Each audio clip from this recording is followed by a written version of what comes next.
Why are we playing That's a that? lot of birthdays. It is a lot of birthdays. Yeah. She was a huge Huey Lewis and the News fan. I play some music basically for That everybody. doesn't make any sense. She took me to my first concert, which was it Huey this. Lewis? Yeah. Oh, okay. And the News.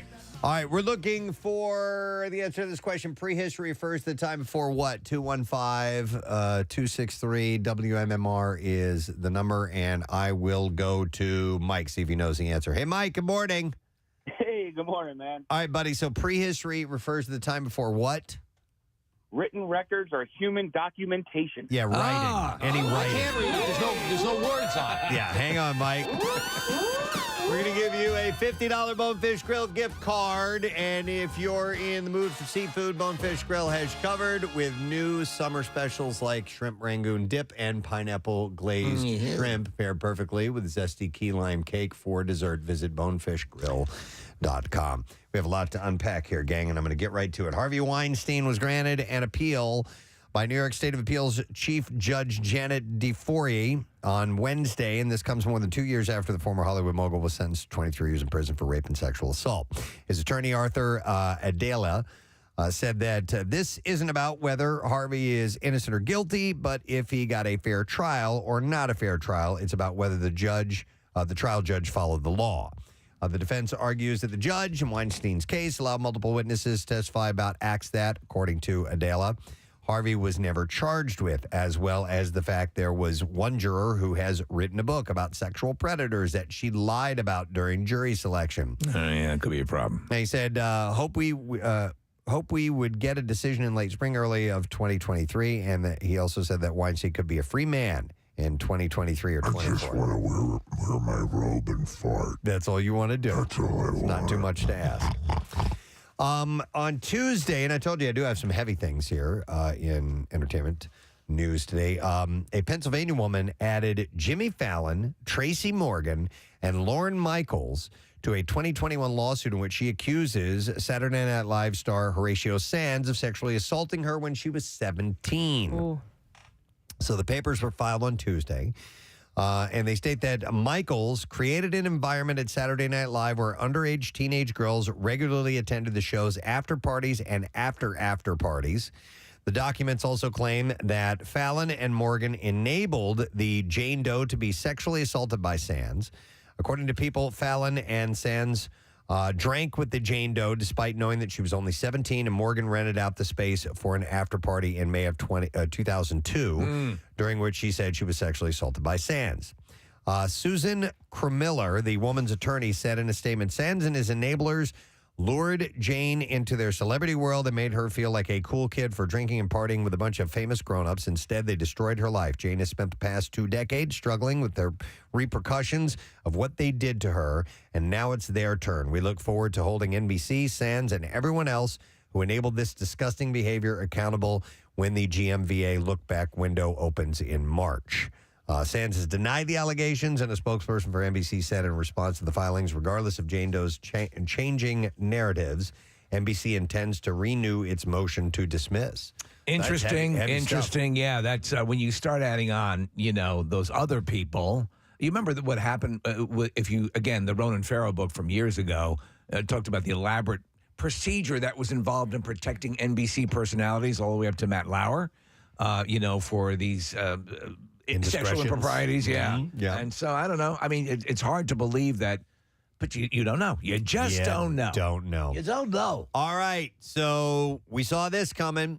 3 months after they celebrated their 25th anniversary, Sylvester Stallone and Jennifer Flavin are divorcing. Nothing is over. This one's over. I think it's Nothing is over. Asterix. This one's over. So she had said in a statement to People magazine, I am sad to announce that after 25 years of marriage, Nothing. I have filed for divorce from my Nothing's over. This one's over. my husband, Sylvester Stallone. While we will no longer be married, I will always cherish the more than 30-year relationship that we shared.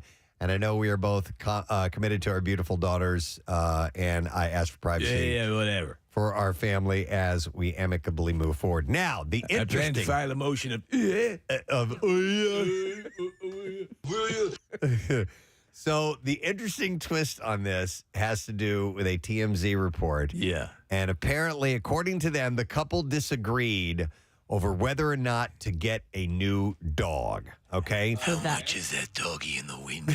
Which one? How much can that doggy be with his tail? Where do the lyrics go? What, the one with the waggedy tail? The one with the waggedy tail. He's adorbs. He's totes adorbs. So the report says that Stallone wanted to adopt a Rottweiler to help protect their family. Right. I mean, that's the excuse he was using. He just wanted a dog. I promise I'll take care of it. I'll feed it. I'll walk it everything. Come on! I walk it. I play with it. I'll get it. Put the water in its bowl and everything. Come on! Please! I swear to God!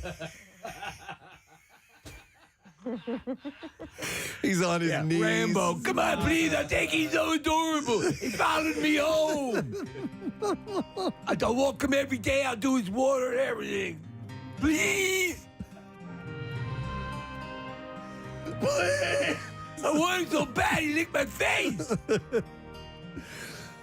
So apparently, he wanted this other dog, but she wasn't into the idea, spurring a heated argument earlier this summer that apparently brought up a number of other issues between the couple. So it was the dog, Please! and then it led. I'll even do the dishes in the sink. And then it led from one thing to another. And sources told TMZ, but none of those issues appeared to be marriage enders.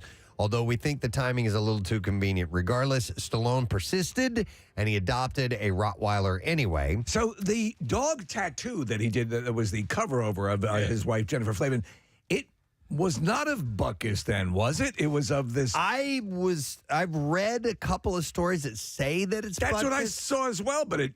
I got to see the tattoo because Buckus and a Rottweiler are two different things, right? Buckus Absolutely. was a bull mastiff. Right. And so you have the new dog. He's adorable. The new Please. He followed me home. the new dog's name is Dwight, by the way. Right. It shares the first name with Stallone's character in the upcoming Paramount Plus crime drama series Tulsa King. Right. Sources insist that the actor felt that he and Flavin could have worked out their differences, but now that the divorce is underway, he seems to be really leaning into the new dog dad lifestyle. By the way, this tattoo cover over is one of the worst I've ever seen. Yeah? It is a melding of a woman's face and the dog, and it just looks like a bunch of nothing. Yeah, I mean, we're also catching it like mid cover up. I want to see the It finish. didn't get much better. Well, No. there's also a light. There's a shine on it, so we can't quite see it all. But on August 5th, he shared an Instagram post dedicated to Dwight, and he captioned it, "So incredibly happy with my new acquired four-legged friend Dwight. Yeah. My character's name from the series. Keep punching and keep barking. Thank you very much to trainer and breeder Dave Smith and his wonderful wife." Another Instagram post arrived 3 days later, captioned, "Dwight," in all caps. "Definitely a true friend. Keep punching and keep barking." It all seems pretty innocent, but it seems suspicious after Flavin shared a photo August 10th of her with the couple's 3 daughters. And we had talked about this yesterday. It said, "These girls are my priority. Nothing else matters. The 4 of us forever." That number feels very specific, they noted. Perfect example, though, if you see the press releases from the people who handle them, their PR people, everything's fine. Everything's fine. Oh, and then a few I days know. later, and no The one bought next that. Day, Yeah. The next day, the divorce proceedings, come out. So we will be following this story very closely, as you might imagine. All right, back to this is still even heavy stuff, and then I've got lighter fare that we'll go to after this. But authorities in New York City are reportedly investigating a rape allegation against Home Alone actor Devin Rattray. Yeah. Which was reported in 2017. Who's that? He played the older brother, the big time jerk Yeah. in Buzz? the movie. Buzz. Yeah. So after his arrest last December in connection with the domestic violence charges, a woman named Lisa Smith contacted prosecutors about a police report that she filed in 2017 accusing the actor of raping her, and she wanted to know why the case had not been pursued. The case was not investigated at the time because police thought that Smith didn't want to push forward with charges against Rattray. So Smith told CNN she was devastated that authorities did not properly investigate the allegation, and also detailed the night that she was allegedly raped by him. According to her, she had known him prior to the night of the alleged assault. That evening, she says that her brother, a friend, and Rattray all met for a drink before going to his, is it Rattray? Is that how you say it, I guess? Rutrow? Rattray's Manhattan apartment. At his apartment, she believes that she was drugged after being given a drink that he had prepared. She said, I remember waking up and I couldn't move. I couldn't really open my eyes, but I could hear what was happening and I could feel what was happening. And I knew that the other two people were gone and I was still on the couch. As of Wednesday, he has not been charged in connection with these allegations. According to CNN, Rat Ray denied the allegations in a phone call to the outlet. That's got to be devastating. You know, when they remember when the Olympic athletes, the female gymnasts, were up in front of the house, I guess whoever they were testifying in front of, Capitol Hill. And they were talking about how the FBI had dropped the ball on the investigation into that lunatic doctor. Yeah. You know, and you could just see they were devastated. Like, why this was not important enough to follow through on? It's crazy. By the way, so to follow up his 2021 arrest, he was taken in after allegedly trying to strangle his then girlfriend. He was charged with one count of domestic assault and battery by strangulation and another count of domestic assault and battery. So this dude, man, bad news. Associated with one of the most beloved holiday movies. Yep. All right, here's good stuff. Nick Cannon is going to be a dad again. The Wild and Out star took to Instagram on Wednesday to announce that he and model Brittany Bell are expecting their third child together, which will be his 9th child. The Drumline actor shared a video montage featuring him and Bell kissing and caressing one another during a maternity photo shoot. And the pair already have 2 children, like I said. So listen to the names that he goes for and his I guess his ladies. I mean, he has got several babies with different women. Baby mamas. So 5-year-old Golden Sagon and 19-month-old Powerful Queen. These are the names. This news comes less than a month after Cannon welcomed his 8th child, Legendary Love, with model Brie Taisi. So I feel like you got to know what the child is going to grow into in order to name them public that. transportation.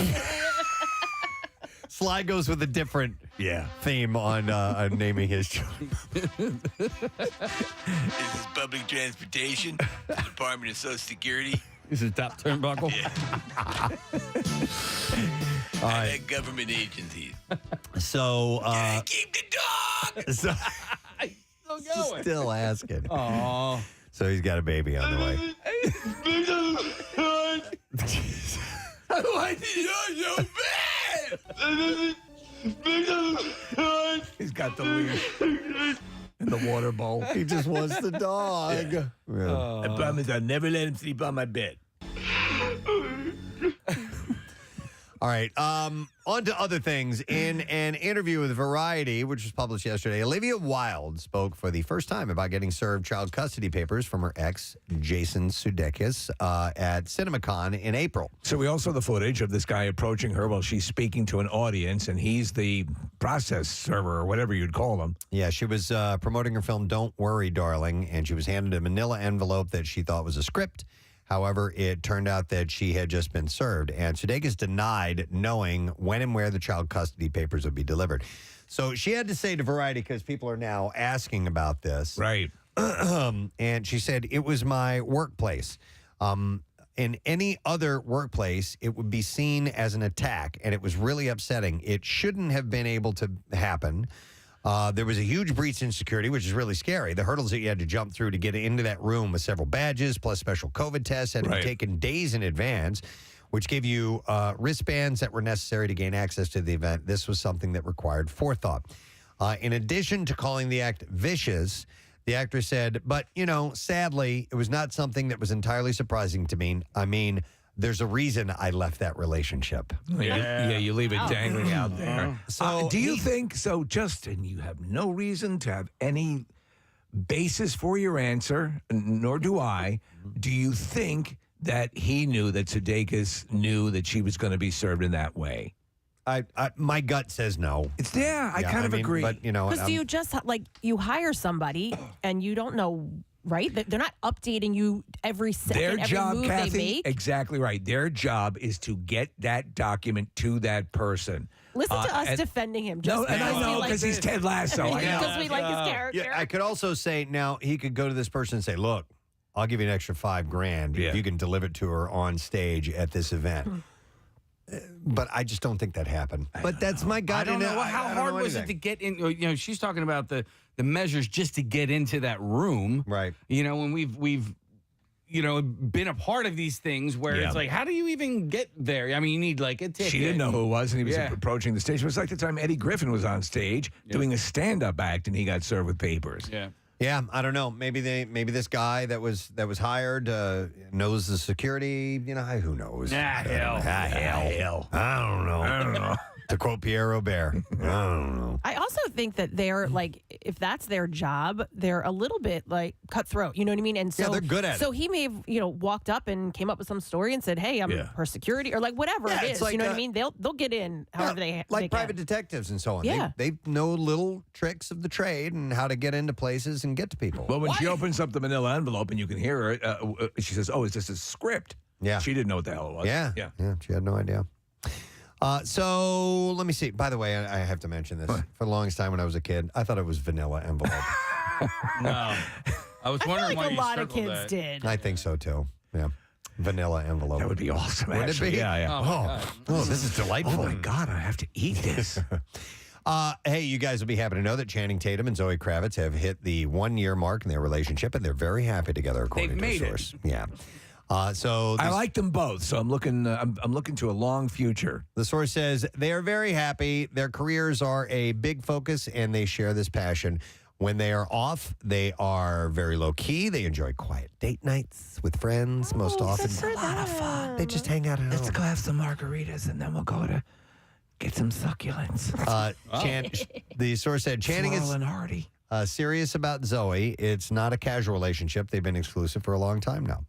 By the way, they had connected last year when Kravitz had tapped Tatum to star in her directorial debut of Pussy Island. Yes. And they were recently It's a sequel to Vagina Valley. spotted together on vacation in Positano, Italy, along with Tatum's daughter, Everly.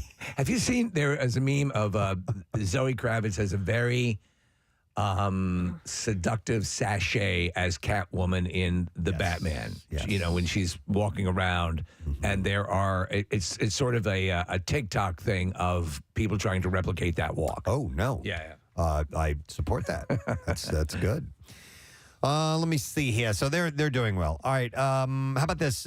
Today reports that on September 22nd, NBC will kick off its fall season with a 3-hour Law & Order crossover event. Awesome. Featuring casts from all 3 shows. All right. So Organized Crime will air first, followed by Special Victims Unit, and then Law & Order. What about public transportation? No involvement at all. Kelly Giddish also announced on Wednesday that she will be leaving SVU after 12 seasons 12. on the show. So she's out of it. The amount of hours of television produced over these series is just crazy. Yeah. And they've done these big crossover events where they brought in the whole Chicago series, right? The Chicago Fire, Chicago PD. These super events. Was Rob on that show, McElhenney? He was, right? yes. He was So- in an episode. So was Charlie. yeah. A lot of actors get their start because they can go in and do it and get some screen time. Didn't Ryan Dunn Yes. have a cameo too? In fact, he I remember complained. that. He said that Christopher Maloney, who was on Law and Order, Yeah. was kind of upset with Ryan because of his what he called lack of professionalism. Right. But he was a young actor. You know. Okay. So, according to The Hollywood Reporter, screenings of the shelved Batgirl film have been taking place at the Warner Brothers lot this week.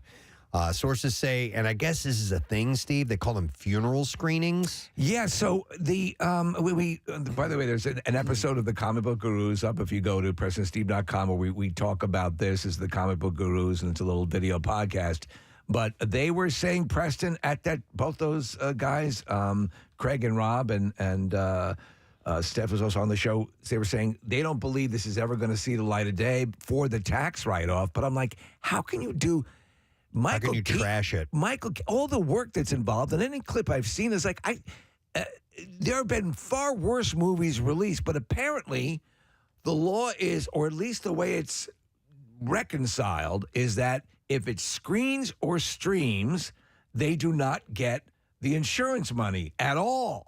So that's $90 million they're looking to So they'll recoup. fight tooth and nail to Right. keep this from And- ever being seen. That's where I first heard the concept of the funeral screening for the people that worked on it. So I guess that's what they're doing. Yeah, and that's what it's for. They worked really hard, Yeah. and they need to, at least be able to see the product. You know that there's been super big budgeted movies that sucked, and they still release them. Yeah, well, the story that I'm reading says that they're doing the funeral screenings for cast and crew who worked on the movie before the footage gets locked away in a vault somewhere. So one of the classic movies that's been around forever, and they made a documentary about it.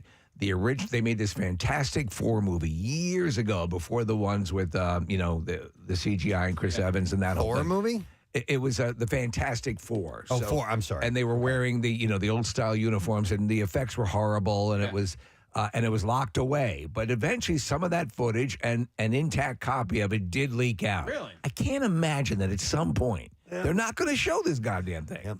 All right, and then finally, Entertainment Tonight reports that Hulu dropped an extended trailer for the 5th season of The Handmaid's Tale on Wednesday. I haven't seen that yet. I'm a big fan of that show. The new season is set to premiere on September 14th. So I'm happy to hear about that. Only the first season is based on the book. Correct. And everything else subsequently is kind of it's just a continuation. I don't know if Margaret Atwood is I think she supports is writing. I think she supports it, but I don't know if she has any hand in the where the story goes or not. So, all right, I think we're ready for clips. So, a Marine War veteran faces mental and emotional challenges when he tries to reintegrate back into civilian life in Breaking. And here, John Boyega describes what inspired him to bring this true story to life. Here we go. My main shock was that I didn't know about this story. It happened in Atlanta just a few years ago, and the fact that I didn't know about it and the fact that I didn't have the perspective on our veterans and people who come back from war and can't kind of like get back into society inspired me to want to be a part of the storytelling of this. And so, yeah, it's such a great, amazing story to be a part of. Breaking is in theaters tomorrow. You know what people don't realize? He's a really good actor. Yeah. I mean, you're familiar with him from the Star Wars movies and Attack the Block, which is a independent horror movie, sci-fi movie that he was in, and some other stuff. But he's a really good actor. Here's our next clip. It's rare to work alongside your childhood icon, but Yvonne Walton, or is it Javon Walton, was lucky enough to live out his dream. And in this clip, Jason explains, and now it says Jason. What's happening here? Javon or Jade? Well, All right, explains working on the set of Samaritan with Sylvester Stallone. They hand this to me, and I read it cold, folks. Who is this guy? Here we go. It was amazing to be able to work with Sly. Me and him had a special bond on set, too. We'd always argue about boxing and who's going to win this, who's going to win that. So I think it was for sure special. You know, not many people say that they could be working with Sly. To be able to work with him on another level is just dope. You know, we really built a bond between each other, and it was good to be able to like talk boxing with people. I don't even know who the hell you are. Catch Samaritan tomorrow on Amazon Prime. So Stallone plays a sort of retired superhero. And it's kind of interesting. It reminds me very much. Casey, you've seen the trailer, right? yeah, no. Oh, just pictures, it's like almost Unbreakable like. Okay. You know? Okay. I'll watch it. All right, that's it. That's the entertainment report this morning for you, friends. We're going to take a break because we got some guests joining us, and we got to get our ducks in a row, as they say. So we'll return shortly, a Thursday morning that we share once again. Hang in there. We'll be back in a moment. Preston and Steve. All 93.3 WMMR. Students across the Delaware Valley His guest Twitter account, and he's got a tweet from Ryan Reynolds. Yes. It says, excited to see the Snyder Cut, but ahead of its debut, and with the aid of a good amount of aviation gin, tonight at 6 p.m., I'll do something I've never done. Actually watch The Green Lantern. Happy St. Patrick's Day. That was sent to Zack Snyder. Ladies and gentlemen, we're very fortunate to have this gentleman on. He was gracious enough to give us this wonderful interview at the Camp Out for Hunger. It was fantastic. So cool. And we're stoked on the day that this big event that we've long awaited, that he is joining us this morning, is very, very cool. I mean, the stuff that so many people thought would never happen, and here it is. Please welcome Zack Snyder to the show this morning. Zack. Hey, guys. Hey, how you doing, man? Doing great. Doing really great this morning. It is an exciting day for a lot of people, including most of all you. And the first question I want to get into, Zack, is just to remind everybody, how did this come to be? Where did this idea start that this movie needed to go back and be redone and added all this extra footage? I think it was fan-based, was it not? 100% fan-based. I don't know. It's a long saga of what happened during the film. People might not know that the original Justice League that was released in theaters, that I've never seen the movie. I left the project due to a family tragedy that we had, and so I never completed the film. They brought in another guy to finish it, and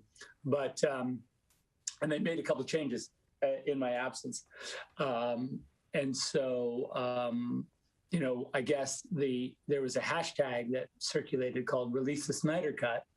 And that hashtag started on November 17th, 2017, which is the day the movie was originally released. Wow. There was a guy who walked out of the theater and just went like, nope, and tweeted that. And since, it's been tweeted millions of times, the studio finally was like, okay, well, I guess we have to do this. It's miraculous. Yeah. It is a miraculous thing when you stop and think about it. So the actual release itself, Zack, the actual movie, that it's in existence the way you originally envisioned it, but now the story of it has become Hollywood legend as well, how this actually was executed. So something that I'm sure would have to frustrate any artist and any guy, and I consider you a visionary. Preston and I, we all love your work. I mean, we're massive fans.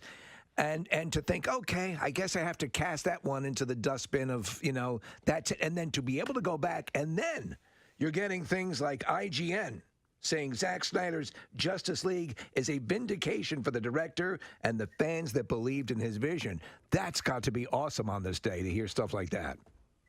Yeah, it's really cool. And just the fans have been so amazing.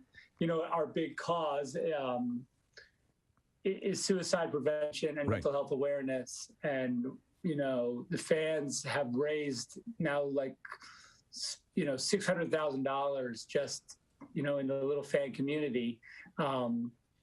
Because every time they did an activation, like if they bought a billboard, half the money would go to AFSP and the other half of the money would be like a billboard, or like whatever they do, half of the money goes to, AFSP and, for suicide prevention and mental health awareness. And it's just an incredible, I've said 100 times, like, well, if there was no movie, what the fans have done is incredible, especially during this pandemic where there's a lot of people suffering, through some hard times, on top of the, this virus, there's also just the impact on all of us as people. And I think that they've really been just amazing and tip of the spear in that way. And I'm just proud of the community. Well, you participated in our Camp Out for Hunger, and just to put into perspective what happened, that ended up, when we thought we were fighting, the Battle of Sisyphus there, pushing the boulder up the hill, it ended up being by leaps and bounds, our most productive camp out ever, and again, thanks in part to you and the other people who did it. So the generosity is not gone, and for anyone who's going to enjoy and has been excited for this event, that we'll put the link up, I'm sure Nick probably already has, to direct money for people who want to make donations to this charity, which is Touch Your Life, and is sadly touching so many lives right now, and then turn a negative into a positive. But I have to ask you, so there is so much that initially I was unaware, after having seen the movie in the theater and having loved the way you had progressed this story, with Man of Steel and Batman v Superman, Dawn of Justice. To me, it seemed very Wagnerian and very operatic, and I love it. I love that whole thing. And while Justice League definitely has its moments, the tone was different. And so now that I realize there were huge chunks that were excised, Preston and I loved the character of Cyborg, and just you could just feel he had been shorted so much screen time. That has been corrected, correct? Cyborg is really it's his movie in a lot of ways. I think when you see it, you're going to be very much, you're basically seeing Cyborg's story in a lot of ways. It's his origin, and that was always when Chris Terrio and I were working on the story. Our intent was always to have Cyborg. It was his time. We thought this movie was going to be all about Cyborg, and frankly, Justice League really takes that character, all the way. I love it. I can't wait for you to see it. But I was suggesting that you guys leave the studio right now. Oh, Zach was actually giving us a pass and suggested, and I suggested we ran the show from like the time of Live Aid, and it would probably it wouldn't work out. But so we're going to tell our bosses you've given us the pass right now, actually on social media, and there are people responding who are just loving it.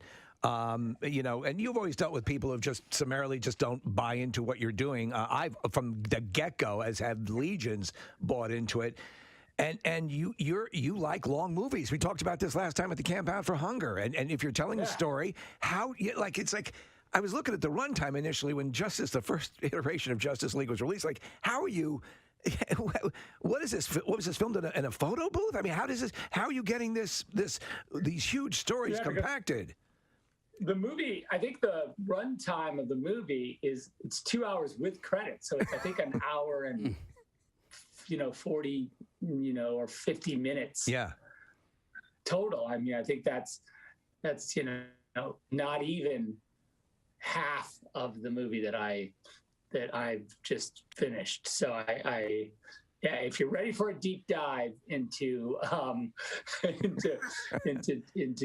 into some Justice League characters, if you're ready to really go all the way, please, this is what it's all about. Zach, mentioning a long film, and for those who maybe have a hard time consuming something that's 4 hours long, I did read this morning that it is kind of broken up into 30-minute chapters. Is that the case?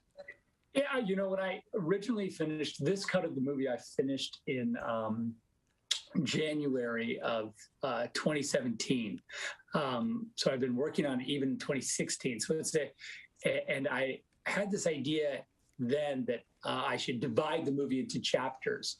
And so it's really easy to, I think as a stream, when you're streaming it, and this is a great HBO Max thing that's happening, in that when you sit on your sofa, if you sort of think about it psychologically, like you're about to binge basically 7 half-hour episodes of a giant, some are 40 minutes and whatever, but I think you really, in that sense, it's really easy to watch, and you can always pause it at the chapters and go get your chips or go to the bathroom, or you can come back the next day. But it's really, I think in that way, it's the right sort of platform for it. We did finish an IMAX version of the movie as well, which hopefully when the theaters kind of open up more, we can put it up in IMAX for you guys, because we want to do that for charity, in the fall. Oh, we'll be there. We'll promote it. Yeah, we'll absolutely do that. And just to let people know, and it's my understanding that they might be thrown off as you watch it, as everyone will watch it today, and then donate to Zach's charity as well. That the aspect ratio that you'll see at home is a little bit different, correct? Yeah, it's like the opposite of letterbox. So everyone took a while to get used to letterbox format, which is when you have black bars on the top and bottom, the kind of widescreen look. This is the opposite. It's in Academy, or it's in full app. So it is shot in the sort of IMAX format, which is like a big square. So you'll have some bars on the sides of the screen. So don't worry about that. That's part of it. I was seeing side-by-side comparisons, and I love from you see more stuff going on. You need to see the bat signal. Yeah. Obviously, I have my Batman here with me. But I mean, the fact that all of that is going on, and just the color changes that you've done. Steppenwolf got a badass makeover. And I mean, with what you did, and HBO Max gave you some money, but what you've been able to do, and I've just seen stills, so I'm very excited. But everything looks fantastic. Cheers. Yeah, you're going to get to see Darkseid. I don't know if you know anything about I do. DC. Darkseid he's the King Daddy bad guy of the DC universe, and he's not messing around. He doesn't play nice. He's just here to mess everything up. Yeah, and mess every single thing up. All right. Let's hope the Justice League gets it together. don't give it away. So with that, I'm saying I hope. Okay. are there other actors who were initially on the cutting room floor that are now getting their treatment in this film? Listen, I don't know 100% because, as I said, I haven't seen the theatrical cut. I might have to do that analysis. But I do know that Ryan Choi, the character of Ryan Choi, who would eventually become the Atom, his character was cut. And Kirsten Clemens, who plays Iris, she was cut. So anyway, she's in a sequence. Mom. She's in a sequence with the Flashes. Gets a lot more time on the screen. Ezra Miller. We know there's a new Flash movie that is in the works. We get to see a bit of what the Speed Force, concept looks like, which is very cool. Sure. Cyborg's dad, Silas Joe Morton. We see a little bit more of him. And, and what I love is that Steppenwolf has a really amazing arc. Yeah, sorry. No problem. Steppenwolf, in that version. It was like, why are you so pissed off? What is this about? With Darkseid in the mix, you I guess from what I understand and what I've read, is that Steppenwolf comes off more as he's just trying to please his boss, and is that correct? A family issue. Yeah, he has a lot of. I mean, Kieran Hines, who voices him, is amazing, and I think brings this amazing gravitas, and I would say, frankly, he brings a lot of sympathy to the character. I mean, I know it's hard to believe that you might, feel sympathetic toward this big spiky monster from space who's into world domination and has a giant axe and it's just basically chopping everybody in half. But he's got his own problems. But that's what you need. To me, I've always hated a villain. And I've said this countless times on the show, a mustache-twirling, one-dimensional villain does nothing for me. A villain that you can slightly understand. Video for you to consume. It's called The Old Man Recap. And the description says, we live in the golden age of television, and there's a new prestige drama, The Old Man. After losing in shuffleboard, a man seeks revenge and an olive loaf and maybe nice piece fruit. So you can watch this now on our YouTube channel. Check the new Daily Rush videos by subscribing to our YouTube channel. Of course, we stream on the YouTube channel as well. And it's sponsored by Xfinity's Gig Speed Internet. You can learn more at xfinity.com. By the way, speaking of our streaming and people watching this morning. Yes. Everybody wants to know where Casey got his hot dog hat. Oh, yeah. Where'd you get that hat, Casey? He's wearing a what is it? red, Let me see. I didn't see red, white, and blue baseball cap. And it just has on the big front where you would put a logo is just a hot dog. It's a hot dog. With mustard on it. Ketchup and mustard, it looks like. Okay. The Writing Fighting Phils. For some reason they popped up on my Instagram feed a couple of days ago. One of the pitchers there had a really great game, and so I went through the pictures and I'm like, is that a hot dog in his hat? And then I went to the website and bought myself a hot dog hat. Okay. So it's kind of a unique hat. I like it a lot. Yeah. So it's the Reading Fightin' Phils. Yeah. And you can just order go one. to the Reading Fighting Phils website, and click on shop, and find yourself a hot dog hat. May I ask how much that hat cost? No, you may not. Okay. Why, is it a lot? Because my wife is listening, and She doesn't know. she does not need to know that I spent $40 on a hat. A frivolous expense. Yes. But Casey will get miles out of that. To keep the marriage intact, it's probably worth it. Can I write that off now since we talked about it on the radio? I don't know how that stuff works. Speaking of keeping the marriage intact, that's exactly where we were going to go with this conversation. So we had in the entertainment report the story of Sylvester Stallone and his wife of 25 years in relationship, 30 years long. Yeah.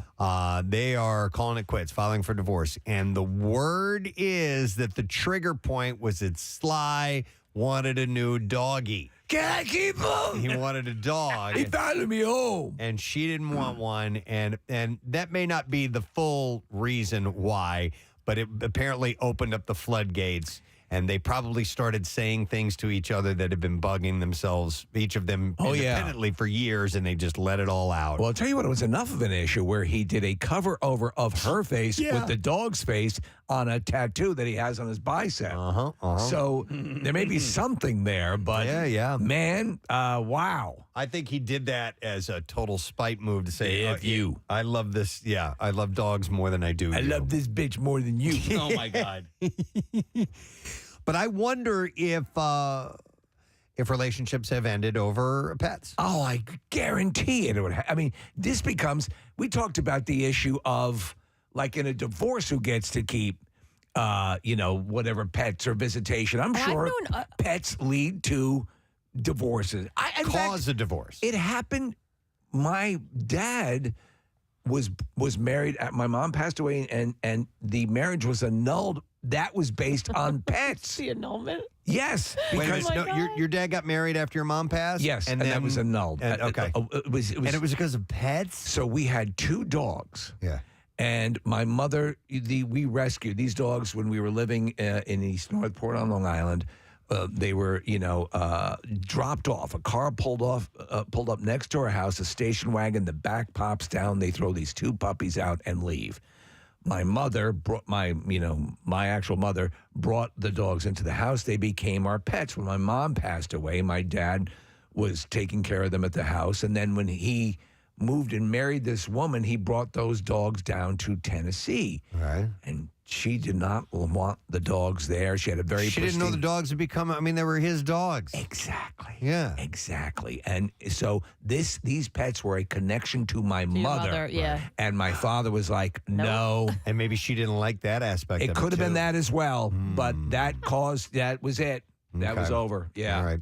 I know, now I'm certain that there are people listening who have entered, and this is not marriage, but entered into a relationship with someone who has a pet. Yes. The other person has a pet, and that pet doesn't like them. Oh, yeah. And that can be either like a red flag thing for the person that owns the pet. Yeah. Or the person that's going into the relationship is like, look, this ain't worth it. Your dog hates me, and I can't stand this. You know what I mean? I've seen points of agitation even over if one party has an allergy. It's like, and the other party wants. And that is always, even though the one person can't stop it, it becomes a sore point. Well, and because I feel like if they don't also suffer from that, they don't understand. They don't understand. Yeah. And it's like, oh, please. No, an allergy's legit. Yeah. Yeah. And we have friends that come over to our house. Casey JoJo. Oh, yeah. She can't come over? She cannot go into. So we only really are able to socialize with her in the summer, or at least she comes outside. She loves it. It's great. Yeah. But she would explode in our house. You know what? There was a guy not that long ago of a place I frequent, and I'm not going to say where, and he had brought in a puppy to where he was working. I'm like, oh, you new dog there? He's like, yeah. The wife doesn't like it, but I really wanted the dog, and he was essentially saying it was a tough move, and she's not having it, and so that's why he had the dog at work, but he I'll take care of it. But apparently he, against her wishes, you have to agree on this. You know what I mean? Before you bring that on, and hang on, Case. I know that you, no matter what, you want the pet, no matter what, but. You gotta agree on that. We did the surprise. You did? When we were kids, my mom took That's us, different. We got a puppy, and we came home to my dad, and we were like, surprise, we got a dog. Preston, we had to take it back. Yeah. See, unless there is it stayed with us for like a week, and then he was like, no, I did not agree to this. It's got to go back. If there's like a medical thing where you're allergic to or something along those lines, I understand. But like what I don't get is, all right, so when you have like a disagreement in a marriage, I want one, I don't. Well, why does your not wanting supersede my wanting? Because it's an added responsibility. I understand that, but when you're saying like Like, I'll take care of it. He got me home after school. I was at school and I was leaving. I came home and his Rottweiler was behind me. Yeah. Like when you're coming to an agreement, as much as you say as it will be my responsibility, you know Not it's a always. shared responsibility. not yes, always. it is. Not, well, maybe, but not always. Not, In your situation, you have 2 big dogs. yeah. That's a shared responsibility in my house. Except for when the dog does something bad. That's Did my you dog. ask Diane? Did you guys talk about it? Yeah, I didn't bring a dog home without asking. So that's about it. all. I think if you come to, I think that is something that is it also benefits the animal. You don't want to bring an animal into a situation where it's going to be loathed by one of the parties and make an uncomfortable situation. Also consider the or maybe find common ground. What if I bring one home that's not alive? The one like Lenny in Of Mice and Men. Yeah. My dad's dog hated my mother when they got married and moved in together, and my mom said that the dog would growl at her when she would go near his laundry to like do anything. Wasn't the dog's name Janis Joplin? No, it was Daisy. Daisy. She was older, so she didn't last very long into the marriage, but she hated my mom. Wow. My dad adopted a cat one time for my mom, Kathy, and that cat ended up hating my dad, which was ironic. and he got on the way home from the SPCA where he adopted her. He got a speeding ticket. It's just like, man, I am cursed Everything from the was get-go. showing. Yeah. It's such a wonderful thing to have pets, and it's not everybody's thing. And if you're not a pet person, don't adopt and don't get involved. But if you are, it can really embellish things. But again, Preston, when this story arose about this being one of the beginning wedges between Stallone and his wife, I'm like, yeah, it can happen. It really can. Yeah. Stallone is always, you could tell he's always been a dog guy. Buckus. And not only Buckus, but in you remember in Rocky Balboa, he takes the kid to the pound. He's like, let's go get a dog. They pick out Talia Shire? Yeah, no, they didn't pick it. Casey, Look at this one. This is one very ugly, but I love it. I'm going to use your argument not as an indictment of you, but to expand on a point, right? So your argument of can we get the dog? I want it versus what the wife is saying. I don't want it. Right? Do you think that this and this is just a possibility that Jennifer Flavin Stallone looked at Sly Stallone and said, "You're always getting what you want. You're being the selfish one, and I'm saying no, and you just go ahead and you do it anyway. You're being so selfish, and this is and it's that argument just extends beyond the dog." And that I can't speak on their relationship. I don't. I've always thought of you two as very much like Stallone and Jennifer. I mean, I don't know. I mean, if I were to look at that, I would go, you married his multi-millionaire. Right. And you have all, I don't know her. I want a dog. She could come from a lot of money. I know what you're saying.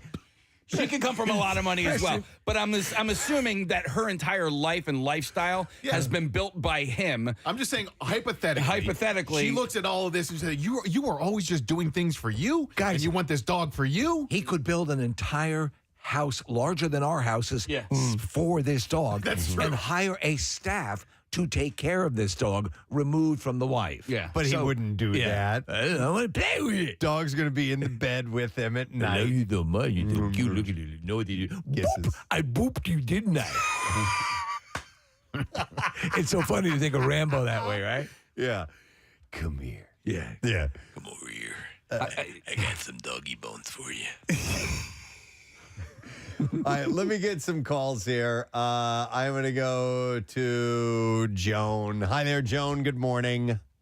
Good morning. What's up, Joan? Well, I had a coworker who came into work one day and announced that she purchased a puppy. Okay. And about a week and a half later, she's like, you know what? Family does not want this dog. Nobody wants anything to do with it.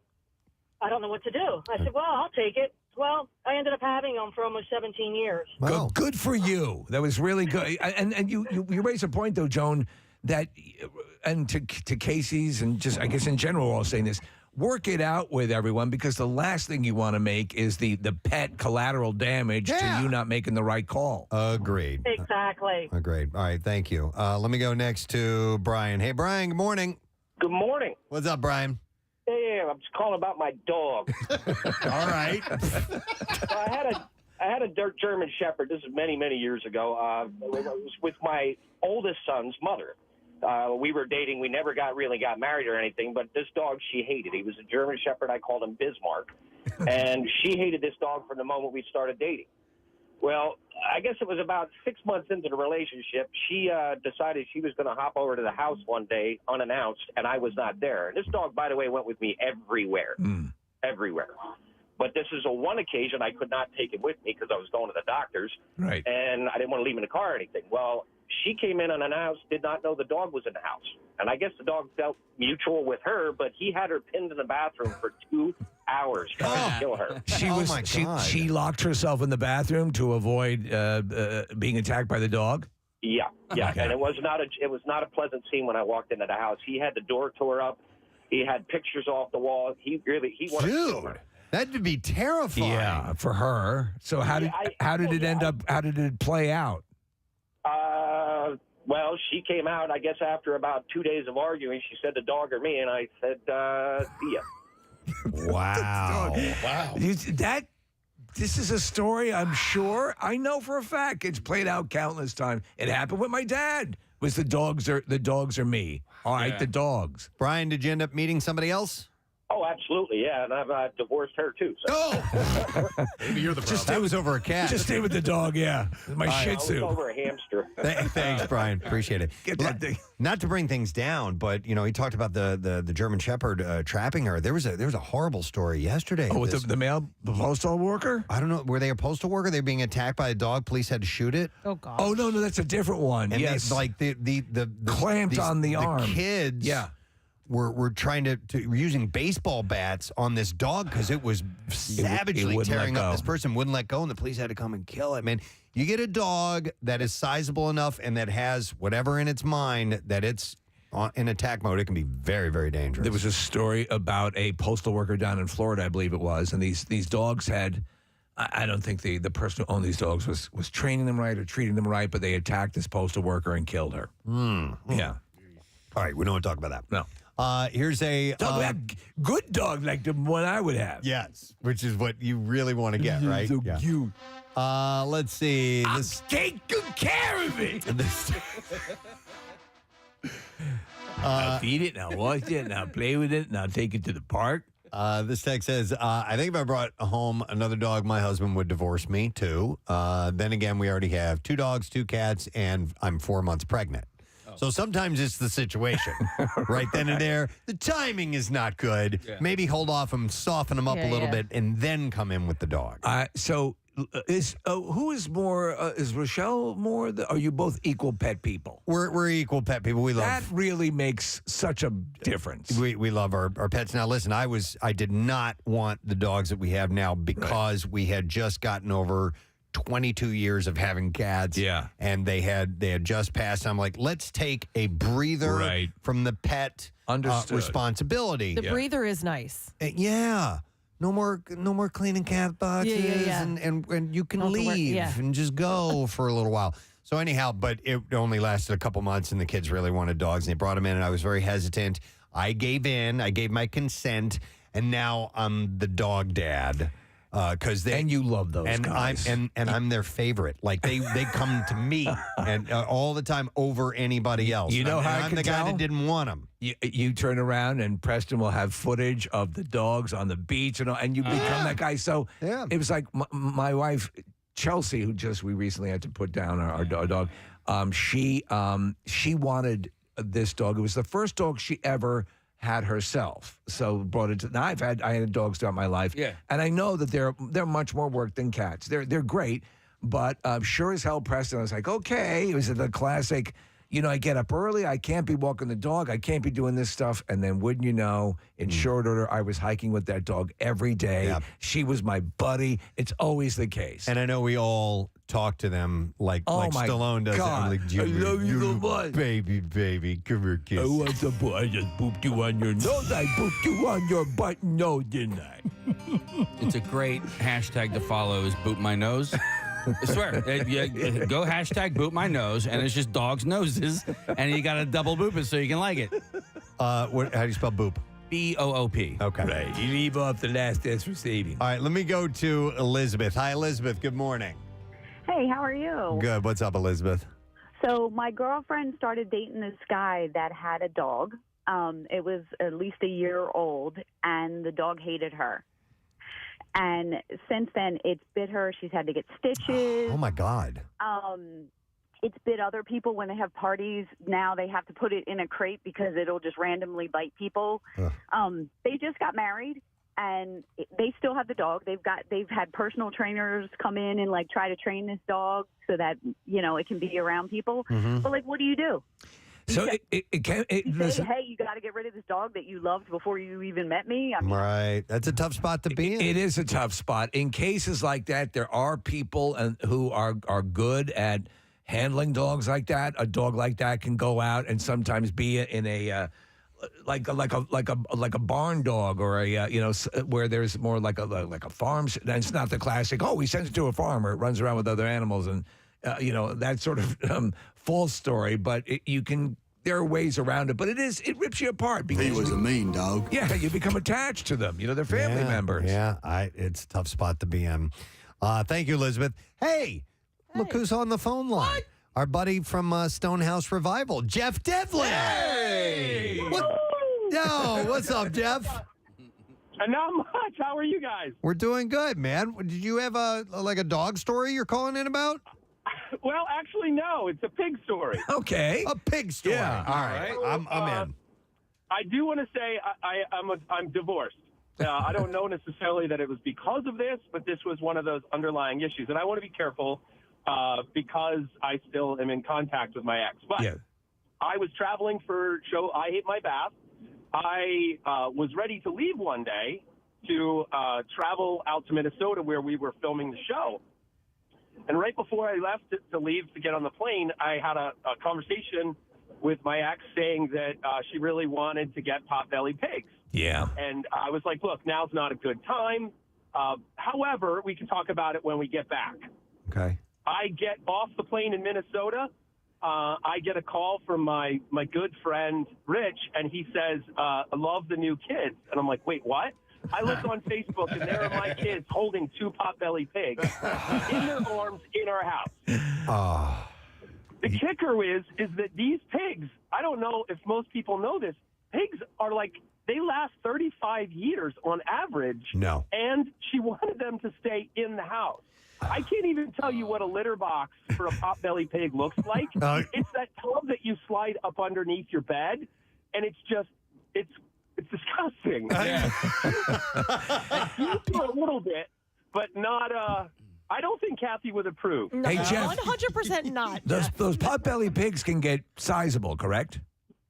They can. I mean, you're talking like 200 to 250 pounds. Yeah. Oh, come on. So there's like the teacup. There's like this, I guess, the teacup version of a pig that stays a little bit smaller. But a lot of people don't. Now people who have pigs and they can be great pets and they love them, but they are a lot of work. Wait, did you live on a farm? Well, I mean, I lived in an old farmhouse. We had about 2 acres. Yeah. But they lived in the house for a year, almost 2 years. No, the bottom line is it was done without an agreement. That's the bottom line. And then, but you get put, and Casey's, what he was talking about earlier is like, but I want it. And then all of a sudden you come home and the kids are like, Dad, you have to keep it. Like, come on. That's extortion, though. That's emotion. That does nobody any good. And I mean, you did say, look, can we talk about it when we get back? You weren't saying absolutely hands down no. You just wanted to have the discussion. And again, in a way, you risk making the animals collateral damage in not being open and approachable about it. So that I can see your point. It gets extremely bitter when you're cleaning up crap, if I might say, from a pig in the middle of your room, and pigs need to root. So it's like you're watching this pig, and it's like watching a 13-year-old girl wear high heels for the first time on wooden. So then they crap everywhere. It was just it threw a huge wrench into our marriage, and then it coupled with cats would just come home, rescues. Yeah. And then and I love animals. There's no doubt about it. But man, that one was a tough one for me. Well, and then two of them, and correct me if I'm wrong, but when they get to be a decent size, they're kind of crapping on a human level, aren't they? Oh, bigger than that. I'm talking like horse level. Right? Oh, man. And they used to, like, the ergonomics, and I have to be careful. Yeah. The ergonomics of a pig to pee, it's like a fire hose coming out their ass. Oh my God. And this is all happening in your bedroom? Goes straight out. So they would Dude. stand in this litter box, right, which is like 4 foot long. They would stand in it because they were so big, and then they would pee, and it would like hit the wall and like Oh my splatter. God. It was No. And I'm telling you know, like litter of a cat, it's clump, it's kind of cute, and they have great kitty It's litter. cute. It's but not cute. Kitty litter was not meant for pig pee. It was not. I want to be respectful to your ex-wife, but I feel like I'm okay with this divorce. Thank you for approving it, Kathy. Are the pigs still around, or are they on a farm somewhere? They are. They are with my ex right now. She's taking care of the one. Unfortunately, one did pass. Ah. And she's doing How did great that with bacon it, taste, Jeff? I was like, God bless her that she's able to do stuff like that. I can't. I'm not. No, that was a little too much. I understand that was kind of presumptuous to get two. Yeah, but I get it. Yeah. Presumptuous to get one. No, Yeah. no pigs. I mean, without an agreement. That's the thing. Right. This is a heavy responsibility that the family shares, you know? And to have them I living wanna know inside. if Casey's okay with it. Is Casey okay with a pig coming home? If he really Farm wanted it. animals are different than like domesticated like dogs We and live in the cats. suburbs. Yeah. Yeah. Mind if I put a Clydesdale in our closet? Wow. Oh, They're- Jeff, they're just fun. dude, thank you so much for sharing that story. That's awesome, bud. We'll talk to you soon, My okay? pleasure. All right. Enjoy. All right. From Stonehouse Revival, our good Wow. friend Jeff Devlin. Great show. Awesome guy. Wow. You can't bring a pig home. So I know I had neighbors that had goats and a pig growing up, but it was outside in a special facility that was built for it. I couldn't imagine having that in a house. Yeah. Yeah, I don't know. Yeah, the idea of somebody. Can I get it big? My friend's wife just brought home a dog one day. I'm like, really? He's like, yeah. I was like, okay. I would not have that. This is a family decision as far as I'm concerned. And if it doesn't work out, and if it's that, if you feel that strongly one way or the other, you're like Sly and Jennifer. Right. You get a divorce. I mean, it might lead. I want it so bad. It might lead to that. And I don't love you anymore. I want the doggy. It's crazy, man. Yeah. Wow. But and again, there's this whole series of considerations that need to take place that often don't. Hang on, let me go to Kelly here real quick. Hi, Kelly. Good morning. Hey guys, what's the word? You Don't start this. You could do it. It's been years. It's all right. You know what's funny is it's been years since anybody's done that, and Casey still has the button like right there on this screen in front of me. Just in case. All right, what's up, Kelly? So a couple years ago, I was dating a guy. We were together for probably 5 years, and we had one dog together, and then I begged to get a second dog. Like, I wanted a dog so bad. So we ended up getting a second dog, and he was the devil. Like, truly, he bit other dogs. He one time bit a kid. Like, he was the worst. But I mean, I loved him. He was cute. He just was, really terrible socially. So things got hairy between he and I. And then when things ended, he was like, "You're taking the dog, the second dog." His name was Cash. He's like, "You're taking him. You're the one who wanted him. I didn't want this dog." And I was like, gosh, I really can't take him. So, I mean, the breakup took a while because, we lived together, everything. So after, a couple of weeks, I was like, listen, I really can't take the dog. And he very reluctantly accepted the dog. But I always felt guilty because I'm like, man, I really did make him get this dog. And Yeah. he was, I'm telling you, the worst. But now I'm not stuck with him, which is good. Did he keep the dog and I hope he didn't bring it to a shelter or something. Did he keep the dog? He he's alive and well. All right. But it was her idea. It was her idea. And she's pawned it Yeah, off and she's on admitting it, This, yeah. this troubled, this difficult to deal with animal off on him. This dog hates you. Can you keep? Shame on you, Kelly. Shame on you. But it's not your problem anymore now, is it? All right. Thanks for the call. Listen, my dogs do need, and I'll bring this up on the air. I would like to get them some obedience training. What? They bark at everyone and everything, and walking them is difficult. And being around other dogs, we do have them socialize with other dogs from time to time, and it'll seem okay. And then all of a sudden, the little one, Haley, freaks out. Or she'll pick one person, like if we have people over, she'll like go after one person for no particular reason, and it just drives us crazy. What, like barking at them? Or? Yeah, snarling, barking, going at them. Oh yeah. Do you know who's honestly? We think she's got a little Chihuahua in her. Yeah. like which they can be feisty. Honestly, one of the things you can do is check through the old Cesar Millan shows, the Dog Whisperer. You know, he's because he's always treating situations like that. Yeah. And then there's also I need someone to help me train them rather than just watching an instructional video and trying. There's trainers out there. I know. I just need to get Jen Green, Alpha Bravo Canine, can refer you to someone who she does training and maybe can help you with these dogs. Okay. You know. Because send them away for a while. Well, some of them, military, they come back. No, some of them do. Some of them will take your dog for, I don't know how long it is, a couple weeks or whatever, and then bring him back. Listen, I got to send you to military. Show you what you need to do. You guys have your own good. You have no idea. His dogs are so well trained, though. I mean, they play dead. You know, they'll respond to commands and things like that. But when something happens, they like go feral. Like you cannot get through to them at all. Like ripping birds apart. Yeah, stuff like that. I mean, or just other dogs or anybody who walks by the house. And then listen, there are loads of people listening right now who know exactly what I'm talking about. But anyhow, all right. Well, I'll look into that. Yeah, but she can help you out. Yeah. All right. Anyhow, it can be grounds for divorce. Apparently, here it is. Somebody wants a dog and the other one doesn't. They promise they'll take care of it. I take care of it. I walk it every day and I change his water bowl and everything. Can't keep him. It happens sometimes.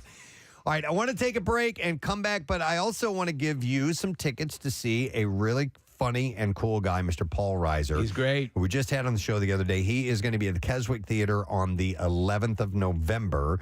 There are tickets on sale now at AXS.com, but we'll take caller number 14, and we will give you tickets. 215-263-WMMR. All right, caller number 14.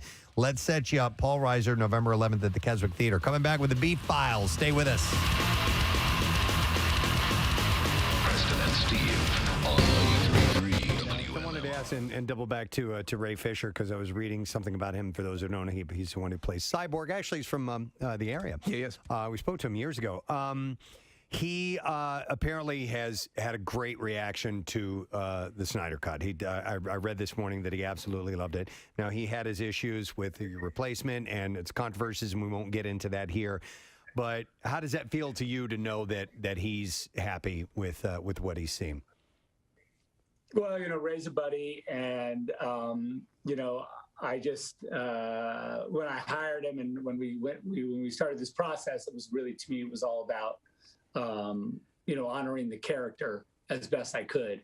And anytime an actor sees the movie and is moved by it and enjoys it, that's for me the ultimate, the ultimate in vindication, and it makes me super happy. So I'm glad that Ray got to enjoy it. Cool. And I saw that video of him where he was just going nuts. So He watched it in a hotel room too. Apparently, it was yeah.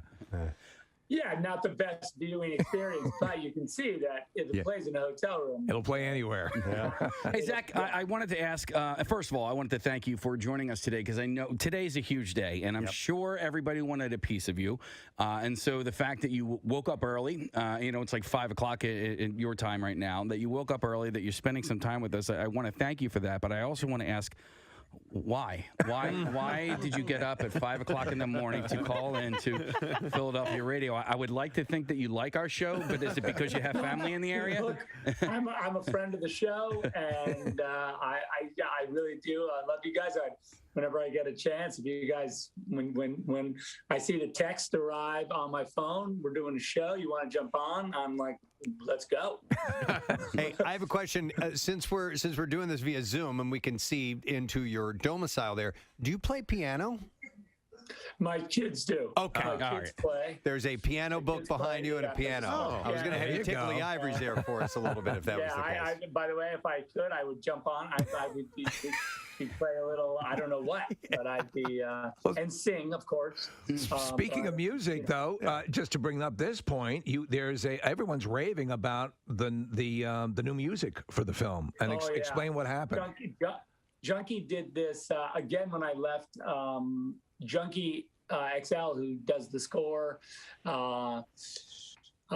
he they replaced him as well. And then when I came back to finish the movie, Junkie, I called him and I said, "We're doing the movie. We're going to finish it." And he was like, "What?" And I said, "Do you have any music like left over?" And he goes, "You know what? I'm going to do it all from scratch. I want to start over." And so he just, it's 4 hours, pretty much 4 hours of music. And it's unbelievable. He just destroyed it. And we are doing it's coming out. I don't know exactly when it comes out. We'll have to check out, but we're doing a vinyl box. So like if you're into vinyl, oh wow, they're gonna do a full release of the soundtrack on vinyl. And that's pretty cool. As well as, of course, at Apple Music, you can check it out. Well, Zach, I'd like to ask a follow-up question about that topic because I loved the soundtrack for Man of Steel. Was Hans Zimmer did that? Do you have favorite composers that you like working with, and how do you end up choosing one? Because there are a lot of great ones out there, and Hans is legendary. So why change, in the same cinematic universe and do a different composer? Hans and Junkie worked together. That's why I met Junkie. He came, from sort of Hans's camp. And that's how we sort of got together. And then, because the two of them did Batman versus Superman together. Okay. And then and then when we went on to Justice League, I was like, "Okay, Junkie, you want to do it? You want to do the whole thing?"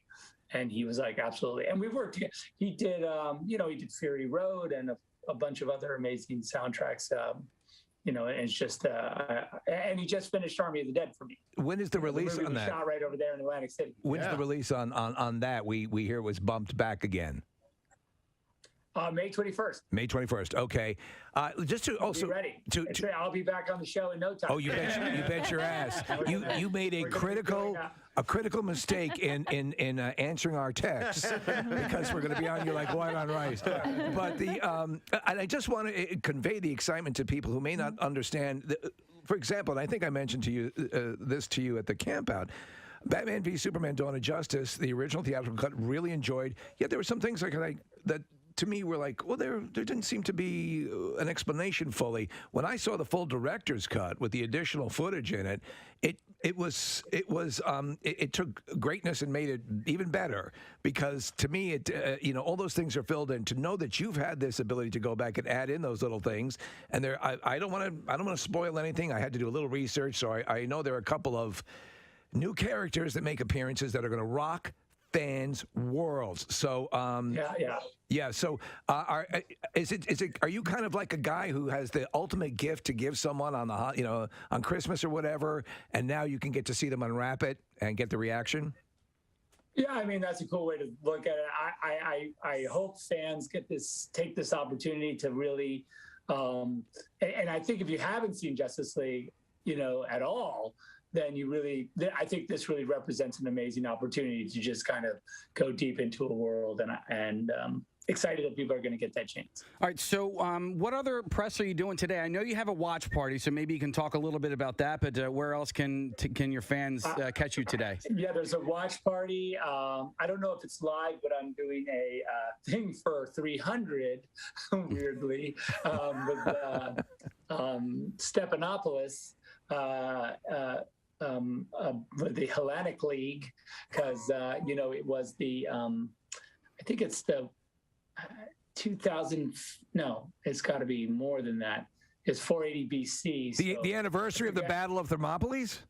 Yeah, it's one of the anniversaries. Like but it's thousands of years. But that's exciting. So I'm talking to them. Are you going to have anybody from the battle attending? Or? Yeah. Leonidas is coming. So that's kind of weird that I was like, wow, that's a blast from the past, but you absolutely have to do that. What an honor to have some of the original veterans in attendance. Yeah. Yes, exactly. We better hurry up and get their stories before it's too late. Go, Preston, I'm sorry, go ahead. And then, I'm doing a couple of, watch. Well, I don't even, like you, I'm delirious, so I can't remember. I don't know. It's early. Well, shuttling me around, but always stopping here is important. We appreciate that. It was announced that you're going to do the Fountainhead. Is that correct? Well, no, I own the Fountainhead. I don't really have we don't really have a model for it, but I've got it. It's kind of on the, I would say it's on a slow burn. Okay. Okay. But we'll see. The next thing I'm doing, I'm trying to do this small movie that I wrote with my friend Kurt Johnstad, who actually wrote the script. Called Horse Latitudes, and it's a movie that we want to just go shoot in South America, with two guys, and it's like a real sort of micro budget movie, and then that's got to be refreshing. That's going to have to be. Yeah, that's like just want to go a complete diversion. The actors, you know what I mean? So that's fun. Cool. What does this mean, just quickly? You've got this. The reaction so far has been tremendous. Everything sort of stopped for the Snyderverse. Do you think HBO Max? Do you think we are seeing perhaps the potential for allowing you to complete your longer game in this? Listen, I mean, I don't, that's not necessarily. I didn't make it with that intention. We did make the movie. Yeah. With the when we originally filmed the movie, we assumed there would be two more movies. That's kind of how the movie's made. There's a cliffhanger at the end, and I know it's rude that there's a cliffhanger for a movie that may not get a sequel, but it's just the way it was constructed, and I wanted to do it exactly as we had talked about. Look, I didn't think I'd be sitting here talking to you guys about this. Yeah. So, you never know. Stranger things have happened. So. All right. Yeah. Well, I don't know if we talked about this or not, but Army of the Dead is going to be released on May 21st. And I don't know if we talked about where is it going to be released? I don't know if we. That's on Netflix. It's Netflix. That's on Netflix. Okay. Netflix has been amazing. You are going to get, trust me, you will know where Army of the Dead is playing and what it's about. Netflix does not. They do not play. Yeah, no, they like to advertise. Yeah. You trust me. And the trailer, I saw it. Coming really soon in April, like right at the beginning of April, like I think middle-ish of April. And the new trailer is just it's a butt kicker. I don't want to say A word because I know on the radio. You can say ass. Yeah, and I would say ass kicker. Well, then it is a ass kicker. I do want to thank you again for joining us this morning, and then also I want to thank you because when I was texting with you the other day, my son was next to me, and I go, hey, I just got a text from Zack Snyder, and he was like, no way. And so I looked really, really cool, and he was like, tell him I said hi, I'm a huge fan, so I did. And then you texted back, and then I promised him I would say this. He said, you have to put a character in your next movie whose name is Seamus, because that is his name. Oh, my God. So there you go. There we go. There you go. It's super Seamus. Yeah. Oh, my God. My son's name is Ben, if you want to toss that in. No. Leave Zach alone. Soon he's going to be doing shout-outs. Yeah, so right. Well, listen, Zach, thanks again.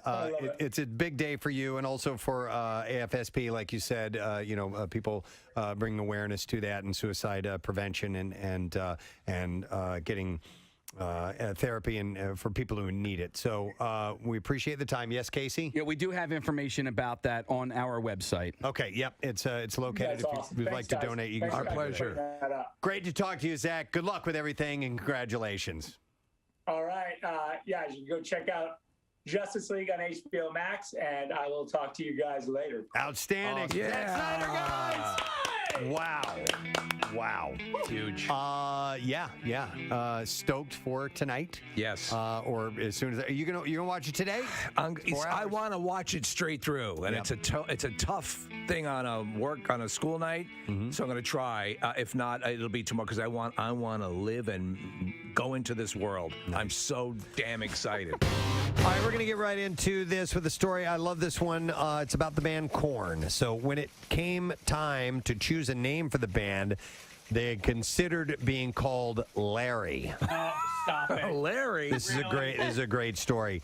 That was the name of their manager at the time, Larry, who had told them that they could not call their band Korn. Now, Jonathan Davis told Revolver Magazine that he responded, "Well, we're gonna pick it. We're gonna name it Larry then." And he's like, "F you." And I said, "Look, it's either gonna be Larry or Korn. You effing pick it." And once they decided on a name, they said that WMMR presents Preston and Steve's Bizarre File. Brought to you this morning by TMA Bucks. They encourage you to visit Bucks County by leaving the car at home and riding SEPTA Regional Rail. You can go to TMABucks.com to check out their Bucks County Public Transit Ride Guide for trip planning assistance. All right, we'll start with this, man. A bull with flaming horns. Oh, yeah. Gored a young man who later died from his injuries during a bull running event. Footage shows Adrian Martinez Fernandez being smashed by the furious burning beast in the town of Vallada in Valencia, Spain on Sunday during an annual event ran as a tribute to a patron saint. The animal, whose horns had been set alight for the festival, turned Fernandez over and then gored him as terrified festival goers standing mere feet away but protected by railings looked on in disbelief. Sometimes the bull's got to win. Yeah. I mean, you're setting it on fire and letting it run around. It's stupid. It's dumb. The 24-year-old was taken by ambulance to the hospital as a precaution with no immediately... I found this bull in the street. Can I keep him? Oh, God. With no immediately visible injuries, but the attack had ruptured his spleen and caused several other internal injuries, leaving medical staff with no hope of saving his life. The city council later suspended the bullfighting night that was due to take place later that day, as well as another event scheduled for Monday morning due to the death of the young man. That was the annual gerbil stomp. The running of the gerbils? Yeah. What do they do? Yeah. They do the Charleston on gerbils. Okay, they literally as they're stamping right during the dance, they actually squish gerbils under their feet. I'd say a tribute, the patron saint of kindness. Okay, yeah, I didn't know that existed, but oh my God. So by the way, a bull with flaming the annual gerbil stomp. A bull with flaming horns is known as a toro embolado. Yes. Or a bull with balls. And is a sight that can be witnessed in many Spanish towns during bull running events. The animal has balls of flammable material attached to its horns. I don't like that. Before they are set alight and the enraged bull is set free to tear through the streets. Locals then try to dodge the bull as it rips through the town's roads. Oh, what fun. Bring the kids. Yes. Oh, it's also great for the handicapped. But the pain caused by the flames typically work the animal into a frenzy. Of course, it has making them even fire more in dangerous. front of its face. This is barbaric. It is barbaric. Thank you. That's the word. At least the gerbil stomp is a communal thing. By the way, the municipality is celebrating its patron saint festivities in honor of San Bertamo. Yes, which culminates with kitten soccer. Festivities are scheduled to end this Sunday, marking a week of celebrations, by the way. So it's just brutal. Yeah. Wait, is this... It's kitten soccer. Kitten soccer. It's horrible. It's terrible. A man in Ghana allegedly cut off his own penis while he was having a dream about slaughtering a goat. Oh, my God. This is why I don't keep a knife on the nightstand. The man has been identified as 40-year-old Kofi Atta. The incident occurred on August 12th. Atta later woke up to see his penis chopped off. It's so funny because I thought it was a goat. Atta's wife, Adwa, was traveling at the time and found out about the ordeal after a neighbor contacted her. I had a terrible night last night. Cut off my penis. When she returned home, she discovered her husband bleeding from his manhood on a chamber pot and holding his penis. I have an explanation. Yeah. Before you go ape-ass, let me explain. She then got her husband a diaper to help reduce blood flow. And You're the best. Took him to an area hospital. Do you keep an emergency diaper in the room just in case you cut your penis off at night? You never know. Yeah. While Atta's condition was not immediately known, an anchor on local news tweeted that he is currently battling for his life. We now have a feel-good story about a man who cut his penis off during the night. There's footage of this. Yeah, we're looking at a picture of his bandaged up manhood. Yeah. Man.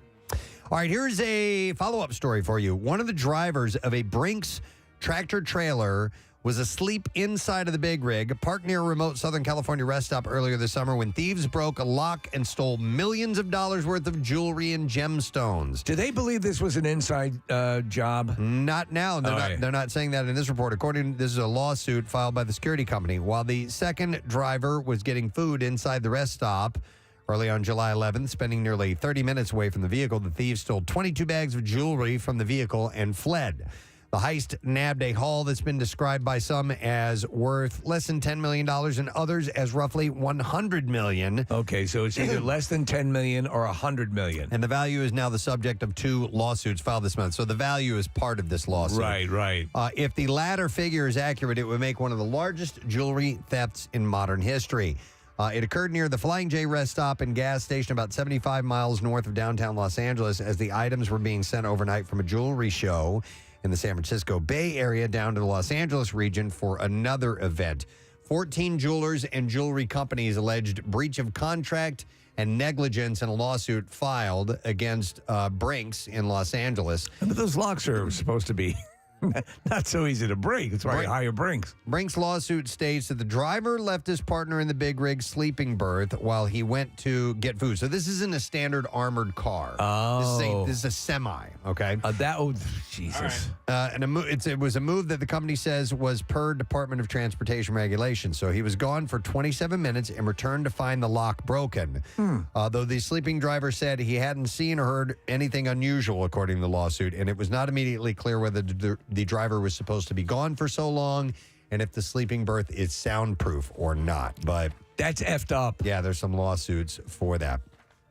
All right, and then we'll do one more quick one. Let's end with this. The word out among boaters along the coast of European countries is look out for orcas. For more than a year now, killer whales have been regularly causing trouble for boaters near France, Spain, Portugal, and elsewhere. It's like a gang of killer whales. No one's been injured, but the same can't be said for the boats. 2 were sunk off Portugal's coast last week. The unusual behavior has prompted warnings such as this one that says in Yachting Monthly, orcas have been nudging boats to bring them to a halt and gnawing at their rudders, leaving sailors shaken and stranded, in many cases relying on salvage tows to get them back to shore. And today on Yachting Monthly, a disgusting story about orcas. So what's going on? Well, scientists aren't sure, but theories are interesting and somewhat innocent. For example, Renaud de Stefanis of the Conservation Information and Research Center said he doesn't think the orcas mean harm. He guesses that if they've come to like the feel of the water pressure from boat propellers. He said, we think that they're asking to have the propeller in the face. And they said if it comes across a sailboat with its engine off, they get kind of frustrated, and that's why they break the rudder. And so they're sort of playing, right? Yeah, and listen to this one. Live Science suggests something along those lines as well, that the boat ramming might be a temporary fad for the orcas. It seems that orcas have a documented history of picking up behavioral quirks from one another, as when Puget Sound orcas, listen to this, went through a phase in the late 1980s of wearing dead salmon like hats. What? They would. He's not kidding. I remember this, yes. It cites a 2004 scientific paper on that very thing, which explained that a female orca did it first, and the other orcas mimicked her. Have you seen what Madge has been doing? I love your salmon hat. Do ya? I made it myself. That's pretty amazing. Let's go ram some boat engines. So the fashion trend lasted for a summer, Kathy. That's incredible. They had all these orcas going around with dead salmons on their forehead. And Do you like? Yeah. Researchers Look, I'm wearing yoga pants. speculates that the orcas involved in the recent boat encounters are most likely juvenile males. Yeah, sounds about right. Who will outgrow the game eventually. They probably laugh at fart jokes, too. Isn't that weird? Yeah. Wow. All right, and there you go. That's what I have in the bizarre file for you. All right, we're going to take a break. We're going to come back in a moment. We're going to get a guest here in the studio in a little bit. Josh Potter is going to be at Helium Comedy Club, so hang out. We'll talk to him when we return. Stay with us. Oh, you know what? And as we are leaving, let me give away a pair of Fandango tickets to see the movie Fall. We'll take caller number 12 at 215-263-WMMR. After they climb 2,000 feet to the top of a remote abandoned radio tower, two friends find themselves stranded with no way down. Yeah. In theaters now from Lionsgate. So caller number 12 will give you those tickets. We'll be back in just a moment. Stay with us.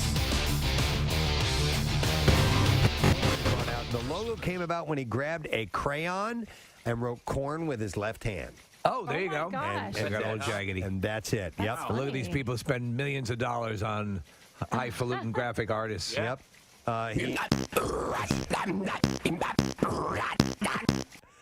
Davis said that he credits them getting their record deal due to the number of stickers with their logo on it that they had stuck all over town. We had to share this little story. So every evening at 6 o'clock, we do a quick conference call with us, with the members of the show, just to see where we are in preparation for the following day's show. If there's anything notable that we need to be aware of, you know, interviews and so on. And that also includes topic conversations. And so we're getting ready to wrap up the call last night, and then Kathy's got one more thing to add.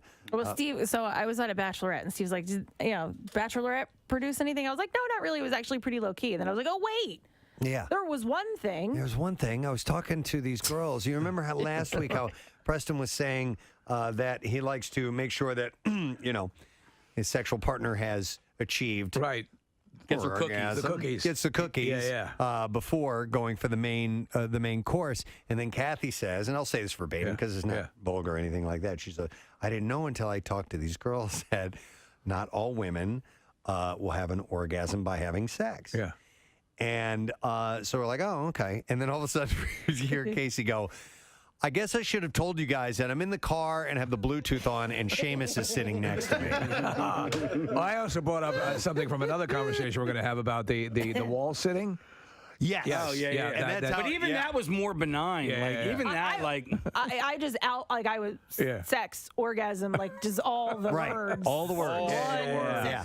Coming out of Kathy's mouth. And so Seamus is just sitting there in the passenger seat, and I just look over at him, and I can see him smiling. Right? God. He's just pretending like he didn't hear anything, and I'm like, okay, he heard everything. Now here's I didn't think Kathy had orgasms. well, I mean, like, and honestly, of all people, like, and this is not the first. This is the second time that I've done this with Seamus in the car. I don't remember the first time. The first time I called in like a couple minutes late, and you had already announced that you were in the car with your kids. I didn't hear it, so at the end of the, I think I cursed, like I said the F word or something like that. But like I was like joking around trying to make you guys laugh, and then there was like silence, and Casey was like, did you not hear me say I was in the car with my kids? And I was like, nope, I sure didn't. Sorry. Here's the deal. I don't even know if he knows what that O word is. Yeah. All the other stuff, I'm sure he knows all about. Right. But the main juxt of the conversation, the gist, whatever. I sound like anyway. The main gist of the conversation, it being the O and women not getting to that. I don't even know if that all that stuff could have gone over his head, and he probably was looking that word up. How old is he? He's in 8th grade. Maybe. I don't know. But the kids have the internet these days. Yeah, those kids. Yeah, And their well, internet. if not, he knows now. I'll tell you this, though, that's something that I've never had to deal with because it's just my wife, or we're transporting pets in the car. But it's such a common thing. There's no way that doesn't happen all the freaking time. Yeah, Shell and I instituted a standard greeting, which if you're in the car and Rochelle says it to me, she goes, hi, you're on speaker, so-and-so is in the car with me. Like, that's the first thing that comes out of her mouth. Say hi. Yeah. Now, in my defense, when I joined the call, There was already a conversation going on, so I didn't, I couldn't bust in and go, "Hey, by the way, I'm a speaker." I just normally it's okay. Like the majority of our calls It's pretty benign. it doesn't get that detailed or graphic. But when you're all worked up and horny, it comes through. Apparently I needed to. Kathy's all horned up. Well, Casey a couple of weeks ago suggested maybe we do, I forget, it was like Zoom call or FaceTime or something for our conference calls. And I was like, I can't do that because my phone is always on speaker, like when I do the conference call, because it's dinner time and we're either cooking, cleaning, like whatever it is, and Jace is always there. And when I feel like sometimes there'll be like a curse that slips, I'm like, and I gotta quick get the phone and put it up to my ear. Yeah. So whenever I talk to my buddy Jeff on the phone, you're pretty sure that the conversation is going to go to an NC-17 rating, right? So we always will go, are you on speaker? Are you alone? Or whatever. Right. I mean, but with our conference call, and also my kids are older now, so it's like, but when they were children, it was like, hey guys, by the way, I got the kids in the car. Well, it's for me, it's like my a Christmas story. We heard all that stuff from my dad, and so it was all part of the deal. But we never received calls through Bluetooth in the car. Yeah. While I was in the back seat when my dad was driving. It was something that didn't happen. Did anybody see the South Park quarantine special? Yeah. Yes. I watched it with my son over the weekend, and the last 5 minutes of it, there is a giant phallus that Mr. Garrison is carrying back into town. And my son, who is a little bit older than Seamus Casey, could not stop laughing. But he was laughing so hard that he was like holding the pillow in front of his face. So like we dance around the topic, but the older he gets, the dancing just becomes less overt. You're just like, no, right, it's fine. Like he knows you don't want to be the person. I don't know. You don't want to be like overt about it, but you also know that he knows. Listen, I've told my, and I say this time and time again. Listen, my kids are going to hear this stuff in the schoolyard, which is fine. Right. I don't want them teaching this stuff in the schoolyard. There's a difference, right? So you want them getting shed talks. No, but at the same time, with the whatever they're watching, it's like, all right, there's that weird fine line between condoning and encouraging. Yes. And so I don't, like, my son is now watching clips of The Family Guy, and he's getting such a kick out of it, and I hear him cracking up. And At my the dirty wife, parts? Probably. I don't know what he's, but my wife's like, it's not appropriate for him. I'm like, well, I know what I watched when I was 13 years old. I think my like with my situation, my dad just got tired of trying to restrict because and then my mother just sort of gave up. We tried, and and we were fine, but a lot of the stuff just went over our heads, and then eventually it was like somehow I just remember knowing about it. I forget exactly where I became aware of it. It was a combination of both the schoolyard and my dad. Yeah. I've got my two olders. They can say whatever they want to. Yeah. Right. It's free reign now. I mean, they're 20 and 18. Right. So Yeah. whatever. And they will say stuff in front of my 13-year-old. So it's everything now is on the table. Is on the table, except for like graphic sex or anything like that. You know what I mean? So you can. I love when parents say, they've heard everything. When they're talking about their kid who's a toddler, he's heard everything. But no, they haven't. He may have heard all the words, not in a specific order though. Yeah, which can make it very graphic and dirty. Well, like Chuck D'Amico, right? So Chuck D'Amico is part of our pod. I work with Chuck, and then so my kids and we see each other on the weekends. Chuck D'Amico says things that are like, I was like, I would never say that in front of my kids. Yeah. And he says it in front of my kids, and I'm like, well, I guess this is just where we are now, Like, wait, Chuck says stuff in front of his kids that you wouldn't say in front of your kids. He says it in front of my children. He says it in front of my children. Like what? All right, so for instance, we were playing... Using your mouth on a donkey? No. Is it Scattergories? Yeah. We were playing Scattergories, right? And the things that are round came up, and the letter was T. And he said, and I'll just, so he said tiny toddies, but it wasn't toddies. Right. It was, boobs. And I was like, and like... You were like, we don't say that. That's 2 points, man. You also, I know that, but you also have to remember, I also have I have the youngest of everybody, too. Yeah. So my 6th grader is there. My 6th grade daughter is there as well. So That's not appropriate. It's not. It is not. So what you're saying is he's a bad dad. Well, I'm saying he often forgets, and that we all have different parenting styles. So he might have said that in front of his 6th grade daughter but she's a sophomore in high school now. So there's a difference. And you lose track. When he did that, my wife and I looked at each other like, like. Do I say something? Well, I'm saying something to him now. Don't say stuff like that in front of my daughter, right? Don't say stuff like that in front of my 11-year-old daughter, my 11-year-old Catholic school daughter. All right. Okay. All right. Kathy, don't talk about orgasms in front of my son. But I didn't. Unless you're going to teach him how to give one to a. Oh God, stop it. Dear Lord. Stop. We are crossing Yeah, no, I don't want to territories. Yeah, this isn't good. By the way, I just jotted down. I need to watch South Park movie with my sons. I don't think we've ever seen that, and that gets as dirty as you can possibly get. And watch this quarantine special because it's pretty damn funny. Okay. And there's a huge phallus in it at some point? Yeah. Because there's a little one in the South Park movie where Saddam Hussein whips out. Right. No, this is a giant man gets turned into a penis and gets hauled into town. All right. Nice. All right.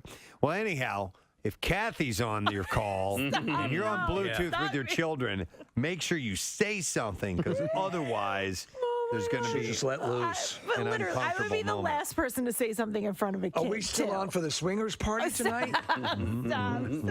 Oh, God. By the way, today is National Cheesesteak Day. Yes. So I figured it's a food thing. Food is on the brain. Yeah. And, we're going to do some giveaways with Steakum in a little bit, who have stopped by this morning to give us some stuff to give to you. But let's have a seat and have a meal, if you will. It's time for the Connoisseur in honor of National Cheesesteak Day. We're going to talk all things food. We definitely are. Maybe we can get into a cheesesteak discussion at some point. You know, there's a Goldberg's tie into cheesesteaks. They always run that episode. Yeah, where they, donkeys. Donkeys. Right? Yep, And absolutely. the whole big thing was that the best cheesesteak in the world is not in Pennsylvania. And you know what? It was really good. I need to get back there. I know. I'll have to, when I have a cheat moment, I'll do that. Well, and some people call no fair because it's not on the long roll. It's on a Kaiser. Yeah. Poppy C. Kaiser or whatever. I got no problems with that. I don't care. I think it just tastes great. I That's say all there is to it. If you And put less it in filling. if you put it in between white bread, it's still a cheesesteak. Yep. You know what I'm saying? Word. All right. So I've got my Yes, your chef's hat on. Your puffy chef's hat. So we're going to start with this. What is the technical name of that hat? Chef's hat. Chef's hat. Is it literally just chef's hat? You got me. Because there's a couple different ones. I think like sous chefs wear a different hat. And so there's a variety of different hats that are worn in certain restaurant situations. So it's called a toque, Steve. All right, there we go. So according to this, it says the chef's hat is officially called a toque. That's toque. Which is Arabic for hat. All right. While the term has existed for a few thousand years, the French popularized the word when referring to a chef's hat, according to Culinary Anyone. That's a website, I guess. By the 1800s, that hat has become known as the toque blanche. Oh, because it's white. Or white hat. Yeah. I know you're about to get going with something. Connoisseur. I don't think a cheesesteak in between white bread is still a cheesesteak. It is. All right. Maybe we can come back to this. I stand corrected. No, I mean, is it called a cheesesteak roll? Yeah, No, it's called cheesesteak. I think you've bastardized the sandwich by putting in between white bread. Okay. If we're going to come back to cheesesteak, You talking about later. sandwich bread, just regular sandwich Yeah. bread? I mean, what if you put a hamburger in between two pieces of white bread? Is it no. not a consider it a hamburger hamburger. anymore? I will It's that accept. you didn't have any rolls left and you had nothing else to use. I will accept a Kaiser roll, but at white bread, I think you are killing the very being of what a cheesesteak is. It's still a cheesesteak. I'm not saying I'm not killing the being of it, but it's still a cheesesteak. If you put peanut butter and jelly on a hoagie roll, it's still a peanut butter Wait a and jelly minute. sandwich. Would you then call it a steak sandwich? Because I don't see that as a steak sandwich. The steak sandwich I see on a roll. I think it's like if you put it on a bagel. Around nude with a dude was one of my concoctions. Nude with a dude, yeah, I'm sure the consultants came by with that one. Yeah. I trick or treated at a couple pedophile houses and things like that. So Dear you God. know, I went through the ringer, 15 years doing that. So I looked up to you guys as you guys are a tent pole in the industry. Well, I'm so thank happy you. you're still doing it. There's a big collection and sharing of dumb ideas. And, Sure. it's really what keeps the industry alive. I'm sorry, Nick. I jumped in. No. I was just going to ask, was that the NPR station in Buffalo where you were? Hey, now listen, Josh, like I said, it's our first time meeting. I'm sure you get this all the time, but you have got the thickest prescription glasses. Oh, yeah, I I've can't see any of you ever in here. seen. They almost look like novelty glasses. Sure, yeah, no, I'm blind as all hell, but I'm happy you guys put your names really large. I could see all of them pretty good. But Nice. it's I'm blind in my right eye altogether. It's Seriously, it's not great. Wow, It's rough stuff. But, So Kathy has, when she's wearing contacts, but when she wears glasses, they're in the ballpark of you. I think Kathy appears Mine to are be. pretty bad. Do you know what your numbers are? I think I'm minus Or number? 19 last I checked, and I think Oh, it's wow. gotten much worse since then. Okay. So I Are have you to allowed get to it drive? I'm updated. I'm a 7.5. Oh, I'll say this: the state of New York gave me a license. Okay. Whether or not that was, I don't know if I might be talking tales out of school by giving this tip out. But if you get a note from your eye doctor, you can just forego the eye test at the DMV. What? That seems problematic. Why? How do you think all these old people are doing? Right. By the way, years ago, and this would happen. You get the eye test and so on and so forth. Then I remember clearly being at a motor vehicle one time where they denied a guy who was clearly older. No, you didn't pass. You can't. And do they do that anymore now? Because there seems to anyone and everyone can drive. My doctor told me, he goes, I'm never going to rob you of your independence unless it gets to the point where I consider it dangerous. Right.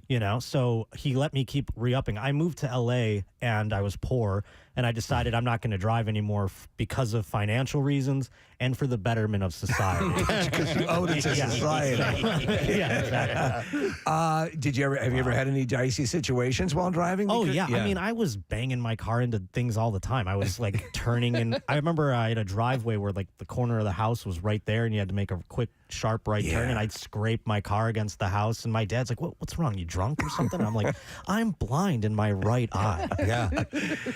Would you ever have any little dings in parking lots and just kind of, they'll move along now? I was always a guilty conscience, and I would bring them up. My insurance sucked. It was out the ass, but it was like, it was, I would feel guilty if I did do something, and I would always tell them that I'd leave a note or whatever. That's admirable. You know why? Because if you've ever been dinged and had the scumbag leave and I'm not going to do this to someone else. I remember one time during an ice storm, I slid into a car slowly, but I did, that had been hit already twice before because it was at the bottom of a hill, and there were 2 other notes on it. But there were. So you're like, well, let them. But I still wrote it down because I'm like, I'm part of it, and I know it sucks because I actually was in work one time, one of my early radio gigs. Somebody literally ripped the full assembly, bumper, headlights, and everything off the front of my car. Oh, my Lord. Pretended to write a note. Oh, yeah. And just scribbled and put it under the windshield wiper and left. I'm never doing that. This is when I was in radio. I had a car that was just parked in the street, and I woke up, and my buddy was, my roommate was the promotions director at the time, and he would go in earlier than me. And he calls me, he goes, your car is like twisted into a pretzel in the road. And I'm like, what the? I'm thinking in my head, what did I do last night? But I was like, I came home early. I went to bed. And then I came out, and it was evidently there was a cop just wrote a note on it. He goes, a drunk driver smashed in your car. We didn't find him. Oh, man. Well, in Buffalo. Yeah. So brutal. I born and raised in New York and Buffalo. We'd visit Buffalo and horrible. It starts snowing early July. I mean, it's... So how were you handling that if you had a impaired driving? Well, I'll tell you, I think it brings everyone to my level. Yeah. That's a good way to think of it. On a beautiful day, I'm seeing the same thing you are during a whiteout. So I'm handling it the same way all the way across the board. Yeah. How far is Buffalo from Niagara Falls? It's pretty close, very, right? Very far at all. 10-minute drive. Okay. If that. Yeah, that's what I did when sorry, Press, when I went to the Eagles-Bills game. I went for the weekend, but I wasn't going to spend a weekend in Buffalo. So I used to have to Niagara. drive all the comics to go visit Niagara Falls when I lived there. They'd be like, take me to Niagara Falls. I'm like, oh, God. And you do that with everybody that comes to visit you. Well, listen, I saw an article the other day about somebody who went and visited Niagara Falls, and they were just ripping it to pieces because... Oh, it's awful. It's Johannesburg. But they... I mean, it's terrible. But they were ripping it because it was so tourist laden. But my response is like, what did you expect? I always feel bad for the Japanese tourists who come over and they think, well, I'll get I'll go to all the things on the American side. The American side is like a bombed out Chernobyl looking. And then you look at Canada and it's beautiful. It looks really like is. Atlantic City. And you're like, why didn't I go over there? And some poor Japanese tourist flew his whole family over here. And they're all like, Dad, this is garbage. Josh, you will agree, if you are a fan of really cheesy roadside attraction type vibe, you're going to rock out on the American side of it because there's just all of that is Tourist there. trap. All the touristy stuff. Now, you have that on the Canada side too, and by all means, if you go there, do the Maiden of the Mist. Yeah. You have to do that. I mean, you I actually- thought it was worth it too. Yes. And I'm sitting there because we were there for a couple days, and first day or two, I'm watching the boat go in, make the circle, come back, and I'm like, oh God, we're gonna go do that. Yeah. But then when we got in the midst of it all, I'm like, okay, This thing's powerful. It's This a is powerful pretty freaking presence. impressive. Yeah. They say when you stare at it too long, it makes you want to crawl into it. And my mom would remind me of that as a child every single time. Like a morbid. She would buy books about the people who survived going over the falls. You can do it. Oh yeah, I understand it because I stood right where at the crest of it all, and I watched it was so cool because I would watch branches, just come down and then go over, and I was like, yeah, I could see how people would want to try and go over this. Well, thing. that's an actual psychological. It's the same thing that, and I get it occasionally if you're on a Ferris wheel. When you hit the zenith, you're like, I wonder if I could jump. And then so that waterfall thing kicks in, and you can see the situation. I actually get nervous when you're driving up. You're going, and those signs are visible in the river leading up to it. Me too. No sailboats past this area. No. And you start to I get tense, Recently, a woman drove her car into the Niagara River, and they pulled her out or whatever. She died, but they pulled her body out. But the car just kept staying there. Wow. And then it got stuck at the top of the falls. If I lived in Niagara Falls still or in Buffalo still, I would be there every day going like, go. Because you know it's happening. How dope would it be to see a car go off the fall? That'd be awesome. Yeah. But your mom would put the fear of that into you. No, she was morbid. She would just she'd be like, oh, and then there was this little boy back in the 70s that he was boating on the Niagara River, fell into the falls, and they couldn't get him out. He kept going past all those signs that you brought up. Right. And he went all over the falls, but because of his life vest and his light weight, it actually propelled him well beyond the rocks. And he actually landed and lived.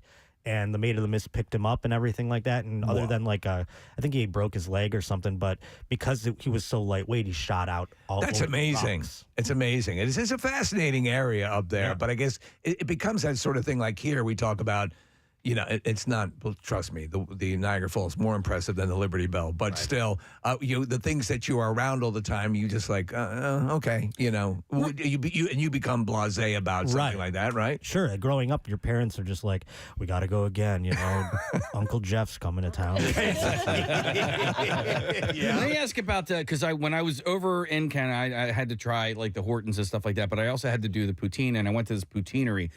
Is Buffalo close enough to Canada where poutine is a thing? There was a whole, I think it's gone now, but there was in Allentown in Buffalo, which is a neighborhood in the city, there was a poutine restaurant. I mean, it is a thing. The culture bleeds over to the point where on our radio station, we're playing the Tragically Hip once an hour. You know what I'm saying? They drive 3 hours down the 90.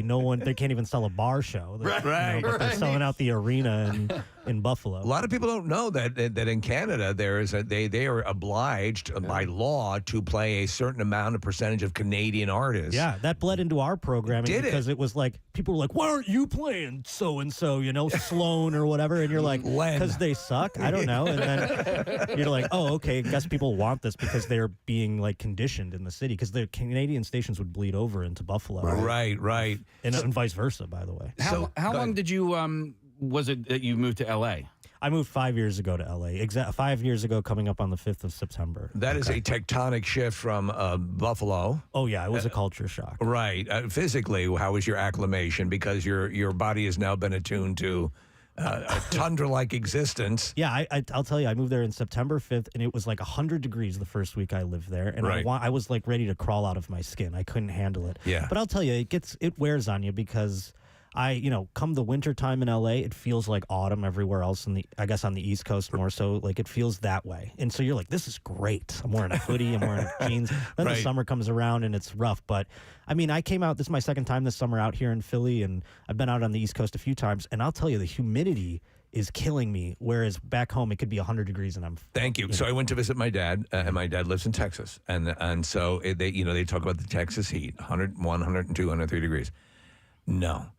You don't understand. I was trying to tell them, I don't want to hear about Texas heat anymore, because here you'll get in the high 90s with 85% humidity. Right. And that is completely enervating. It just, even if you're inside an air-conditioned building, somehow it sucks the life out of you. Sure. But people don't understand that. No, it's crazy. Like in LA, I tell everyone 65 degrees feels like 45 degrees on the East Coast, because it's just this weird influx of like everything is 20 degrees cooler. Right. Without the humidity. So how did you get hooked up with Segura? Because you were on his mom or your mom's podcast with him and Christina. Yeah, your mom's house. I was on there for a couple of years. Yeah, I mean, I just growing up in Buffalo or doing radio in Buffalo, I was the guy on the radio who did comedy. Yeah. And so I'd perform at Helium. I do fire halls or whatever. I'd come around, and I worked with Tom in 2013. He came to the club. And he wasn't, your mom's house wasn't what it is today in 2013. But, he still had some like cult following, I kind of compare it to like where I'm at this point, and I just got paired up with him as a middle act. And then he was like, hey, you want to come to Orlando next week? And I was like, hell yeah, let's go. And I was lucky enough with my radio, I was treated so poorly in terms of monetary compensation that they would let me just do road gigs whenever I wanted. Yeah, it's funny sometimes because people say, because I did stand up for a while, but to do what we do and then do it on, because it's predominantly the weekends where you're going to be doing it, you would just die. Well, to learn how to do it, I had to do it as many nights a week as I could, and I had a schedule that I did since 2008 up until 2017. I would come home from radio. I'd come home at like 1 o'clock. Yeah. I'd sleep till dinner time, wake up, go do a show, come home at 1 o'clock, sleep till 4, go do the radio, like that was my life. Right. Now, if I can't even imagine doing it.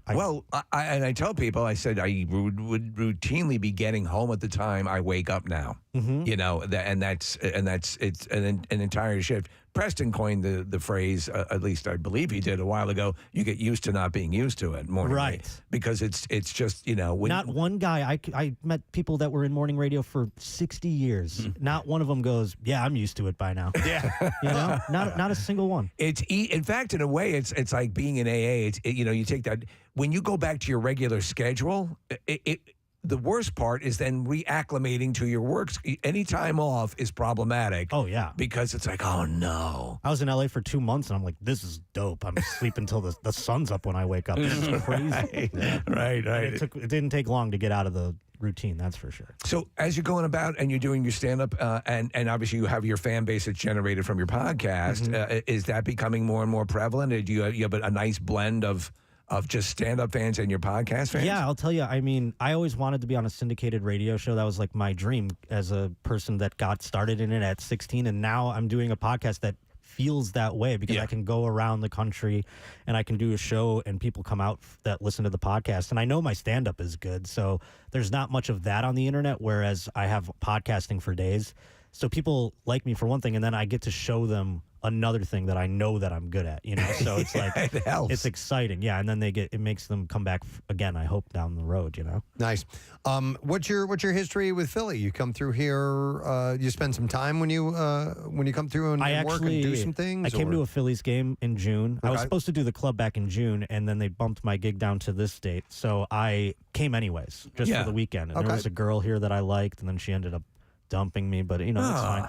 That wasn't but we had I went to Royal Boucherie, beautiful restaurant. I don't know if you ever been. So our foodie over here, Marissa, she's nodding. She knows all Royal about it. Boucherie? I had snails there, and good Lord. I said to the waiter, I'm like, props on the snails, dog. I guess they call it, something else. But I had that. I mean, and I went to a Phillies game. I watched them play the Angels. I love going to baseball games every city I can. So are you more a football guy? You're the Bills are my favorite team in general, and I am a football guy, but I love the sport of baseball. I don't have a team really. Well, you had So the Blue Jays for a stretch, right? Because they during Sure, the yeah. pandemic, they were playing in Buffalo. I think they were playing in Florida and in Buffalo, but not in Canada. They played, they weren't allowed to go into Canada, so they were playing down in Florida, and then they moved them up to Buffalo, thankfully. I mean, because Buffalo's got the minor league team for the Blue Jays, but they've changed hands so many times in my lifetime that I really don't have, I can't say I'm a fan of a certain team. So I'm just a baseball fan. I love all the teams. Right. So I wore a Nick Castellanos jersey out there at the Phillies game and Nice. everything. Had a great time. Had some crab fries. What were the Bills fans doing for a while? Like jumping in a pissing trough or something like that? No, or? we're doing. Well, they do that. We just fall into those. But jumping through the tables is a thing. That's what it is. Through 20 years of boredom, we're concocting our own ways to have a great time. So I mean, Oh man, and I've seen some epic fails. You remember the guy? And I don't think it was in Buffalo. I think they were maybe playing in Miami or something, where a guy I think he was trying to jump off of a parking garage. Yeah. And did you see that? Oh yeah, He didn't make it all the way. I've seen the ones that you don't see on YouTube and things like that. You know, those ones that go awry that don't make it to the viral video status. Right. Well, because you're not sure if they actually lived or not. And this particular guy was like, I think I just watched a guy die. Oh, well, that's what kills me, too, is that you watch those videos will sometimes end up on AFV. And I think, who do we have? At some point, we had one of the hosts, and that notion that, on AFE, no one gets hurt in those videos. Like, that's a crock of crap. Yeah, people break their ankle or something every time. Yeah. Josh, at a Bills playoff game this year for the first time, and I think our boss was actually there. For the first time, there were heat lamps. I think it was like the actual temperature was 2 or 3 degrees. It was brutally cold. And under one of the sections, there were heat lamps where some of the fans in attendance were able to stay a little bit warm. Did you see that? Were you aware I of don't that? know that that's the first time. I think that those exist for that section if you're under the overhang. If you're out in the, but I've been out in the open. How brutal? It's brutal. And also, there's no heat lamps for the upper deck. I was kind of felt bad for the rest of the people Those in are attendance. premium seats, those ones. And they're lit up all the time, but you don't see it because we just started getting primetime games. So now you see the night games, and there is a nice little orange glow around the circle. Okay. But that exists in the daytime. We just always had 1 o'clock kickoffs before. If you're just tuning in, it's Josh Potter who's going to be at Helium Comedy Club tonight at 8 o'clock. Nick had pulled up the Helium website, and we're looking at your bio. Oh, yeah, that's I should probably, I was saying that to somebody else. I go, I should update that bio. Last time I did radio.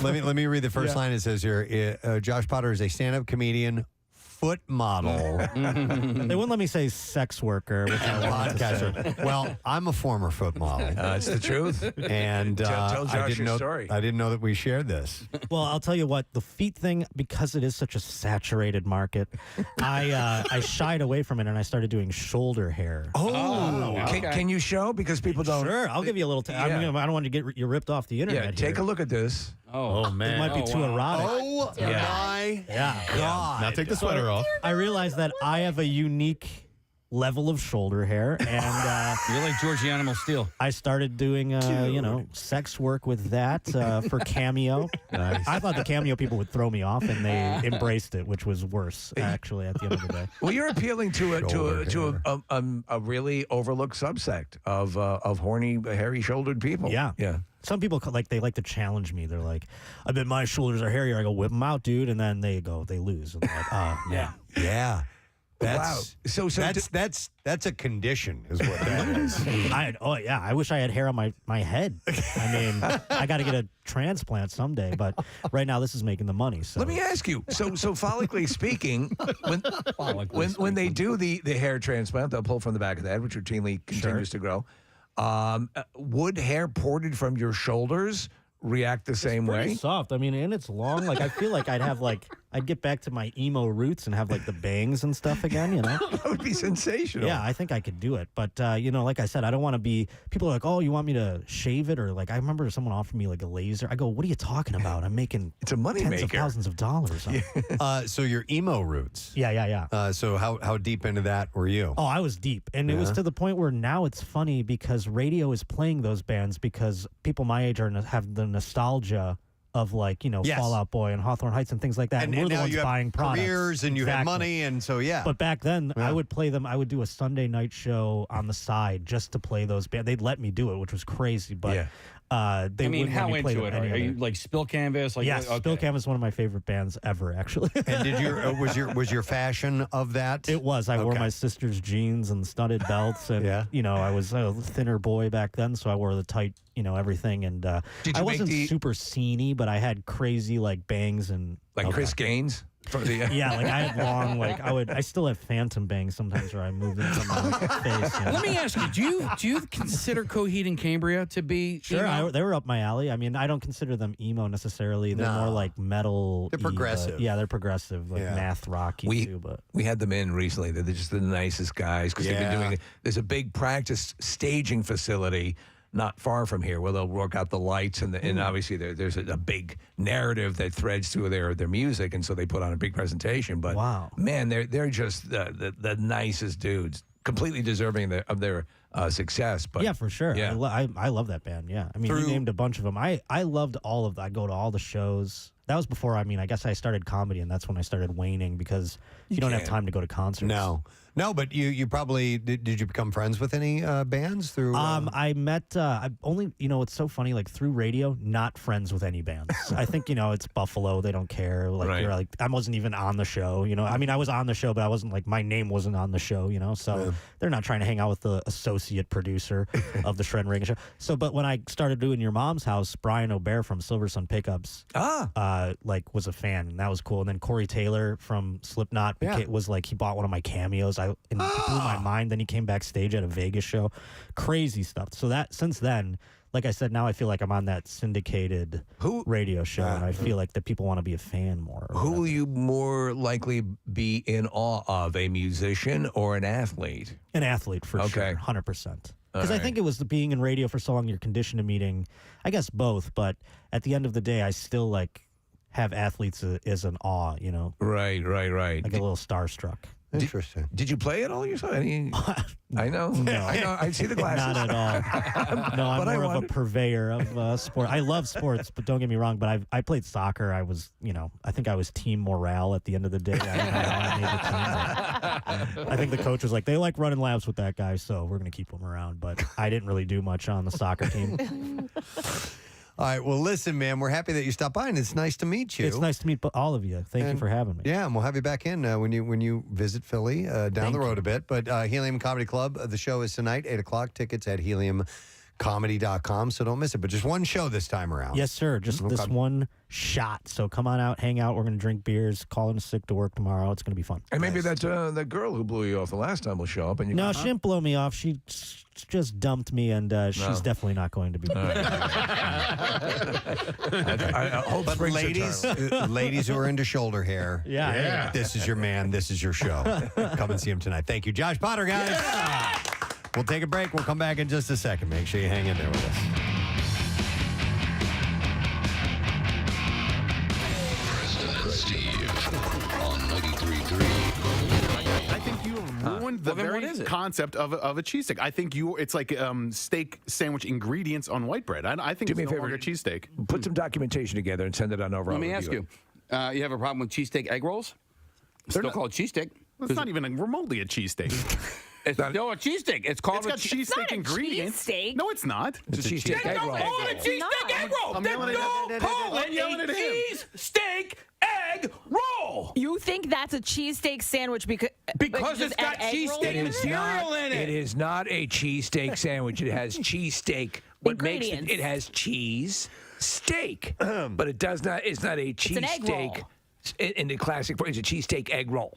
Cheesesteak egg roll. I just want to point out to everyone, looking at Casey's body language, he's deadly serious about all this, right? Well, it's 100%. And he's dumb. wrong. It is a dumb conversation to have, and it's Okay. It's a dumb. Listen, it's a cheesesteak. It's what is inside the roll that it's named after. It doesn't matter what you wrap it in. It Okay. doesn't matter. Like, And cut Nick Yeah. some slack because he's had really loose bowel movements for the past day or two. okay. So. He's not thinking right. Yeah. He's low on electrolytes. Just had a visit down to the third floor. Did you make a cheesesteak? Well, no, but man, do they got a nice bathroom down there. Sony has recruited Zachary Levi to star in Sony's live-action adaptation of the classic children's book Harold and the Purple Crayon. Did you ever read that book, or do your kids? I don't remember it. I know the title, So do I. but I don't remember what it's about. It was a staple in our household when Ben was 3 and 4 years old. Okay.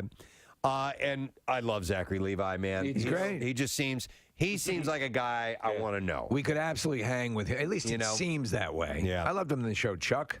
The story, published in 1955 and written by Crockett Johnson, tells the story of a 4-year-old who created worlds around him with his crayon. He is the voice of Flynn Rider, correct? He is. Yeah. Which is a far superior movie, Tangled, than Frozen. Yeah, I know you're a big proponent of that. Casey's opinion. Yeah. And I texted you guys about Flynn Rider last night. I saw that, and by the way, we're looking at the cover of Herpel and the Perilled Crayon And the hairy donut. Herpel and the hairy donut. Hey, I know someone named Christine Herpel, by the way. Okay. We do. We do. She's working at NBC. Not her first name, but Herpel. It's not. It's Meeston Moiety. Herpel. Herpel. I love Herpel.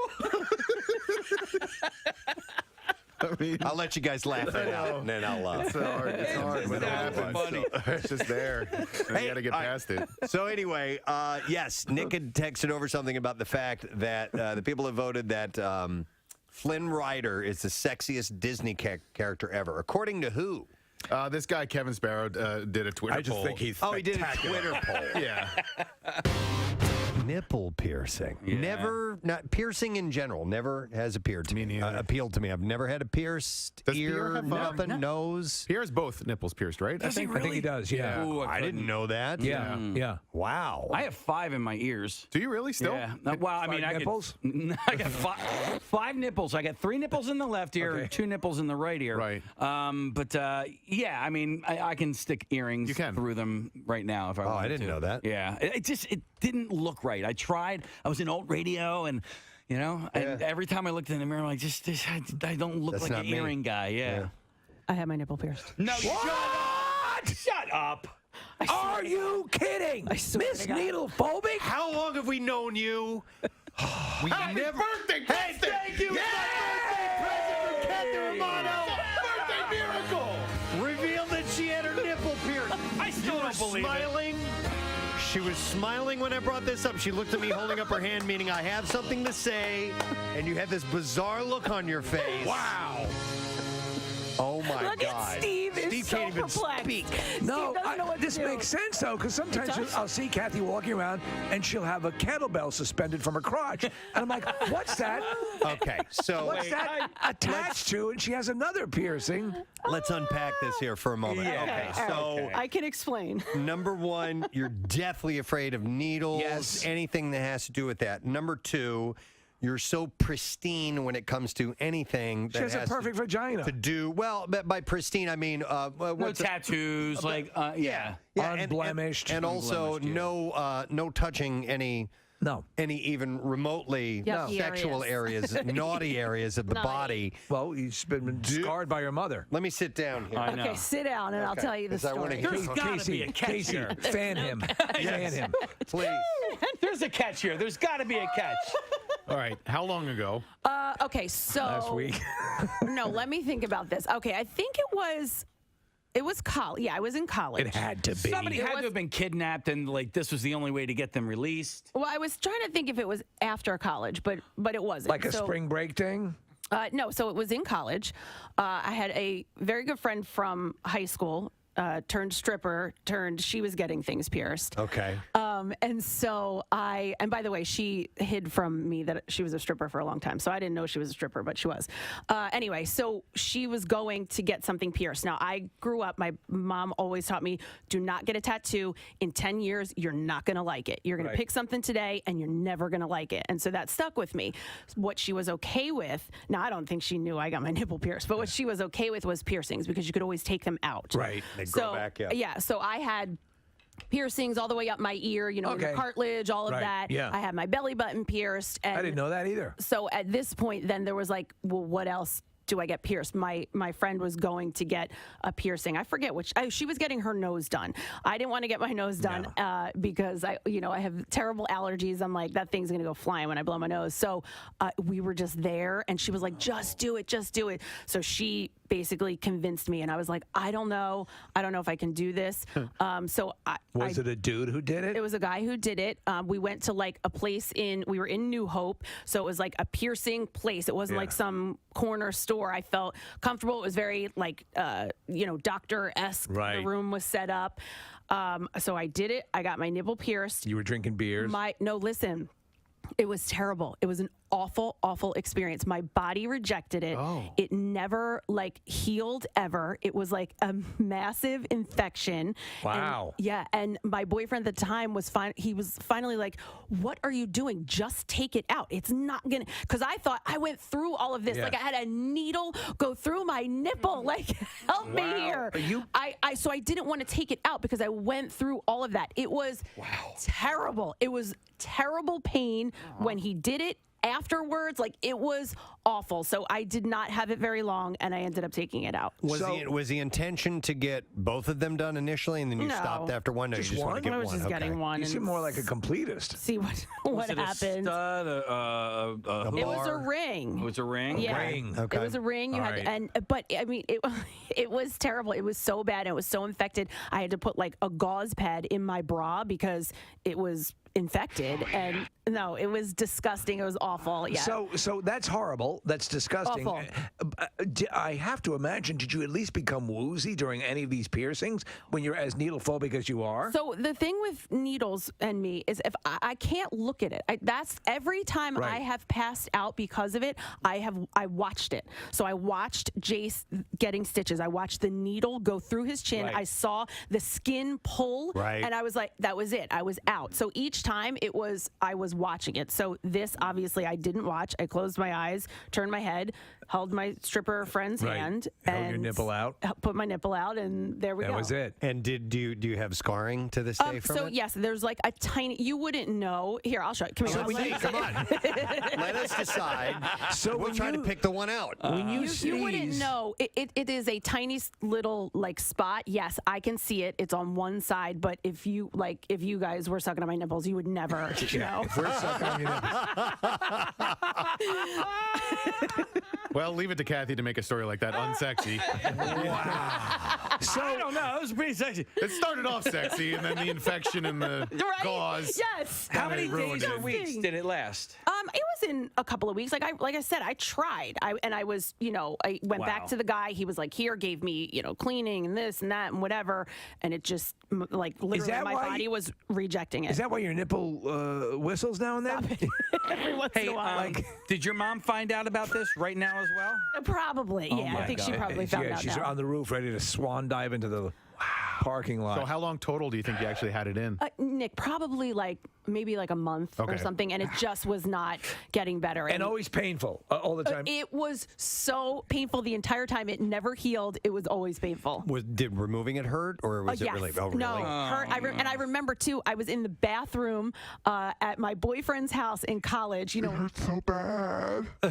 Like college bathrooms, it was disgusting. It was so gross. And I was up there with my friend, and she was like, "That's it. We're taking it out." And we just, because remember the old piercer, or what they used to use. I don't know what they use now, but it had little balls on the end, so you had to screw the ball off so that you could take Right. the hoop off. Yep. So it was like the whole thing was just painful. It was awful. God. All right. So the actual act of having it pierced, because I couldn't do it. It just seems like it would be so painful. It was awful. It was Okay. so painful. What did they use, like ice? Or People what?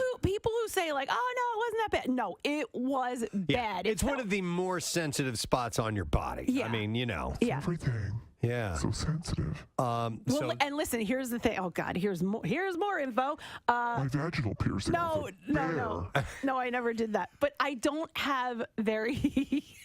Well, I can't believe I'm saying. I don't have very sensitive nipples, Yeah. so I thought, oh, okay, I can do this. Yeah. You know what I mean? Like I'm not like the girls who are super sensitive and are always nipping through their shirts. I've got I tough didn't as get leather that. nipples. Yeah, not so much. So not true. when it was happening, did they get like browner or pinker or? hate you. Somebody No, but says I call will the guy in New Hope. He'll be able to answer the Hold on. question. But I will say, they would take pictures of all of their piercings, and I was like, "Oh hell no!" I was like, you cannot have a picture of my boob. I am floored right now. I am too, man. So floored. Well, we all remember Marissa's tongue piercing. Yeah. Remember when she removed that manually at home? I used to have the audio with the audio of that getting clipped off. Now that when you initially got that piercing done, Marissa, how could that not hurt? Because I was on spring break and it didn't matter. No, All right. But did I ever tell you guys a story about when I came home and my mom saw it? No. So it was Easter dinner. At first, I should say, as soon as I sat up, as soon as I got a pierced, I sat up and I went, "Ugh, my mom's gonna know I feel my tongue pierced," because my tongue just swelled up and I couldn't eat for a few days. So it was Easter dinner. We're all sitting around the table, like an Italian table. So we're talking and laughing like 2 hours after dinner. And at one point, I just opened my mouth really wide to laugh at something, and the whole table's laughing, and my mom just stops. Oh, daggers. And she goes, "What's that?" And the entire rest of the table starts cracking up laughing because they have saw it hours ago. My mom was probably cooking dinner and she didn't notice. So my mom collects herself for a minute and she goes, "Oh, okay, all right," and starts laughing with it. And then she goes, "Well, at least I knew about the other one." And everybody laughs more. My dad goes, "Wait, what other one?" Before I do my intro, okay, can you hear me, Amy? Yeah. She's here. Amy. Oh my God, I'm sorry. All right. Well, no, it's all right. I like to always to do a nice big intro, so let me do that now, ladies and gentlemen, from Evanescence, it's Amy. Hi guys. What a nice intro. How are you? Good. Thanks for having me. Oh, are you kidding me? It's great. Listen, we had just played Better Without You. Leading right into this, and of course, it's on the album, The Bitter Truth, which is finally out. And I wanted to ask you about that because you were talking about this album. I mean, was it done already, like in 2019? I mean, in the can and ready to go or close to it? No, not at all. Oh, okay. We really wrote most of it last year. Yeah, during everything. All right, then I had read that you had asked, you wanted people to hear it at that point, so I read something incorrect. Oddly enough, there was some misinformation that I found on the web. Weird. Yeah. Well, we started it a while back. We'd been working in bits and pieces through 2019 in between tours. We just sort of started putting time aside when we were all together. We live all over the world. All over the country, and now we have a member who lives in Germany. Jen. We have a guest coming up here in just a minute, so while we're waiting to get her on board, I think I've decided what I'm going to do. Do you want to recap the problem from earlier? About my children. So it's just been bothering me all day. I know. It's completely honest, and I think many can commiserate with your dilemma. I've been cleaning up their messes for 20 plus years, and so. Yesterday, I had a really, really long day. We did the show. We went into a meeting about the Camp Out for Hunger. I immediately went to Penn to get some tests done in the city, in Center City. And then I had to drive and hit traffic on the way home. Yeah. I ran some errands on the way home. I came home. I cooked dinner. A headache settled in. I had a migraine headache. I ended up, straightening up. And then I got to sit down for a few minutes. And then I did some prep work. And then I was going to go to bed, and I realized that the house was, the kitchen and everything was a bit of a mess. So I'm like, you know what? I'm not going to trouble the kids. I'm going to go ahead and do this myself, even though I've had this long-ass day. And, emptied the dishwasher, filled the dishwasher, hand-washed the leftover dishes, wiped down the kitchen, everything. Had it somewhat, not completely clean, but enough for my satisfaction to go to bed and feel good about it. I woke up in the morning. I come down the stairs. I mean, we'll call it the morning. It's actually still nighttime, mind you, when we get up. And what time did you go up to bed, by the way? After you did all this? Like 8:45, something like that, because I want to go to bed. So anyway, and then I wake up this morning. It's just an you'd think there was a frat party overnight when I came downstairs. There's just trash. There's clothes. There's just stuff strewn everywhere. And I wish I would have counted how many McDonald's French fry, the large French fry red thing. Yeah. There had to have been 7 of them sitting out, and I'm like, so was there a they party? weren't there the night. I don't know. Where did they come I mean, you from? just had 2.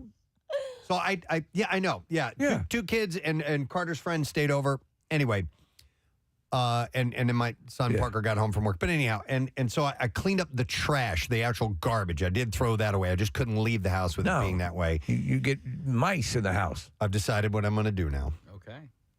I'm going to go home. We have a pool table.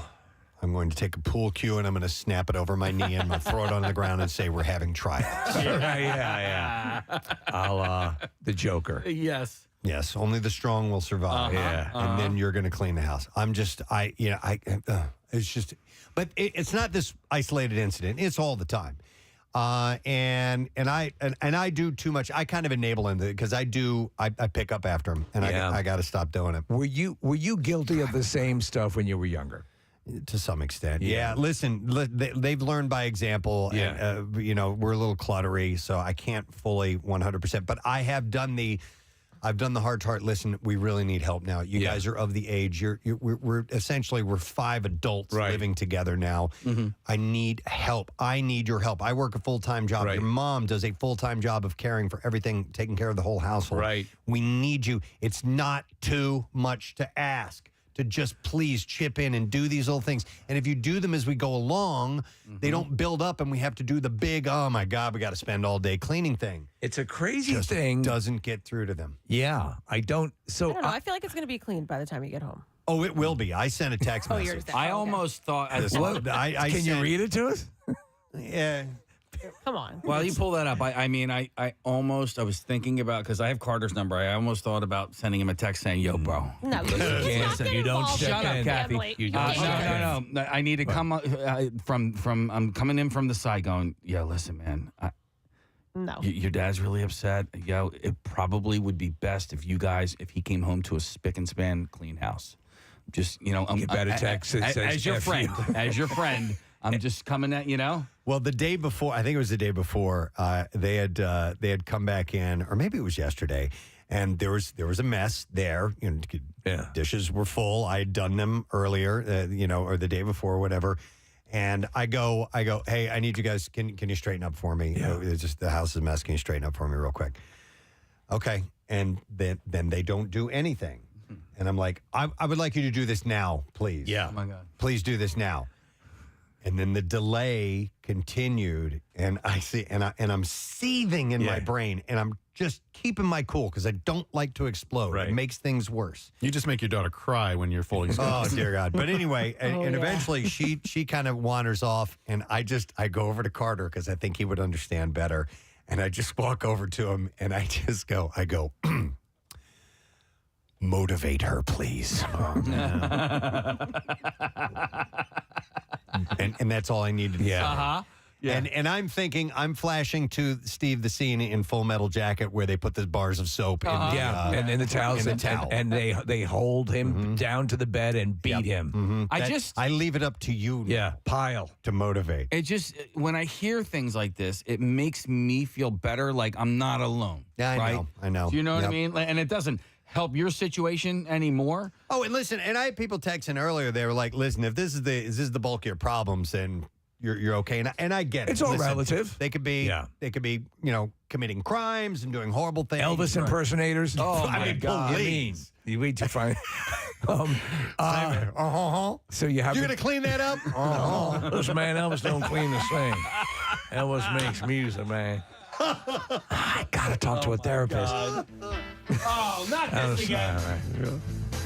Elvis likes his French fries. You know what I'm saying? Do you have the text? TCB. Yeah. Yeah, Okay. I'll read it. Paraphrase it if you need to. No, I didn't. Yeah. I kept it civil. Right.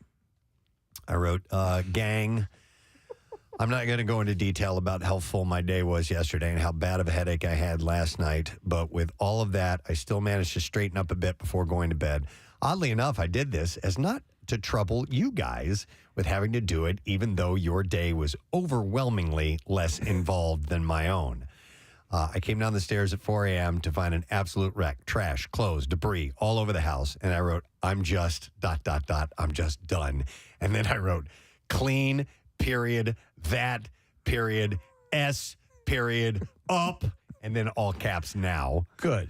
I already gave you a head start as I had to throw the trash away myself. We can't continue living like this. I won't allow it. This includes your rooms. I'll be home by 12:30. I want to walk into a clean house when I get home. If not, all of your privileges are gone. All of them. And I want to keep going on with this message, but I have got a job to do right now. It's pretty good. Thank you. Yeah, that's pretty good. I'm sorry, I spent the entire news break this morning, our first break of the day, Writing that. composing that. My mother years ago, my poor mother, it was all sons, and my older brother Gene had left the house at a certain point. It was just Tom and myself, and trying to corral us, and it was a disaster.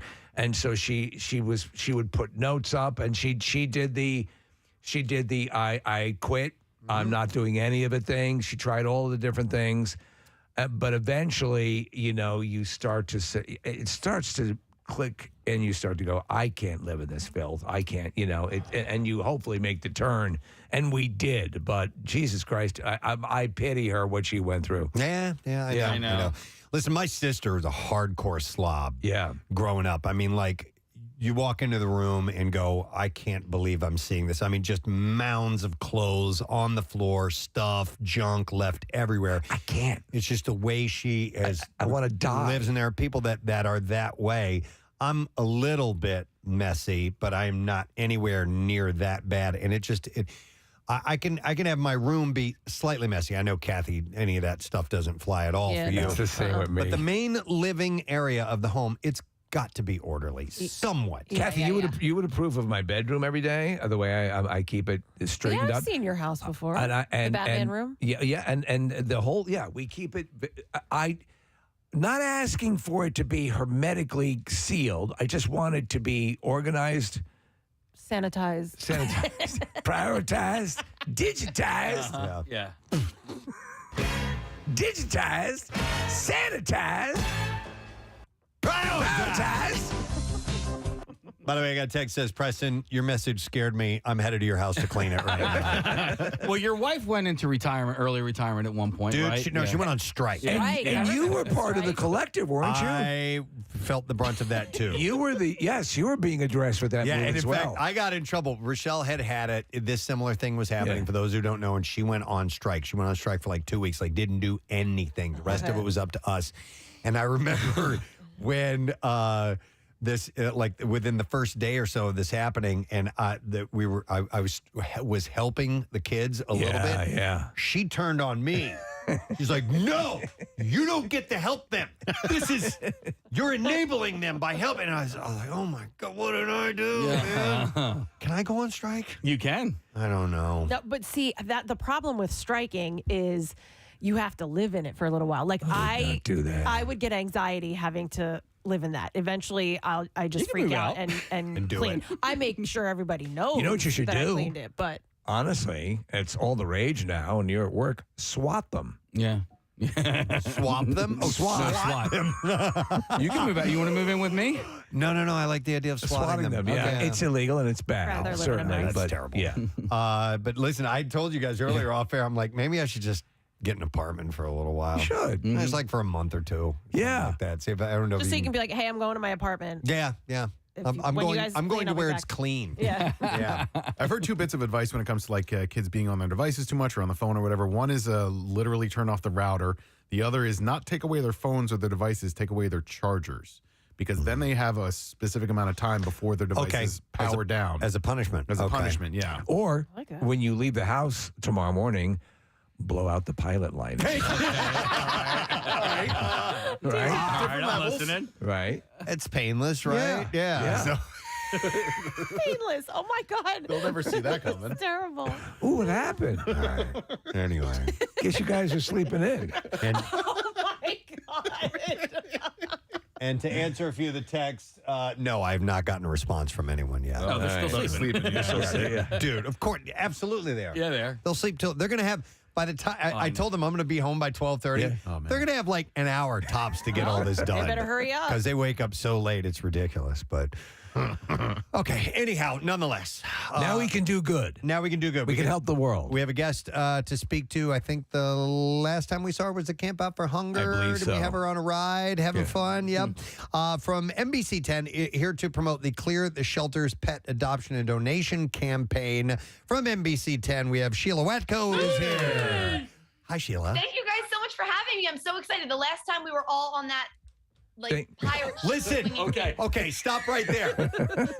For those of you who don't know, who aren't watching on our YouTube stream, she just did this hand motion, this back and forth hand motion. Casey and I have both done that because we always forget the name of that ride. What is the name? Pharaoh's Fury. The Pharaoh's Fury. Yeah. Pharaoh's Fury. It's like the pirate ship that rocks, that goes back and forth. But to describe it, everybody just does this. same thing. So it's like a pendulum. This little pendulum Well, motion. I did it in the meeting yesterday, and Preston kind of made fun of me, and then he did it today.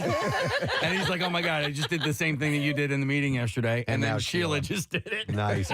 Yeah, that was the last time. That was a good time. You were a trooper on that. It was fun. I think you had us throwing cheese puffs at each other and catching them in a cup. And Bill and I didn't catch any, but we had fun with it anyway. It was still good. It made for some good video. Excellent. But you're on, too, to talk about the Clear the Shelters event. What can you tell us about it? Yes. Okay. I'm so excited about this. I'm very passionate. Actually, perfect timing. My little Foster, if you're watching on the YouTube stream, she's so tapping cute. my arm to get attention in here. So I am very passionate about adopting, fostering, and just being an animal advocate. So this weekend, this Saturday, is the big Clear the Shelters Day. There's over 50 local shelters and rescues participating. They're going to waive or reduce adoption fees at a ton of shelters in the area to get as many of these pets into home as possible. It's always important to get these pets out of the shelter, out of the kennels, into a loving household. But this summer has just been really extra bad. Shelters are packed to the brim.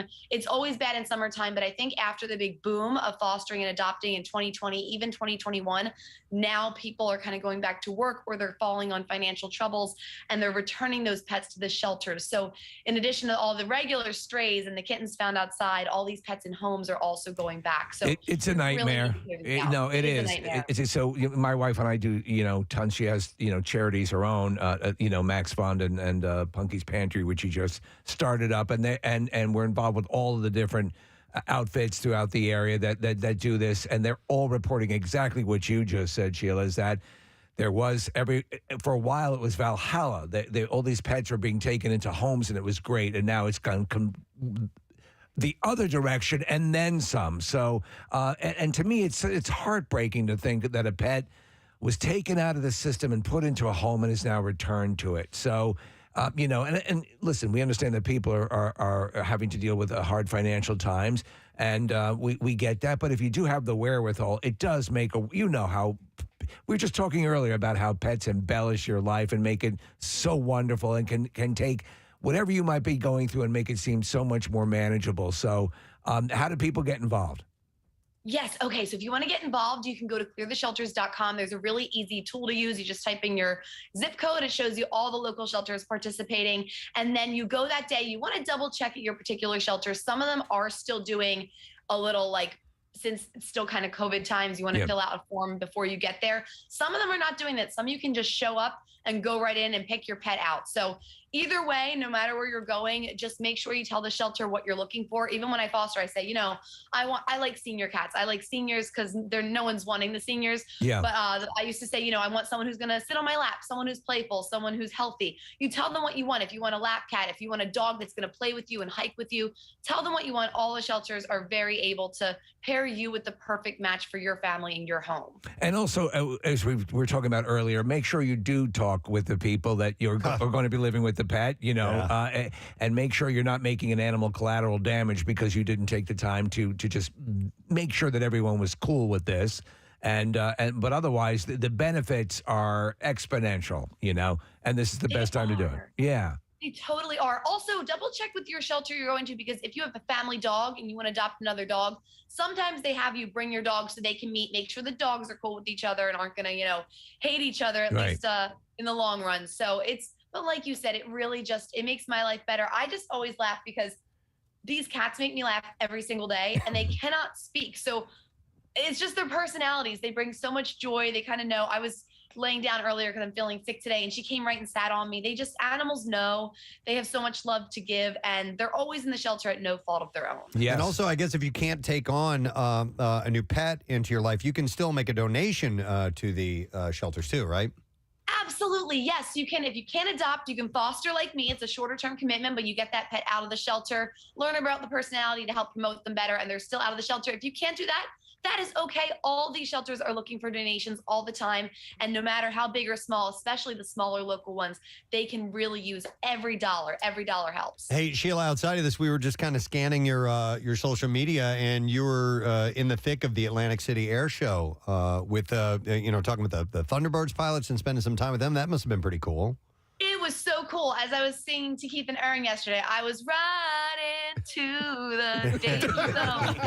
So fun. It was awesome. I met this really cool young woman who was a captain in the Air Force Thunderbirds, Captain Toner. She was awesome, but everyone I spoke to was amazing. We met some pilots, met some of the Golden Knights. It was so fun. Sheila, this is Nick. I met Katie Toner months ago, and I actually went to a Sixers game. I sat next to her husband. He's in the Air Force as well, and a super nice guy. And he introduced me to her. I'm so impressed by what she's been able to do, and she's turned her career in the Air Force into doing these air shows. And it's really cool that you got to spend some time with her. She was so cool when they said, you're going to meet someone from the Air Force. I was so excited already. But then she walked over. I was like, oh, like she looks like she could be my friend, and we would just hang out on the weekends. She was so cool. And just a really impressive young woman. And like you said, she's able to turn this into so much and getting the word out about the air show and about what the Thunderbirds do and what the Air Force does for the country. It was really an honor to meet her. I hung out with some military families as well, an honor to speak to them. It was such a nice 2 days. Cool. Yeah, pictures are cool. You can check out Sheila's Instagram page. So clearthesheltersfund.org or cleartheshelters.com to get the information. But this campaign is going to end on the 31st, if I'm reading correctly.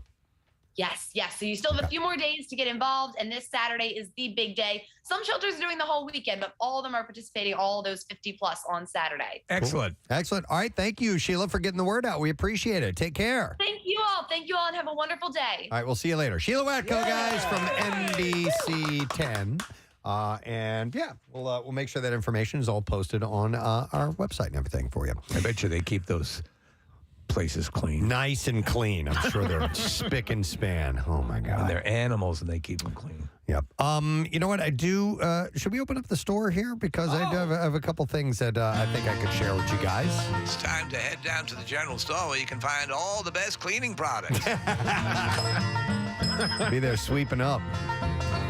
All right, I saw this in in our pharmacy that we have at the general store. I mean, a lot of those drugs are past the appropriate date. Yes, right. The expiration. We sell expired. Right, yeah. But this doesn't expire. Their health enthusiasts and biohackers are icing their testicles with ice packs and cold showers. I use regular frosting. Believing that doing so helps increase testosterone levels and sperm quality and boosts energy and sex drive and improves sleep quality too. So there's always been the suggestion that you want to keep your. That's why they were constructed that way. The testicles are supposed to be cooler, and that helps.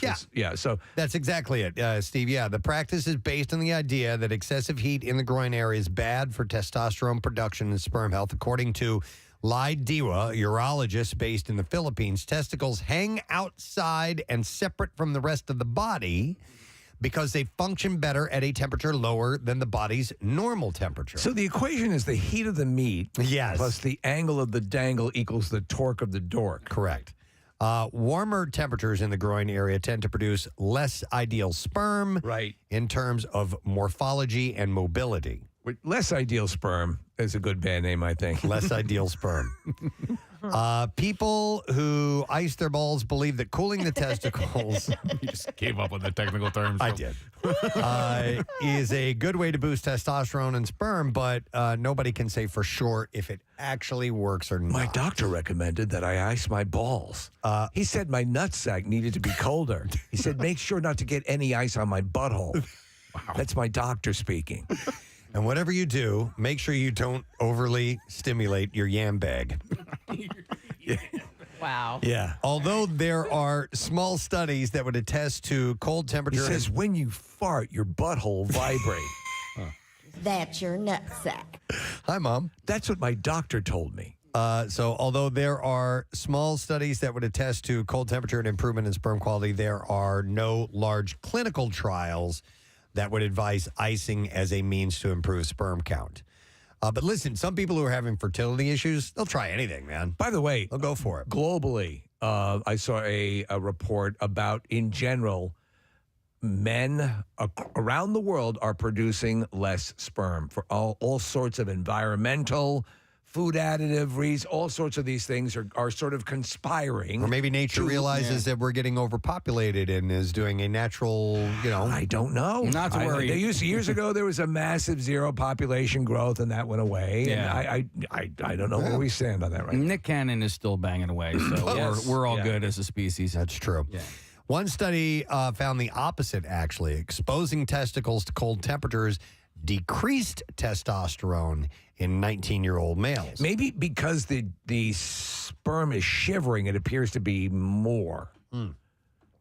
I see what you mean. Yeah. But like with other biohacking practices, a lack of large clinical trials hasn't stopped people from giving this low effort but big promise technique a shot. Icing testicles is almost as simple as it sounds. Some people use an ice pack, a towel with cubes. What about a fire extinguisher? Or a specially designed testicle cooler. Yeah. According Take to that to the beach. Sim Lan, an author and biohacker who personally just runs his under cold water from the shower. Where's my nutsack igloo? The point is simply to cool the testicles down, especially when they might be particularly hot, like after a workout or sauna session. Let cooler testicles prevail. The goal, he said, isn't to numb them. No.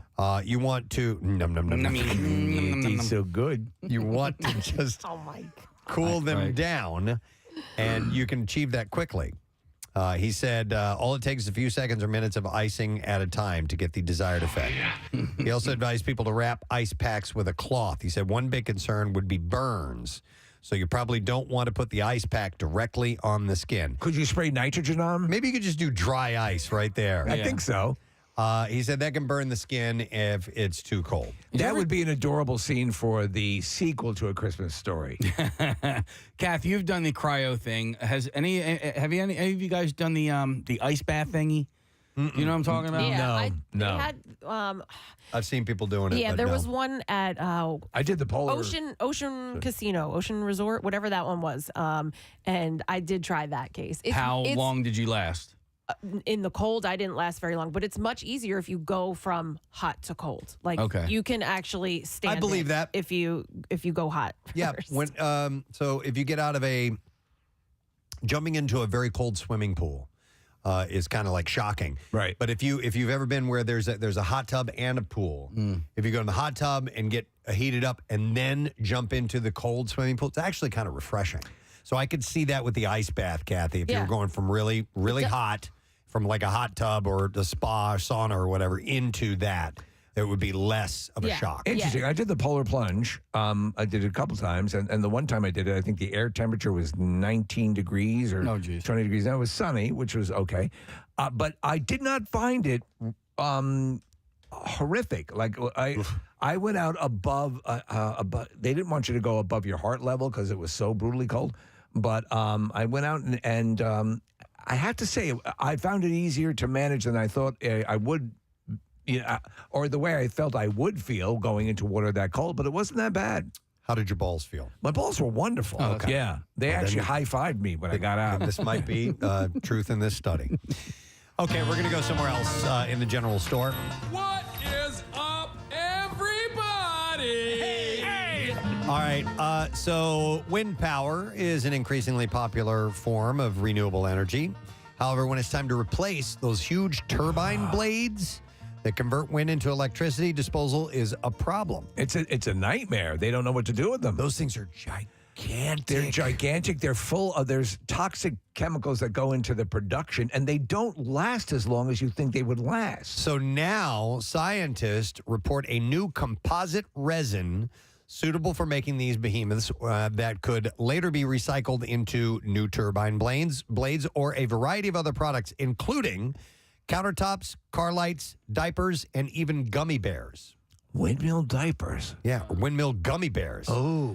The researchers will present their results at the fall meeting of the American Chemical Society. Yeah, it's great to be here.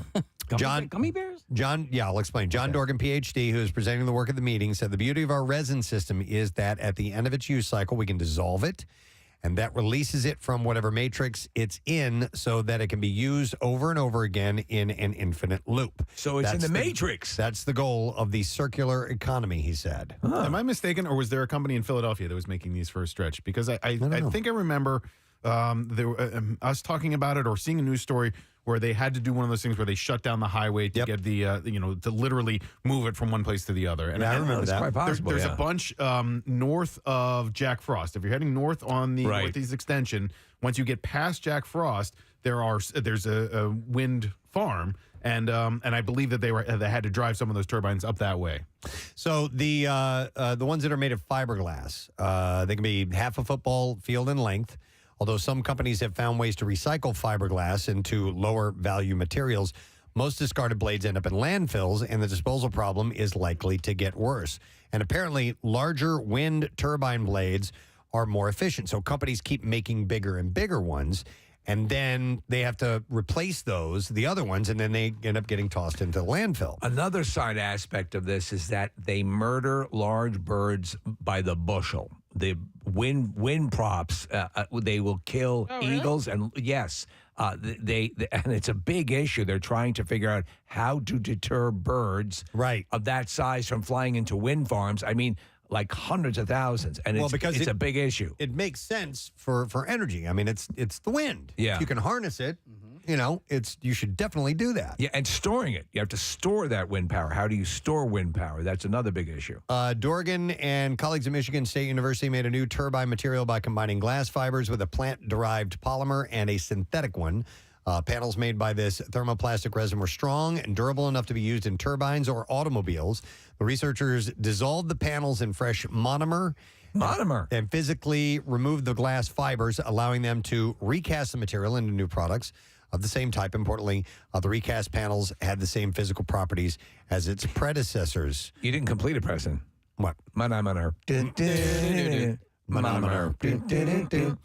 So by mixing the resin with different minerals, the team produced cultured stone that would be transformed into household objects such as countertops and sinks. It could even be upcycled to higher value products, digesting the thermoplastic resin and an alkaline solution released polymethyl methacrylate, a common acrylic material for windows, car lights, and many other items, raising the temperature of the digestion converted it into methacrylic acid, a superabsorbent polymer that's used in diapers. Wow. And the alkaline digestion also produced potassium lactate, which can be purified and made into candy and sports drinks. You were just saying this, Kathy. Yeah. I was. Some of this material, it goes into, the Kevlar, the bulletproof stuff. Like, in the John Wick movies, he gets these impossibly bulletproof, but they're saying they're making stuff that is like that out of these new polymers. So that would be pretty cool. Mm-hmm. So bulletproof diapers, Preston. Well, the world needs that. Absolutely. By the way, he said, we recovered food-grade potassium lactate and used it to make gummy bear candies, which I ate. You ever get behind one of those gummy bear transport trucks on the highway? Oh, man. They got to shut it down? Yeah. It's tough. Oh, my God. My kids had gummy bears over the weekend, Steve, Press, with what you were going through. I got up on Saturday, and there were gummy bears all over the sidewalk, the street, and one on the hood of my car. And How I'm like, did that what happen? I don't know. And nobody owned up to it, Steve. I'm like, there are, my daughter had a couple of friends over. I'm fairly certain her friends didn't put a gummy bear on the hood of my car. But there was me. I'm like, well, listen, there are only 4 of you who freaking had gummy bears. There were gummy bears all over your sidewalk? Yes. And then, I was mowing the lawn. Maybe you have it okay over there. Yeah. And then I stepped in a gummy bear, and then it stuck to the bottom of my shoe. And at least it's not like gum, right? I was able to get it up. You can get that off. Yeah, I was able to get it up. But the one on the hood of my car was the one that really pissed me off. Yeah. Yeah. I'm surprised it didn't do something to your paint job. It did not. But I went into my house. I go, there's a gummy bear on the hood of my car. I did not put it there. I'm not taking it off. One of you, it wasn't me. I'm like, I don't care if it wasn't you. go get it. Like, I know it wasn't me, so you go get the freaking gummy bear. This and get it story off of my reminds car. me of my left foot. I don't know how. Well, I hate gummy bears, by the way. Story of triumph. Story of triumph Yeah. over adversity. Exactly. Okay. Let me see what else we got here. Let's go to, you know what, we're going to stay with energy efficient items. And this is really interesting. A solar powered drone with a 75-foot wingspan came crashing down from the stratosphere after nearly breaking the record for the longest flight in history. All right. So the Zephyr S drone crashed somewhere in Arizona on August 19th, more than 2 months after it was launched. It's been up there flying for 2 months. Right, on solar power. Never touching down. Wow. The drone, which is being Were tested. the passengers upset? Yeah, they were. Well, the luggage plane damn landed it! for them. So Should have told us. the drone, which is being tested by the U.S. Army as part of a persistent airborne sensor experiment, Right. can cruise at altitudes exceeding 60,000 feet, where its solar panels absorb the energy and use it to keep the unmanned aerial vehicle airborne at night. Stop and think about that. You know, there's submarines that run on nuclear power for, years, Yeah. that never need refueling. Yep. If you could do this, you could have airborne submarines. I don't know how the technology works there. Is there any sort of, with the nuclear stuff, like waste? If there's or a is it- nuclear reactor, it poop? there's waste, yeah. Yeah. Right. Right, And- so they have to figure out that's a problem with nuclear power. Otherwise, it runs pretty cleanly. Okay. But the biggest issue with nuclear power is the nuclear waste, which then has to be stored under Yucca Mountain for 10,000 years. They've actually now revised, or at least, and I'll send you the article. It's very fascinating about the way that they're able, because that used to be the case. Like, what are we going to do with this? But now they're doing a new way of getting rid of it that involves Kathy's backyard. All right. Can't they just like launch that into space or something? No, like then you release those prisoners kept the Kryptonian. Oh, yeah, in the Phantom Zone. General Zod. What are you, crazy? I think it's there's too much of it, Casey. Like to be able to put that much stuff into space, the more weight you add to a payload, the more difficult it is to get it into space, and there's a lot of it. Okay. It's not cost effective. Yeah. It's easier and cheaper to bury it. Yep. But anyhow, back to this. A spokesperson for Airbus said after 64 days of stratospheric flight and completing numerous mission objectives, Zephyr experienced an issue which ended its flight campaign. The teams are currently analyzing the 1,500 hours of stratospheric flight that this mission provided. It kind of reminded me of the movie Interstellar. Yes. In the beginning of that, Matthew McConaughey's character, they see a drone flying around. Yep. And he uses some kind of a jamming device to bring it down. Right. But apparently these things are just up flying around all the time. Right, so right. it's kind of reminding me of that type of thing where these would just be constantly flying for months, maybe years at a time. Well, they talk about, think about the sky cities. Yeah. Cities that could use, or platforms that exist, always in the air, always going, always powered by. I'd read something a little while back ago that they're starting to look more into, lighter than airships, of using them to for various things, for harnessing wind and so on, because they can put them up there and then they can have turbines on those and things like that. And in fact, I think it was the Watchmen had a whole through that series had a whole lot, at least the graphic novel did, of these lighter than airships that did that type of thing and use them for various scientific experiments and all that stuff. And whatnot and such. The company did not specify what happened to the drone, but according to Simple Flying, it got lonely. Publication, the flight data shows that it underwent a rapid descent, falling at a speed of more than 4,500 feet per minute. The crash came after the drone had flown above not just Arizona, where the Army's Yuma proving grounds are, but across Central America as well, showing that it could be used for surveillance as well as jamming and adversaries' radar systems. Okay, here's what I was talking about. Used nuclear fuel can be recycled to make new fuel and byproducts. More than 90% of its potential energy remains in the fuel even after 5 years of operation in a reactor. The United States does not currently recycle used nuclear fuel and prefers to put it in Kathy's backyard. Right. Says it right there. There's some university every year that has a contest for its students to build solar-powered cars. Unless you were thinking of something else. No, exactly that. They're weird-looking vehicles. Maybe it's MIT. It's one of those top tech schools. And how long can you run? Exactly. Yeah. And so you have to think at some point one of these students or one of these universities is going to have a breakthrough because, every year there's an evolution in how we transportation and electric cars obviously become enormously popular over the last few years. So at some point, some solar-powered car is going to be a bit of a solution. There's a great a guy gave a great TED talk, and he's wearing a shirt that says the future is electric, but he says we're not right there yet. No. He makes a case for like hybrid, and it's very compelling. But he says exactly what you were saying. We're gonna figure it out. It's not right now, but we're right there, right, Kathy's backyard. Right. A couple things on the wind turbine, Steve. There's a couple people texting in saying they generally put wind farms outside of migration paths to prevent bird deaths. And it ain't working. They say that it is working. And they've learned painting on the blades prevents bird deaths a lot. And also there's a special on PBS about eagles, and they now have devices that can help keep them from flying into windmills. So they're working on the problem. And the windmills that they put out in the ocean, yes, will disrupt migratory patterns. They got to clear all this up. So, but of whales and dolphins and bagels and such. Oh my! All right, let's see what else we have here for you.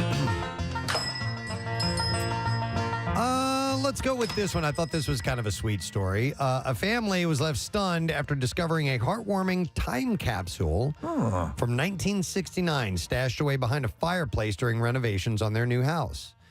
Scott Bevan found the sentimental items tucked away in the walls after his sister, Deborah Phillips, moved into a property in Birmingham earlier this month. I don't know if this is in Alabama or this is in England. That's a good question. Anyhow, it'll determine what kind of accent I use. It included a black and white photograph, newspapers, and a poignant card from previous owners wishing them luck and happiness in their new home. Scott made the discovery after he removed the fireplace and found a mystery package concealed in the wall cavity, wrapped in a plastic bag, and it contained an old Birmingham Evening Mail newspaper from 1968 and 1988, as well as a black and white photograph of previous owner Ethel Wright. It's England. It is in England. Okay. There you go, Steve. That's in Europe. And 15 minutes later, Scott discovered a second time capsule filled with crap in a column on the other side of the fireplace from 1988, which included the touching note. Ha ha, you opened it. Would you? But no, the note read, to whom it may concern. Yeah. We wish you lots of happiness and good luck in your new home. We came here and it says end of May 1967. It was then newly built, and we have found contentment and security in these four walls. We hope you, despite the murder-suicide, we hope you enjoyed the house and the garden as we have. The original fireplace was built in 1969, and this one in August 1988. But I suppose when you arrive, you will want to make major alterations, so presumably you will find this note. Good luck to you. Regards, Ethel and Harold Wright. That's nice. That is nice. You are the first owners of your house, so you did not find any time capsule. Correct? No, and I wish maybe we would have put something in the walls like that. You know, I didn't do it. I didn't even think to do that. Or just nail it to the wall. Get your kids to gather up some of the crap on the floor. And put that just in the shove it in the walls. Yeah. Cut a hole in the wall, shove it in there. That's how they clean seal it up. Back up. You've got like 200 time capsules. We buried these outside for you, Dad. Where are all our soup bowls? I know a guy who is he's a recovering alcoholic, but that's where he would hide all of his empty vodka bottles. What, in the walls? wall? Mhm. Yeah. That would only last so long. Yeah. Fill up the whole house of vodka bottles. Wow. Would vodka bottles with glass like that? Not glass, probably plastic. Okay. I mean, when you're drinking that much, you pop gotta be, off. yeah, you're going Bankers Club all the way. Yeah. I wonder if that would serve as any kind of insulation if you're filling up a wall with that. Right? Probably not too effective. Yeah, maybe not. So one of the owners, Scott, said, I think it's a selfless and lovely thing to do, and that is what's missing from the world at the minute. They probably also ran the cameras when they were thinking about others, yeah. He said, once I pulled it out, I realized I had something inside of it of great sentimental worth, and jokingly said to my sister, I wonder if there's another one on the other side. And that's when I found the poop. No.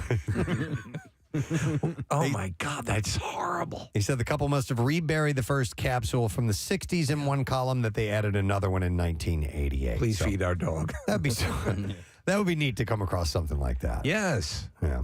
So I thought that Did you ever do the time capsule thing in school? No. Yeah. No, we didn't. That would have been cool. I've thought about doing it from time to time. I just never follow through on it. I think I'd be too impatient. I want to dig it up the next. Go dig it up, yeah. Wow. This is how we lived 8 months ago. Wait, didn't we do one here? We may have think put, we because they did. built the studios, and the guys here building it said, "You guys want to put anything in the wall?" Did we do that? I think we might have put like bumper stickers. No, and that was it. Oh. I think we put it maybe Preston and Steve bumper stickers. The old original red. We used the money Gadzooks. for breakfast pizza. Oh, is that what we did? Put intern Joe in there. Marissa's handing me a note. Oh no, you're not. She's getting a pen. Never mind. I thought we put like Preston and Steve. Okay. Gadzook stickers. We were talking about actually putting something in the window. Yeah, so we have soundproof windows, which are double, not just double pane, but there's a gap. Windows. Oh my God. But there's a gap, a large enough gap in between the panes, and wouldn't it be cool if that was an aquarium? That's what I've been saying. Really? I've said that forever. Oh. Look at watch the movie Dr. No. He had this cool layer, and he had like magnified glass, which made all the fish look bigger. It was awesome. When I look at it, not that this is what I want, but when I look at it, I think of a storefront and that it should have like mannequins with different outfits on. I would much rather the aquarium, though. I think that's a great idea. Right. Or what about like Amsterdam, where you have prostitutes sitting in there? We could do that. Yeah. Right. Okay. Some weed. Put some weed in there. I'm open. The to show's very good today. several of these things. Well, thank you, Taffy. Is that window in or is it still broken? I can't tell. It's in. It is. Okay, because there was a point where we could access that. Yeah, we could actually We go should've in put the there. prostitutes One of in there. one of the funniest things ever was when we were at Y100 and had a similar configuration to this with the creative vacuum, and Larry Menti at the time, the news anchor for NBC 10, went over not realizing, wham, smashed his head on. He thought he was going to put his head through an empty, window pane, I guess, and boom, hit his head. It was pretty classic. We're closing up shop. Yep. It's time to hang it up, folks. I'm going to flip the sign over, but we thank you for stopping by the general store today for some odds and ends. Now it becomes a speakeasy. We're going to take a break and come back in a second, and we get some bizarre file stories to share, which we'll be right back.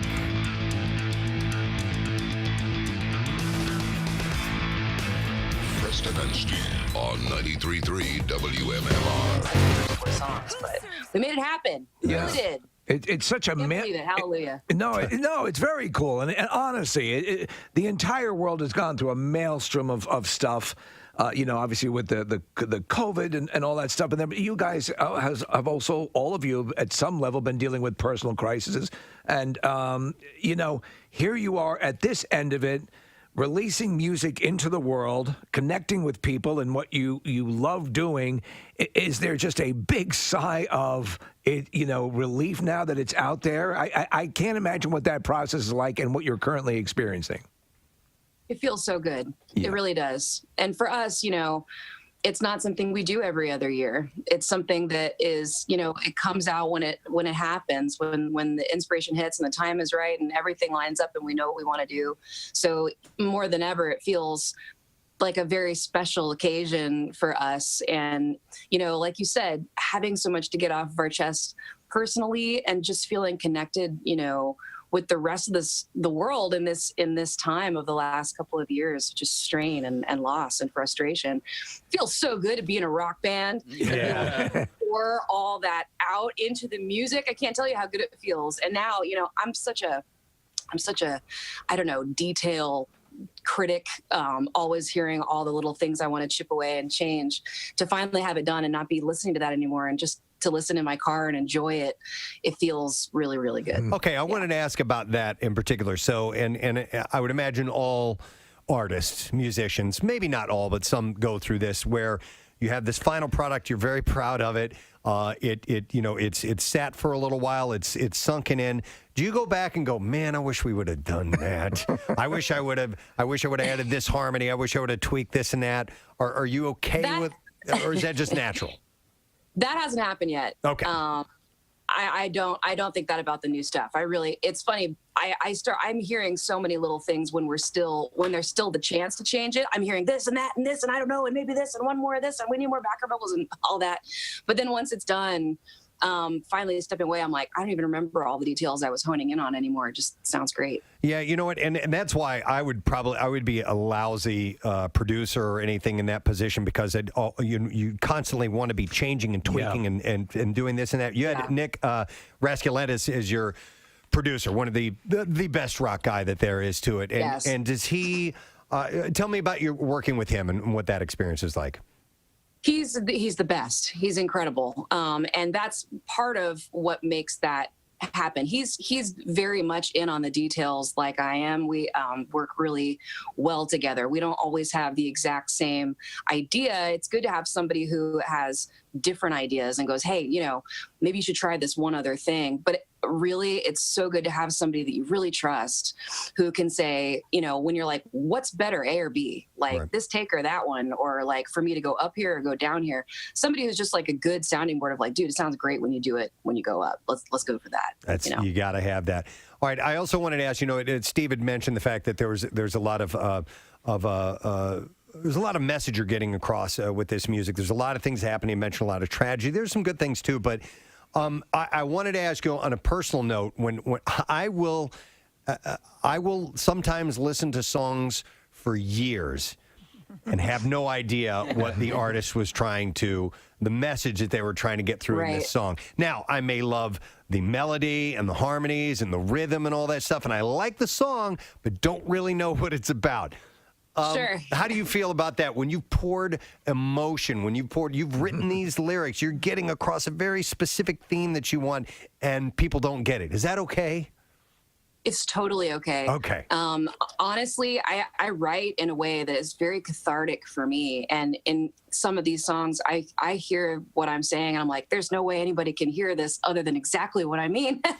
But there is. And something that's really beautiful about art and music is when people can take it and apply it to their own life, for their own particular personal experience, what they're going through, and let it be that for them. I think that's a beautiful thing. And it's funny because I want to break down and explain as much as I can about our lyrics, but there's another part of me that doesn't, because it's sort of better when you see what it turns into for somebody else. It's kind of more powerful that way. I've had songs that totally moved me, and I didn't know that they were about something for many, many years. I was like, oh, that's what that was about? Yeah. But therein lies the beauty of the subjective nature of music. But there's something, and I wonder if you agree with this, and I think it might in some way speak to why vinyl has become more popular again. Having album cover art and having an artist, I used to use, when I would listen to music and listen to an album, an actual record, I would look at the art, and a lot of times you had additional messages being conveyed through that. Yes. Is that something you remember fondly? And yeah, that's a cool thing, right? We don't have that anymore, really. Yeah. That's always. Yeah, we do. I do that. Yeah, I know you do. Yeah. Yeah, because I feel like that's what's so cool is you can have there are so many different ways to express yourself, and to make an image kind of have a deeper impact. That's why music videos are so cool, dude. We actually just filmed our Better Without You video. It's going to be so cool. In Minneapolis, actually, we road tripped it. I drove 13 hours in a car with Troy and my girl Beth. Wow. It was really fun. Got cheese curds and everything. Anyway. When you can take, something and go, okay, here's a visual also that sort of feels like the world that this is living in. I don't know. That is a huge part of it, whether it's album artwork or whatever. Yeah. And we do that. We almost always have some sort of like animal or insect or something that's like our secret spirit animal that goes with the music for each era. This one's a nautilus, and to me, that spiral shape has always been like some kind of a symbol of like eternity, you know, like it keeps going until you can't see it anymore. And Right. it makes me think about the future and the past and the soul and like the depths of things. So it just fits. And it's like, it doesn't have to be that anybody really knows that explanation, but it feels that way to me. So maybe it'll feel like that to somebody else on a subconscious level. Cool. Amy Lee, I was actually having a discussion over the weekend, and your name was brought up as well as Taylor Momsen, Lizzie Hale, and Dorothy. And it was because we were watching the pregame for the NCAA Final Four, and they had a giant Miley Cyrus concert. Now, so I don't want to knock Miley Cyrus at all, but she was, you know, for the masses, the female representation of rock music. And I was, and I listened to her album, and I like it. He likes her a lot. And I do. And so that's why I'm saying I'm not knocking Miley, but I was like, I was a little bit perplexed on why they're having her represent rock and roll when she is not classically known as a rock artist. And I thought, man, Amy Lee would have been perfect for this. Lizzie Hale would have been perfect. Taylor Momsen, Dorothy. There had so many, you know, other, I thought, better representations of rock music. And I wasn't sure what your thoughts were on her being a rock act now. And I'm not asking you to knock anything either. Yeah, and again, without knocking her with you, I'm with you on that. I feel like it has to do with the people in place that are putting those kind of productions together. They need to hire you guys. They need if there's a place where, you know, rock music is going to be represented. There's so much rock music with millions of fans. Like, rock is no way dead. Like, it is full alive.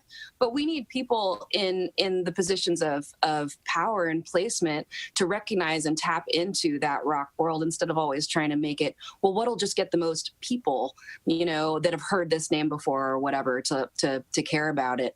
That just feels a little bit like a manufactured, a business move, a corporate move. Yeah, no, that's exactly like, how do we it. get the numbers. Well, That's always frustrating. It's cool to be the underdog, but at the same time, it's like, well, rock is real. You know, there are people out there that like it. Give it a chance for sure. Yeah, but my wife did bring up the point that she is, you know, she's a different name out there, and so maybe she is going to be that entree, right? Maybe somebody's going to watch her, listen to her, and go, well, hang on a second, I like this style of music. And maybe somebody... Take a deeper dive. Maybe somebody who wouldn't have known about Evanescence is now all of a sudden introduced as a result of that. I was like, okay, well, that's a healthy perspective, I guess. Yeah, totally. You know, and Casey brought up all the great female rockers that are out there now, and I always kind of think of you as you, for me and for us, I think here represented the turn where we were like, you know, we had obviously legendary voices in rock, but you represented this next wave that I think is still going on. You were the flashpoint, I think, and it seems like your contemporaries, and I've read interviews with all of them where they cite you as that step-off point. That has to come with a bit of pride. That's really cool. It's, you know, it's so much cooler doing all of this now, later on in life, with the experience and the respect that comes along with, you know, just doing it for a long time and surviving so much.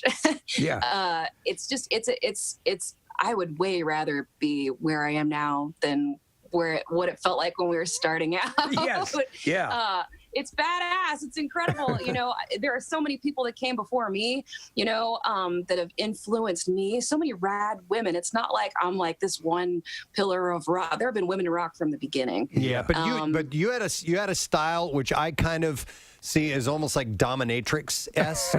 And let me explain, because they incorporate pleasure and pain. Yeah. And so the instrumentation is the pain and your voice is the pleasure. You have this smoothness about you, and then there's that raw edge of the music that go together. So, I mean, you know. Contrast. Yeah. Contrast. So, you know, on a visual, audio, whatever level, I like to hear two really different things coming together to make that beautiful swirl. And as I want to be the first one who has ever called you a dominatrix. Has anybody ever done that? Oh, you're not the first. We're on Zoom with Amy, so we can see her in the room that she's in. Are those Care Bears and Smurf dolls behind you? Yeah. What's your pleasure? 80s toys. Do you have any My Little Ponies? Because Kathy was never allowed to have a My Little Pony when she was a kid. Yeah. Wait. Oh, wait, we're going to take a look. She's taking the camera over. I'll describe to the audience. Yes. My Little Ponies. Several My Little Ponies. I try to keep it in perspective, so like the Grammys and the awards have Yeah. dolls all around. It's like in front of a gold record and a Grammy. There's a My Little Pony. Several. Wait, and I love the Care I got Bears. My Little Pony climbing the Grammy right now. Oh my The God. Raggedy Ann up there. Amy, I used to go to my neighbor's house and play with the neighbor because she had My Little Ponies. And for whatever reason, and it wasn't that I wasn't allowed to have them, but my mom never got them for me. And I was traumatized as a kid. I Your really mom probably wanted thought they them. were sinful or something. That's really funny. Right. I honestly, like, I didn't have that many toys as a kid, but there was, I don't know why, like, there's so many cool 80s collectible. I mean, it's not like it's only the 80s. It happened later too with Pokemon and Beanie Babies and everything else. But like, when I got to be a teenager and all that stuff was like at flea markets and cheap, I was like, I'm buying every toy that I ever wanted now. Yeah, now that you can afford it, go for it. Yeah, absolutely. So, Amy, with the new record and new music, what are your thoughts on touring and what it's going to be like over the next few months? Because so much of that is up in the air for so many different acts.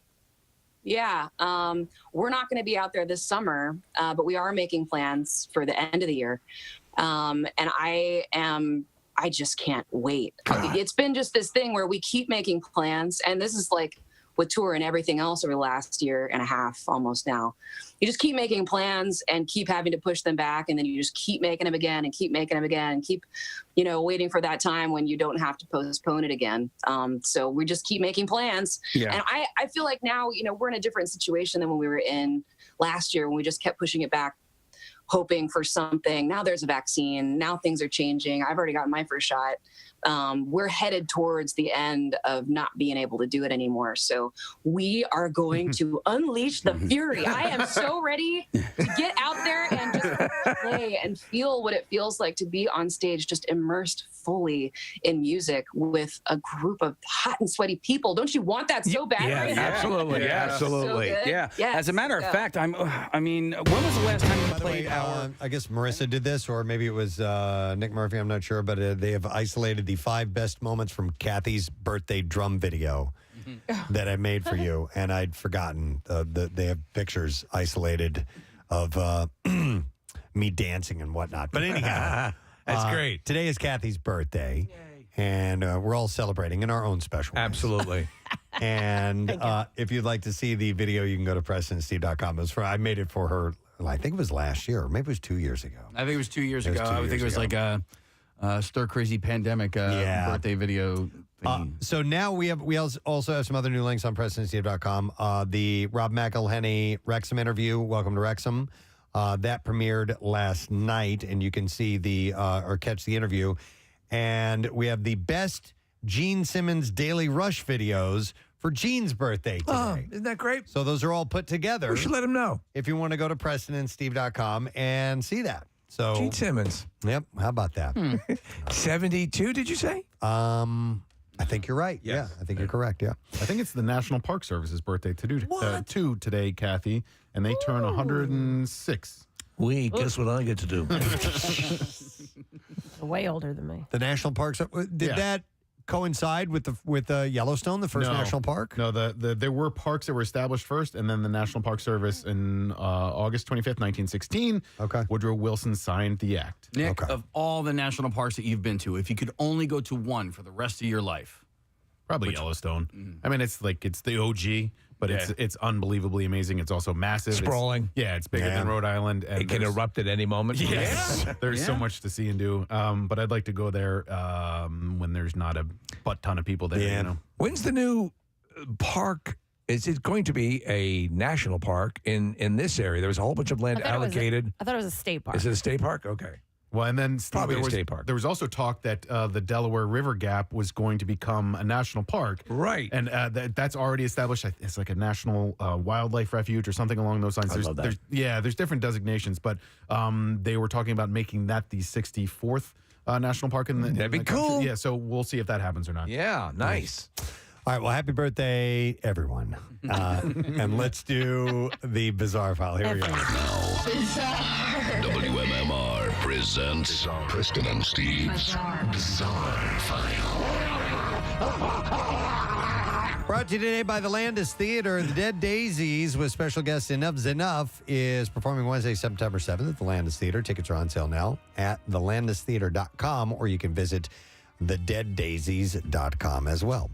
A 36-year-old man stole a Mazda 6 and then proceeded to get stuck on the stairs of a bus and train station in Spain on Tuesday night. Didn't plan that one. No one was hurt in the incident, including the thief, but first responders in the capital city of Madrid had to come to the aid of the car thief and winch the Mazda sedan up a staircase. It's the funny picture because it's literally...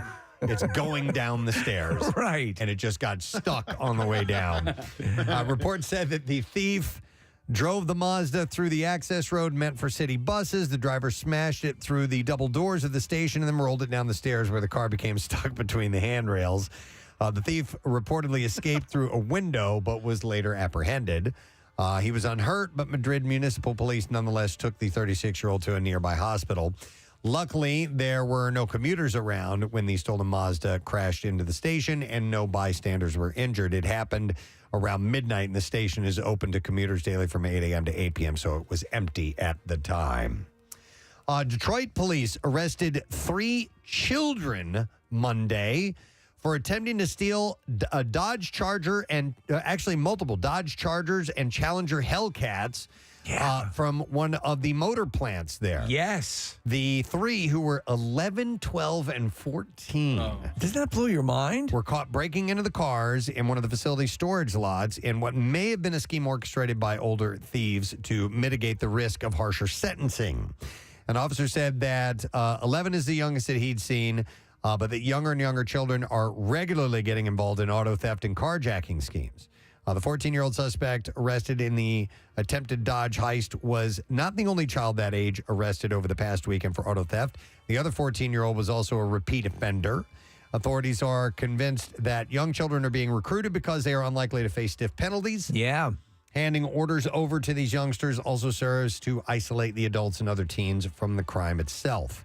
The Charger and Challenger, and Hellcats in particular, are popular theft targets in Metro Detroit, due to no small part their ubiquity in the local street racing and stunting communities. In Ohio, state investigators found more than 1,000 firearms and over 140,000 rounds of ammunition during a search of a property where 2 brothers died Saturday during a long standoff with law enforcement officers. Whoa. The Ohio Bureau of Criminal Investigation... Were they the property brothers? ...is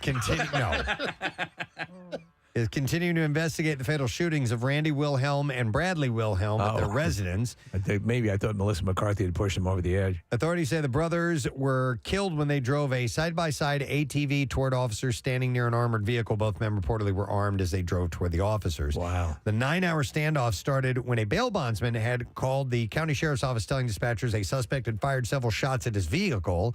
The bondsman was trying to arrest Randy Wilhelm because he had failed to appear in court on a $100,000 bond. Randy was charged in 2020 with intimidation, menacing by stalking, bribery, felonious assault, and domestic violence. Multiple armored vehicles and patrol cars ended up surrounding the property, which had 3 residences on it. Reports say the brothers hit 3 of the armored vehicles with gunfire. Wow. And also fired shots at a state highway patrol helicopter that flew over the scene. It's crazy. Reports say during the standoff, a bulk propane truck was parked next to one of the houses, and Randy Wilhelm threatened to use it as a bomb if officers tried to arrest him. So it was like one of these I'm not going anywhere things. Yeah.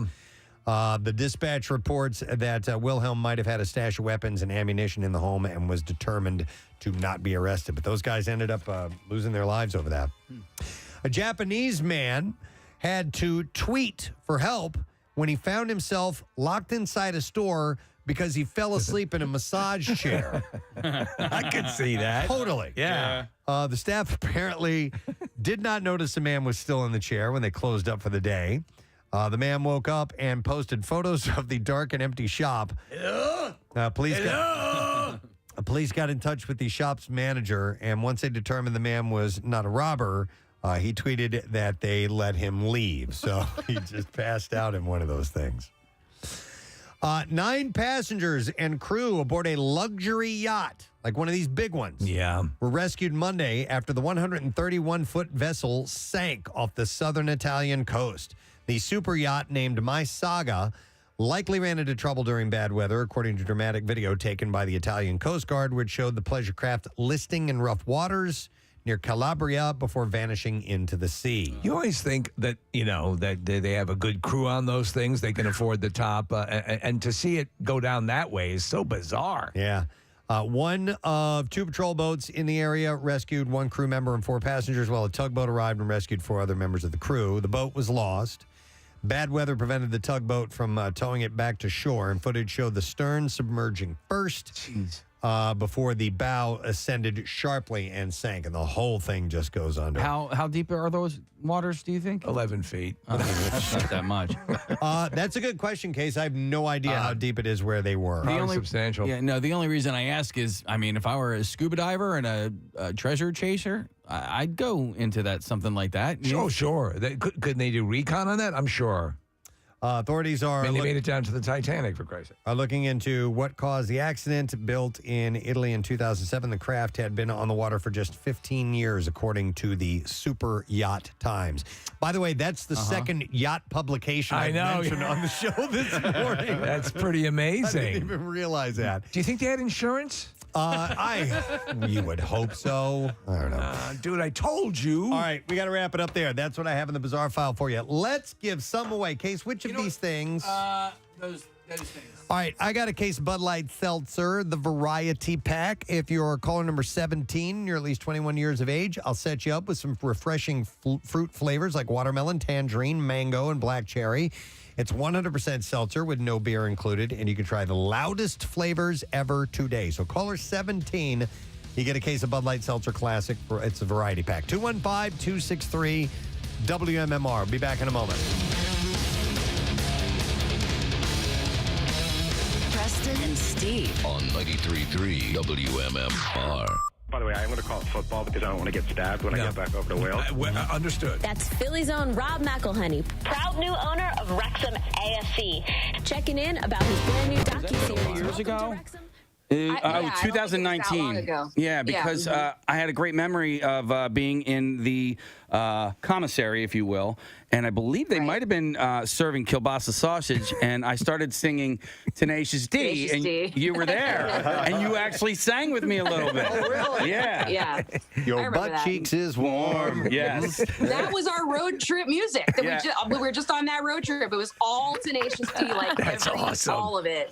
Oh, I'm an old school fan from like the cable days. Yeah, like the HBO show. They played the MMRBQ one year, and they were it was a festival. Yeah. It was a festival, another festival that we did, and nobody really knew them except the musicians, and it was wild to see that. The audience was like, "What in the F?" It was before Jack Black was a household name, man. Every band was lined up stage side, and they were like freaking out. It was just hilarious. It's so funny because it's one of those things, right? Like Spinal Tap, where bands get it on a level where it, especially with the Tenacious D, their musicianship is so good. Yeah. That's part of what makes it so funny. Like all the details of like talking about writing a song and everything, you just relate to it. It's that's right. And it actually sounds great. It does. They're really great. And Pick of Destiny is just you can watch that over and over again. I wanted to ask you when you're performing, when you getting back to the concert dynamic. What's the better scenario? You're able to roll out the music, and a lot of your listeners have heard it. They're perform live with that energy, or they come already pre-schooled on the music because they've been listening to it over and over again off of the album. It's cool when they know it a little bit. That one of the cool things about this situation is we're going to be going out there playing the new album. Right. And by the time we're able to be up on stage playing it, the fans have been living it with it for a year. Right. I mean, we started releasing the songs, already a year ago now. So it won't be that, ooh, what's this one? I haven't heard it before. I mean, it'll be cool to hear it live, but they'll know the words. And I think that's going to be really powerful. Yeah. I remember when I would be going to a concert, I would take a little bit of time to do the work, to get the album and listen to it and then go. It's a completely different experience. And were you the same way when you were pre-rock star? Yeah. Yeah. Even now, like if we're going to go to a show and it's a band that like a friend wants to go to that I don't really know that well, or I know like the hits, but I don't want to be that person. Yeah. Like you always jam that album that day when you're like getting ready to go, just so you're kind of familiar with what's going to happen. It makes it more exciting when the songs you like do happen. It serves you better as you're paying for this ticket. Yeah. You know, you're going to get more out of it if you listen to the material. I remember Rush had done a tour, and it was a concept album that they had, and they said they were going to mainly just be playing music from that. So I did my work. I listened to it. I loved it. Our boss did not listen to it. He thought it was a lousy concert. I thought it was an awesome concert. So that can be the difference. You got to listen to the material. I totally agree. Hey, I wanted to ask because Taylor Momsen's name came up, Lizzie Hale's name came up. There are a couple of the featured backup singers on this album. There are several people that you brought on board, and all of this done remotely. How was that? I mean, just a quick phone call and they're in type of thing? Pretty much. Yeah. It wasn't completely remote. That was when we were recording Use My Voice, it was right before the shutdown. It was the beginning of last year. So we recorded in Nashville. That's where Nick's studio is, and Lizzie, and they live here. So it was easy for her to come by, like check out the song, get in the booth. And Dina Jacob from Viridia, my friend who helped me actually write a little bit of the song, she could come in. She lives here. So we did that. But also I just like texted and called a couple friends and was like, I don't know, do you want to lay a vocal down on this? And everybody said yes. And awesome. Really cool. You guys all have your own style and all shine in your own ways. But when you're watching Lizzie, do you kind of sit there and go, a little less? Don't destroy me on this. Her voice is I hear so Lizzie powerful. and I'm like, turn that girl up. That's so cool that you guys all live out there. That's just one of those cities that I need to get to. Are you in Nashville? Yeah, I am now. Wow. I was in Brooklyn for 13 years. It's weird. It's different, but it's good. We're closer to my parents here. Hey, I wanted to listen. I don't know if you have the details, and if you do, if you're allowed to give them out or not. But you are going to be announcing a streaming concert next month. Can you talk about that right now or no? I don't know. I haven't talked about it yet because I didn't think I was supposed to, but you just spilled beans. Feel free to get in trouble because of us. Yeah. Nobody's listening. We're working on it. We're just now talking about the set list. So we are doing something. Yes. Okay. I've watched a lot of streaming concerts over the last year, and it is, there's some really, really great things. I'm a huge Fish fan, and Trey Anastasio did a run of shows at the Beacon, and what they did, which I thought was really, really cool, is they performed towards the back of the stage, right? And so and then they lit up all the seats behind them. I mean, just are you talking like, just visuals alone, because obviously the music's going to, speak for itself, but the visuals alone, I thought that was a really cool visual. That is really cool. That's a good idea. Hey, we still have to figure out what we're going to do exactly. When you're putting the set list together, what's most important, opener or closer to you? What do you think? That is a difficult question. Yeah. The opener is really important. I'm tempted to say the closer, but honestly, like the way you start the show really sets up the whole energy of the night. If you come in strong, like that is going to just get everybody to buy into everything else you're about to do. So I think starting is really important, but ending's important too, because whatever you end with, that's what's going to be in everybody's head for the rest of the night. I saw a Cheap Trick one time, and they opened with "I Want You to Want Me," and we were like, "Whoa!" And I still remember that to this day. I mean, that blew me away. There's a lot that can go into. There's a lot behind those moves. I think that's a statement. It's like, if you guys came to just hear this one song, you can leave now. We're not the rest of the show is for the fans. You guys want to go to the bathroom, just go. Get to the back. This is for the fans now. That's what that says to me. we had a show one time, and we won't mention the band, but the band opened and closed with their hit at the time. It was like it was a weird thing. Well, it was the New Radicals, and they really didn't have much material, and that's a great song. You get what you get. Absolutely, yeah. But hey, I wanted to, and I don't know if we've talked to you since you guys released your cover of The Chain, but what an amazing rendition of that song. And I just wanted to thank you for doing that, choosing to do that, and releasing it. Yeah, and ballsy too. Yeah, I mean, that's a bold shot at a really a song that's got its own identity for sure. It was awesome. Totally. Man, it felt really good to do. Our band is made up of people. We all have a little bit of a different taste in music, and we all like different things. And, some of that contrast between us is what makes it great. But one place that we all super agree is Fleetwood Mac. Yeah. So to be able to go in and for us all to just be like, yes, like equally excited to have the opportunity to do it was really cool. And my thought on covers is always find a new way, like make it somehow like really your own, because if it's really just going to be another version of the original, like that's just, I don't know, I want to go hear the original then, like that to me is like that you're just reminding people of a version they like better, which is it's the problem. Like bring a new perspective to the table and see if you can show another potential interpretation of the music. So that song definitely, it's different. It's very different from the original. I really like it. You mentioned each band member having their own taste, and then confirm or deny, is your number one pie choice these days pecan pie, and how did that happen? You guys research deep. Far on Instagram. Can you confirm or deny? Confirm. I love pecan pie.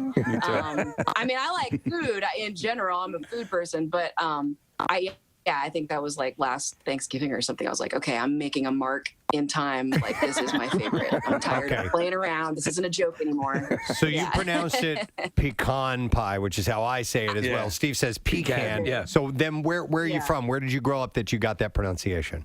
I actually grew up all over. My dad's was in radio for 30 years, so we're kind of a no dialect family. South Florida is where I grew up as a small child, but then Illinois and then Arkansas. But I mean, I've lived everywhere, kind of. All right, what did he do in radio? Pecan. We say pecan. Pecan. What did he do in radio?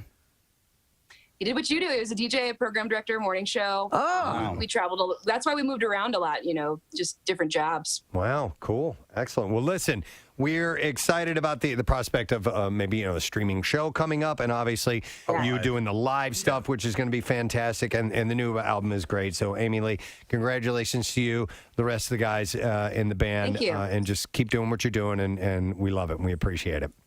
Thank you. Can't wait to see you in person again. Yes. Excellent. The Bitter Truth, Amy Lee, Evanescence. Thank you very much. And thanks for coming on this morning. So, wow. She's so cool. She's awesome. I love it.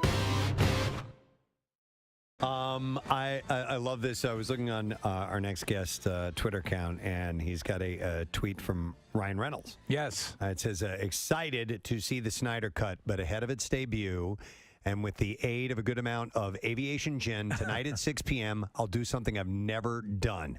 Actually watch The Green Lantern. Happy St. Patrick's Day. That was sent to Zack Snyder. Ladies and gentlemen, we're very fortunate to have this gentleman on. He was gracious enough to give us this wonderful interview at the Camp Out for Hunger. It was fantastic. So cool. And we're stoked on the day that this big event that we've long awaited, that he is joining us this morning. Is very, very cool. I mean, the stuff that so many people thought would never happen, and here it is. Please welcome Zack Snyder to the show this morning. Zack, 63 WMMR. Let's see if you know the answer. While you're calling in, we will do the trash. The trash business is a gold mine. 93.3 WMMR with Preston and Steve's Hollywood Trash. All right, we're going to get them stories, and they are brought to you by Live Casino and Hotel. Philadelphia presents Candlebox coming Sunday, September 4th. Tickets on sale at livecasinophilly.com. Must be 21 or older. Gambling problem? Call 1-800-GAMBLER. What's up this morning, Steve? Well, Sylvester Stallone and Jennifer Flavin are getting divorced after 25 years of marriage. The couple is citing irreconcilable differences, saying Flavin kept insisting that it's actually more like $1 million. Billion. Nick Cannon, about to become a dad to his 10th child. I understand it's his 10th child, which is also his third with ex-girlfriend Brittany Bell. Cannon says he'll probably keep fathering kids until they invent something like a latex sock that fits over your penis. And finally, Rachel Bilson is revealing that Disney served as the inspiration for her daughter's name. Bilson says people originally mocked her decision, but now they have all come to love Little Epcot Center. And that's your Hollywood Trash. All right, let's see if somebody knows the answer to this. So Sylvester Stallone didn't know this. He has two sons. They have interesting names. What are they? 215 263 WMMR. We just need to know one of them. So I'll go to Sean. Hey, Sean, good morning. Good morning. How you doing? I'm great, buddy. All right, Sean, what is one of Stallone's sons' names? That would be public transportation. Yes! Public transportation. All right, Sean, my man, hang on. You're going to the Burger Brawl, man. We got a pair of tickets for you. It is Sunday, October 23rd. Xfinity Live, and you can enjoy unlimited samples of burgers from over 60 of the area's leading restaurants and chefs, plus live music and activities all day. Tickets are on sale now. Go to WMMR.com, use the keyword burger, and proceeds benefit both the Philly Parks and Rec At-Risk Teen Initiative and the School District of Philadelphia's after-school programming. I failed to mention this all morning. I banged it pretty hard yesterday. Yes. But I need to mention this. The Battle of the So-Called Experts is coming up. The Presidency Battle of the Self-Proclaimed Experts, the Always Sunny in Philadelphia edition. It's going to be a big one. It's a head-to-head competition on how much you know about It's Always Sunny in Philadelphia. And we had Rob on yesterday. We told him about it. He said the fans know way more than the actual creators and stars of the show know. They live and breathe it. So we need contestants, just two people, and we need you to tell us why you're an expert, all right? Why you're a self-proclaimed expert. And if you end up winning this competition, which we're doing next week, you could get the meet and greet setup and VIP ticket setup for the Always Sunny podcast on Monday, September 19th at the Met. So and this is a VIP setup that we're going to hook you up with. Go to PrestonandSteve.com to enter. Tell us why you think you know the gang better than anyone else. Two contestants will be selected to face off in the studio in a trivia competition on September 1st. So that's next Thursday. The deadline to get entered is on Monday. So if it's not you and you know someone who is an expert, tell them about this contest and to go to PrestonandSteve.com. Now, Preston and Steve's Music News on 93.3 WMMR. All right, I got a couple of items to pass along to you. We will congratulate Volbeat lead singer Michael Paulson. He just married his longtime girlfriend, Janet Carlson, over the weekend. The band shared a picture from the wedding day on their social media yesterday, writing, "Finally married, Michael Paulson and Jeanette Paulson, 28/2022." So the Paulsons, this is the second It's only marriage 2022. for him. Yes, 8/20/22. So that means August. So is his second marriage. He and his first wife, Lena, divorced in 2015 after 5 years of marriage. So he is remarried. Mick Jagger is a Coldplay fan. The Rolling Stones frontman posted a video on Twitter of him singing along and swaying to the music.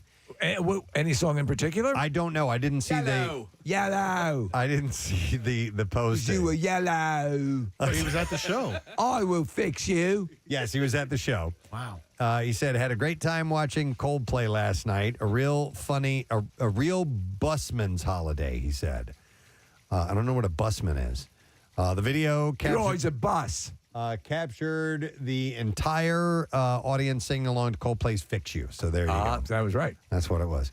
You know what it is? you. When you said yellow, you know what Stone's pronunciation or mixed pronunciation in Shattered is towards the end where they're going, shattered, shooby. Shooby. Shooby. Yeah. Yeah, like shooby dooby doo. Yeah. Shooby. Shattered. Shooby. My favorite. Sorbet. Sorbet. Obey. It makes me think of Crab fries. what's that guy's name in Creme brulee. Jonah Hill? I like that one. Jonah Hill? No, Jonah Hill. It makes me think of Jonah Hill in Forgetting Sarah Marshall. Oh, that's terrible. I always get that I make people think of Jonah Hill and Sarah Marshall. Yeah, it's terrible. Marissa has audio of this? I'm looking for it. And I'm liking it. It says here, Mick singing to Fix You on the little note she handed me. All right. It would probably be the newest. We have this. Thing. Preston. Jake. Oh my God! That's good, too. That is good. That is Great. good. I love that. They said it at the same time. All right, well, anyhow. I don't have forever. Probably sounds like Fix You. Yeah. At a stadium. There's video out there. Let's see. Bret Michaels. I like this story. Play the black hole sound instead. No. No? All right. Bret Michaels has opened up about the end of glam metal, saying that he doesn't hold a grudge towards any of the genre's artists, meaning grunge. He said grunge was great. No grudge against grunge. Yep. He said, while many fans and historians credit grunge for ending glam metal, Michaels doesn't subscribe to that line of thinking. He said, I blame nobody. He said, there was definitely a change in the music business, but I only blame myself. There was a lot of partying. He said, I don't have a victim mentality. He said, I take responsibility for things that happen. You own it, and you just keep rocking, and that's what happened. And he added that he's had the time of his life on the stadium tour with Poison, Def Leppard, Motley Crue, and Joan Jett. And then I love this statement. He says, a rock audience is a lot like a country audience. They're very loyal, so they never got the Post-it note that said, you're not supposed to like this. I love it. And he was such a great interview. He was great. Yeah. I just enjoyed talking to him. You want to hear Fix You? Yeah, let's hear Fix You.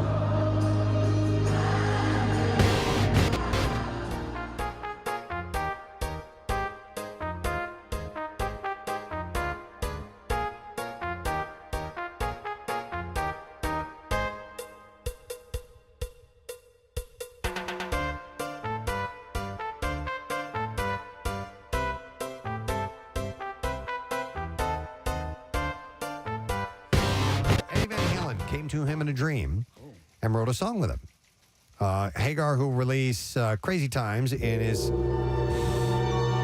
latest album with The Circle on September 30th, spoke about the visitation in an interview. He said, about 2 months ago, I had this dream, and Eddie came in there, and we hadn't seen each other for a while, and he's going, man, let's write some music. And I said, yeah, let's go.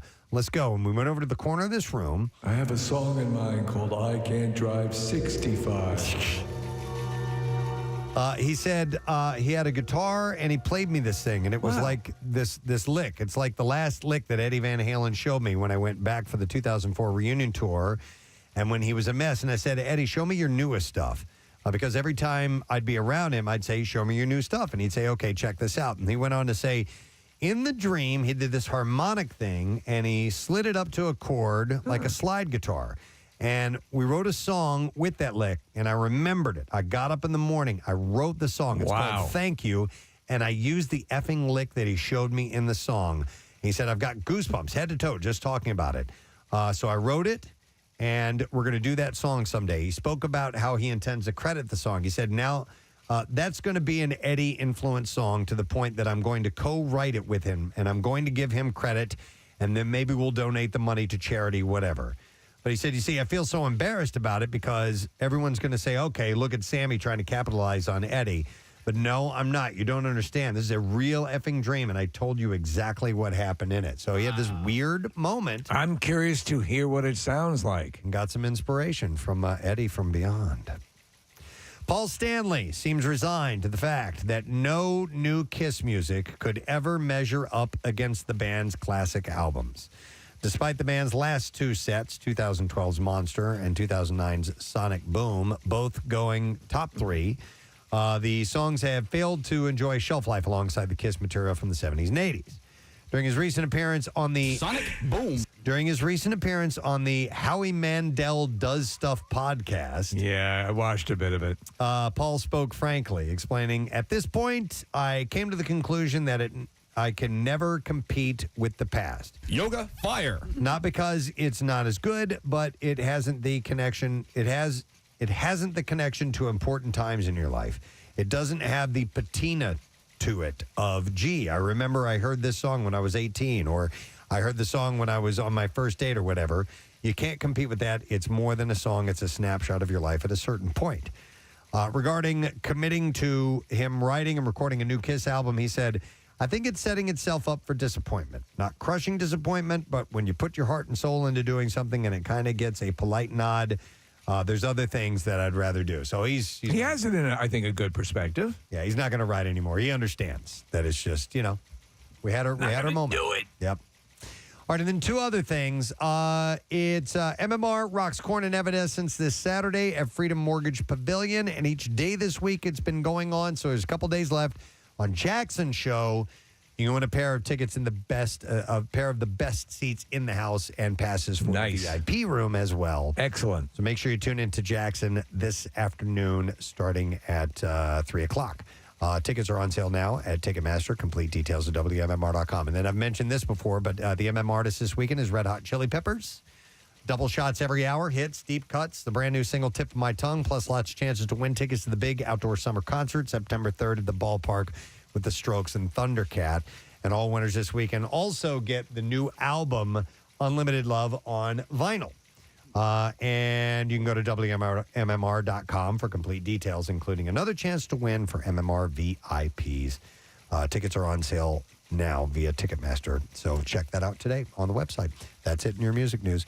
We're going to take a break, and as we do so, I'm going to give away another pair of tickets to this movie screening, or they're actually Fandango tickets, so you can go when you want. To see this movie Fall. Looks pretty freaky. It's a high concept movie, no pun intended, but it's one of those freaky things that, I'm looking forward to seeing it. After they climb 2,000 feet, we'll take caller number 16, by the way.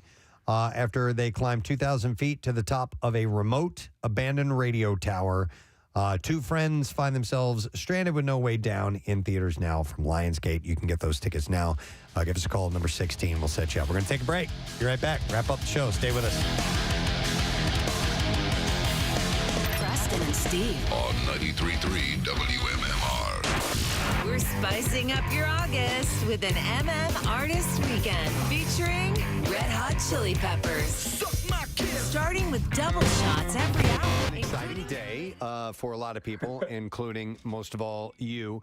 And the first question I want to get into, Zach, is just to remind everybody, how did this come to be? Where did this idea start that this movie needed to go back and be redone and added all this extra footage? I think it was fan based, was it not? 100% fan based. I don't know. It's a long saga of what happened during the film. People might not know that the original Justice League that was released in theaters, that I've never seen the movie.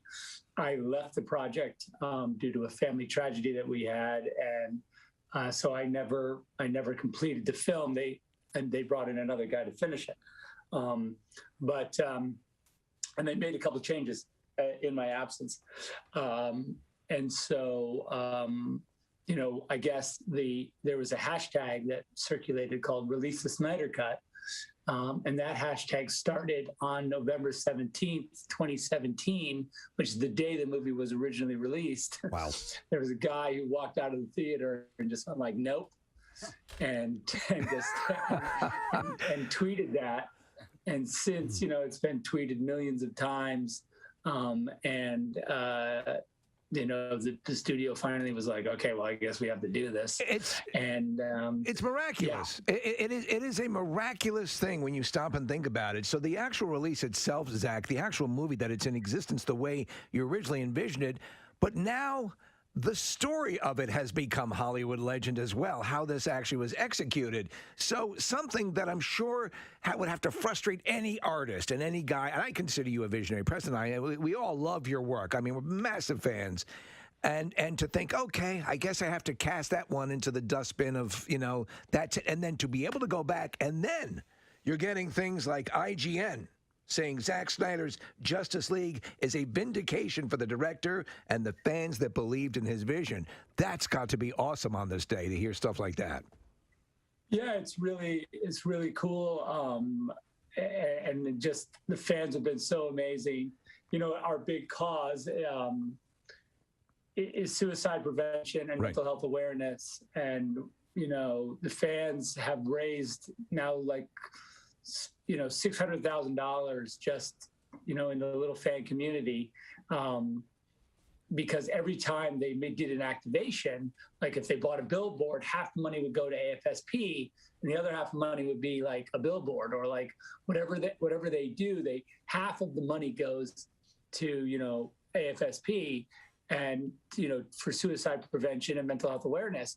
And it's just an incredible, I've said 100 times, like, well, if there was no movie, what the fans have done is incredible, especially during this pandemic where, there's a lot of a lot of people suffering, through some hard times. On top of the, this virus, there's also just the impact on all of us as people. And I think that they've really been just amazing and tip of the spear in that way. And I'm just proud of the community. Well, you participated in our Camp Out for Hunger, and just to put into perspective what happened, that ended up, when we thought we were fighting, the Battle of Sisyphus there, pushing the boulder up the hill, it ended up being by leaps and bounds, our most productive camp out ever, and again, thanks in part to you and the other people who did it. So the generosity is not gone, and for anyone who's going to enjoy and has been excited for this event, that we'll put the link up. I'm sure Nick probably already has, to direct money for people who want to make donations to this charity, which has touched your life and is sadly touching so many lives right now, and then turn a negative into a positive. But I have to ask you, so there is so much that initially I was unaware, after having seen the movie in the theater and having loved the way you had progressed this story. With Man of Steel and Batman v Superman, Dawn of Justice. To me, it seemed very Wagnerian and very operatic, and I love it. I love that whole thing. And while Justice League definitely has its moments, the tone was different. And so now that I realize there were huge chunks that were excised, Preston and I loved the character of Cyborg, and you could just feel he had been shorted so much screen time. That has been corrected, correct? Cyborg is really it's his movie in a lot of ways. I think when you see it, you're going to be very much, you're basically seeing Cyborg's story in a lot of ways. It's his origin, and that was always when Chris Terrio and I were working on the story. Our intent was always to have Cyborg. It was his time. We thought this movie was going to be all about Cyborg, and frankly, Justice League really takes that character, all the way. I love it. I can't wait for you to see it. But I was suggesting that you guys leave the studio right now. Oh, Zach was actually giving us a pass and suggested, and I suggested we ran the show from like the time of Live Aid, and it would probably it wouldn't work out. But so we're going to tell our bosses you've given us the pass right now, actually on social media, and there are people responding who are just loving it. And you've always dealt with people who just summarily just don't buy into what you're doing. I've from the get-go, as have legions, bought into it. And you like long movies. We talked about this last time at the Camp Out for Hunger. And if you're telling a story, it's like I was looking at the runtime initially when the first iteration of Justice League was released. Like, how are you? What is this? What was this filmed in a photo booth? I mean, how are you getting these huge stories compacted? The movie, I think the runtime of the movie it's 2 hours with credits. So it's, I think, an hour and, 40, or 50 minutes. Yeah. Total. I mean, I think that's not even half of the movie that I've just finished. So if you're ready for a deep dive into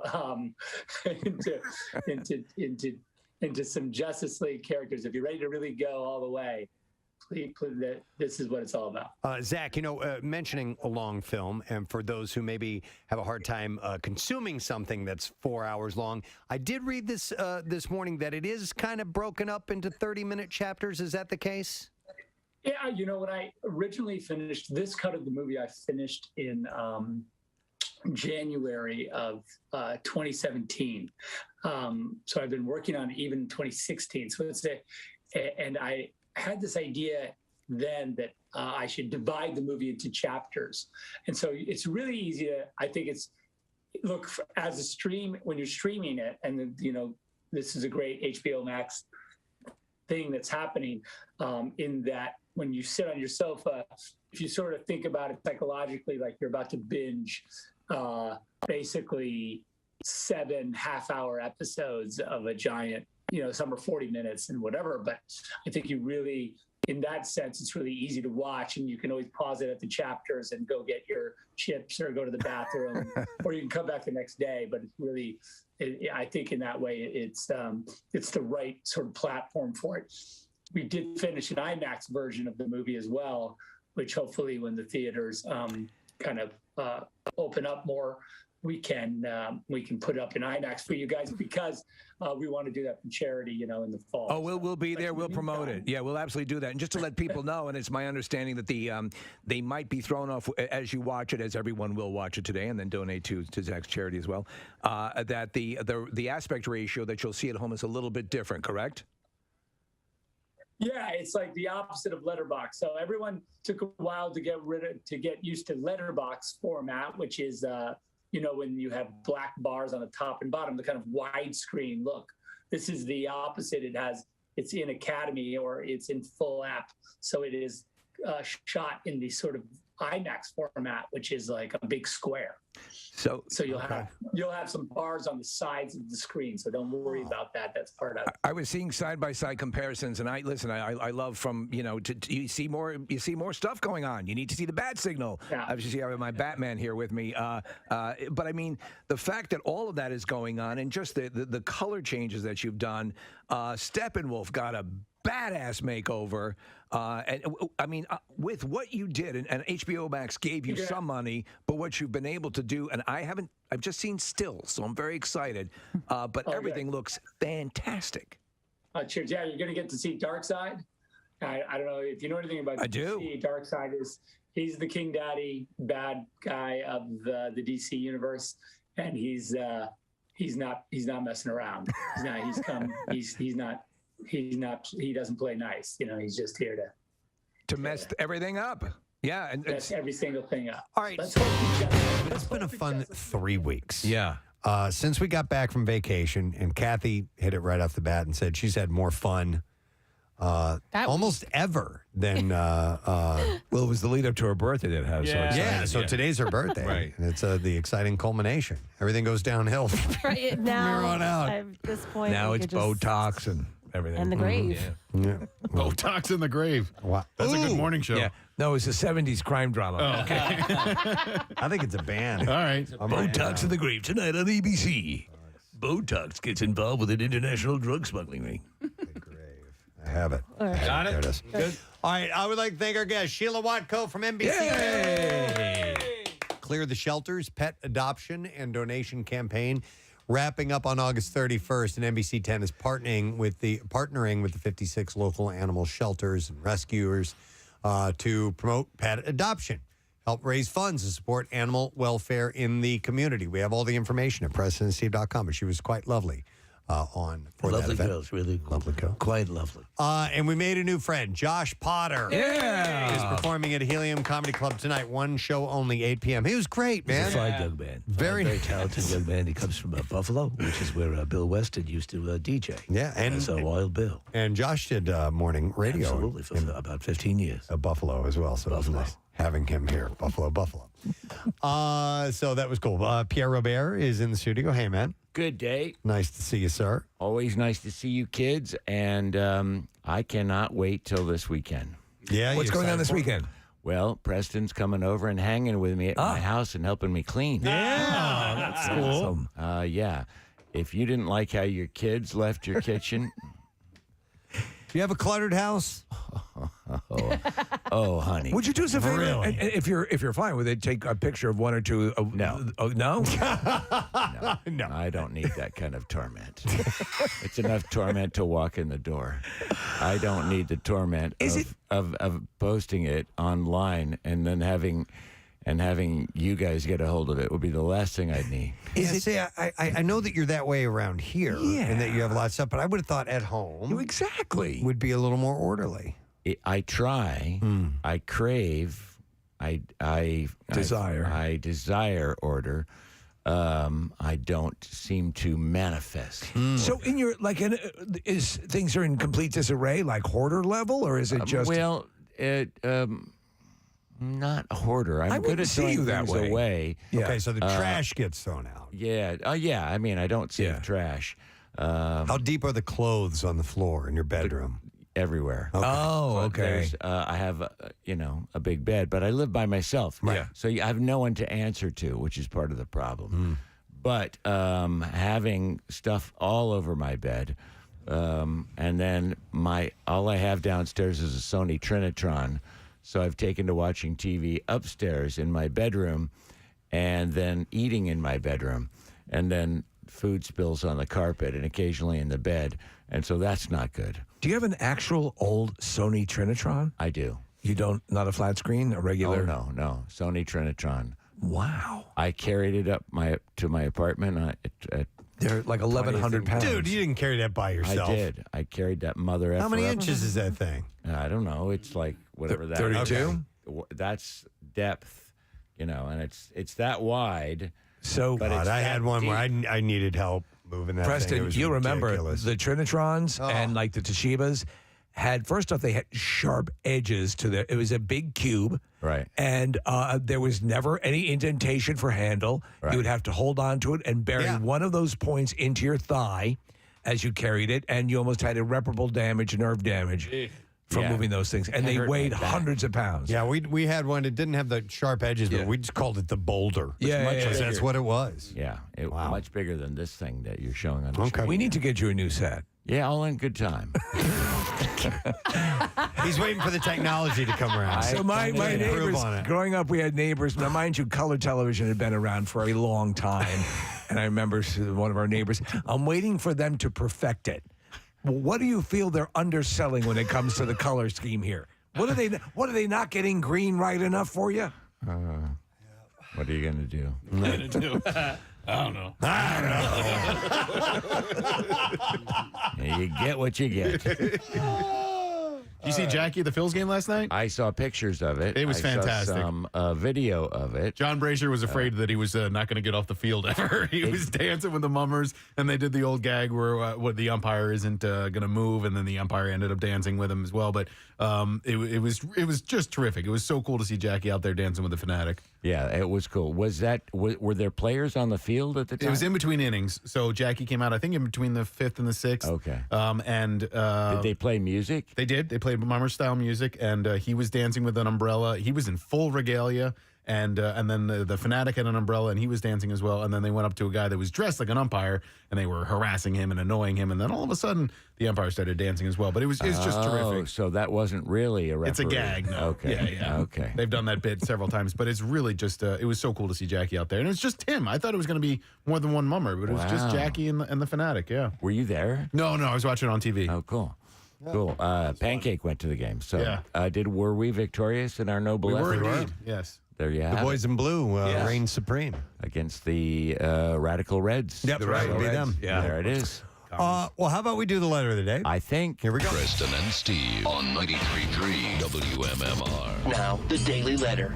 And the Preston and Steve show is brought to you today by the letter. T as in today. All right, T is in today. All right, and tomorrow we're giving away a $500 Visa gift card from Marvel Studios She-Hulk Attorney at Law. Starring Emmy Award winner Tatiana Maslany, and the original series is now streaming, and it's only on Disney Plus. Bet you got some stuff planned for today. I do. Yes, I do. We have tickets for Alter Bridge to give away. We have tickets for... that's all we have tickets for. Why is everyone so greedy? Yeah, I mean, what do you want from me? I don't know. Oh, Jesus, God Almighty! I try. I tell those kids how to play, and all I do is scratch their balls and spit chewing tobacco. Anyway, all right. You scratched their balls? I didn't scratch their goddamn balls. Hell no. I didn't scratch. I tell them what not to do, and that's all they do is scratch their balls and spit viscous brown fluid out of their mouth. And you gotta get on the game. You gotta get dirty. You gotta get out there and play, for God's sakes, and shut up. That's what I tell them. Shut up. That's right. Are they going to win tonight? Hell yeah. Oh, I thought you were going to say, I don't know. Yeah. Anyway, workforce blocks of Elvis Costello. Excellent. And Kiss and Judas Priest. All right. I would like to thank our sponsors. Preston and Steve Show is brought to you by Acme Markets, fresh foods, local flavors. Acme, the official grocery store of the Preston and Steve Show. Also brought to you by Squeezed.com. Feel great, lose weight with Squeezed. And by Duncan, the official Preston and Steve show. Not the official. The Preston and Steve show runs on Duncan. And we have tickets to give away. We are the official Preston and Steve show. We're the imitators. We run on Duncan. Tomorrow on the program, one of our favorites, Mr. Michael Yo, will be joining us. He's always a great conversation. And comedian Linnell. Oh, we love her. Yeah, she's hilarious. Great. And she'll be in the studio. So those guests and more things. That's it. We're done. Rage on. Have yourself a great day. We'll see you tomorrow, friend. Bye-bye.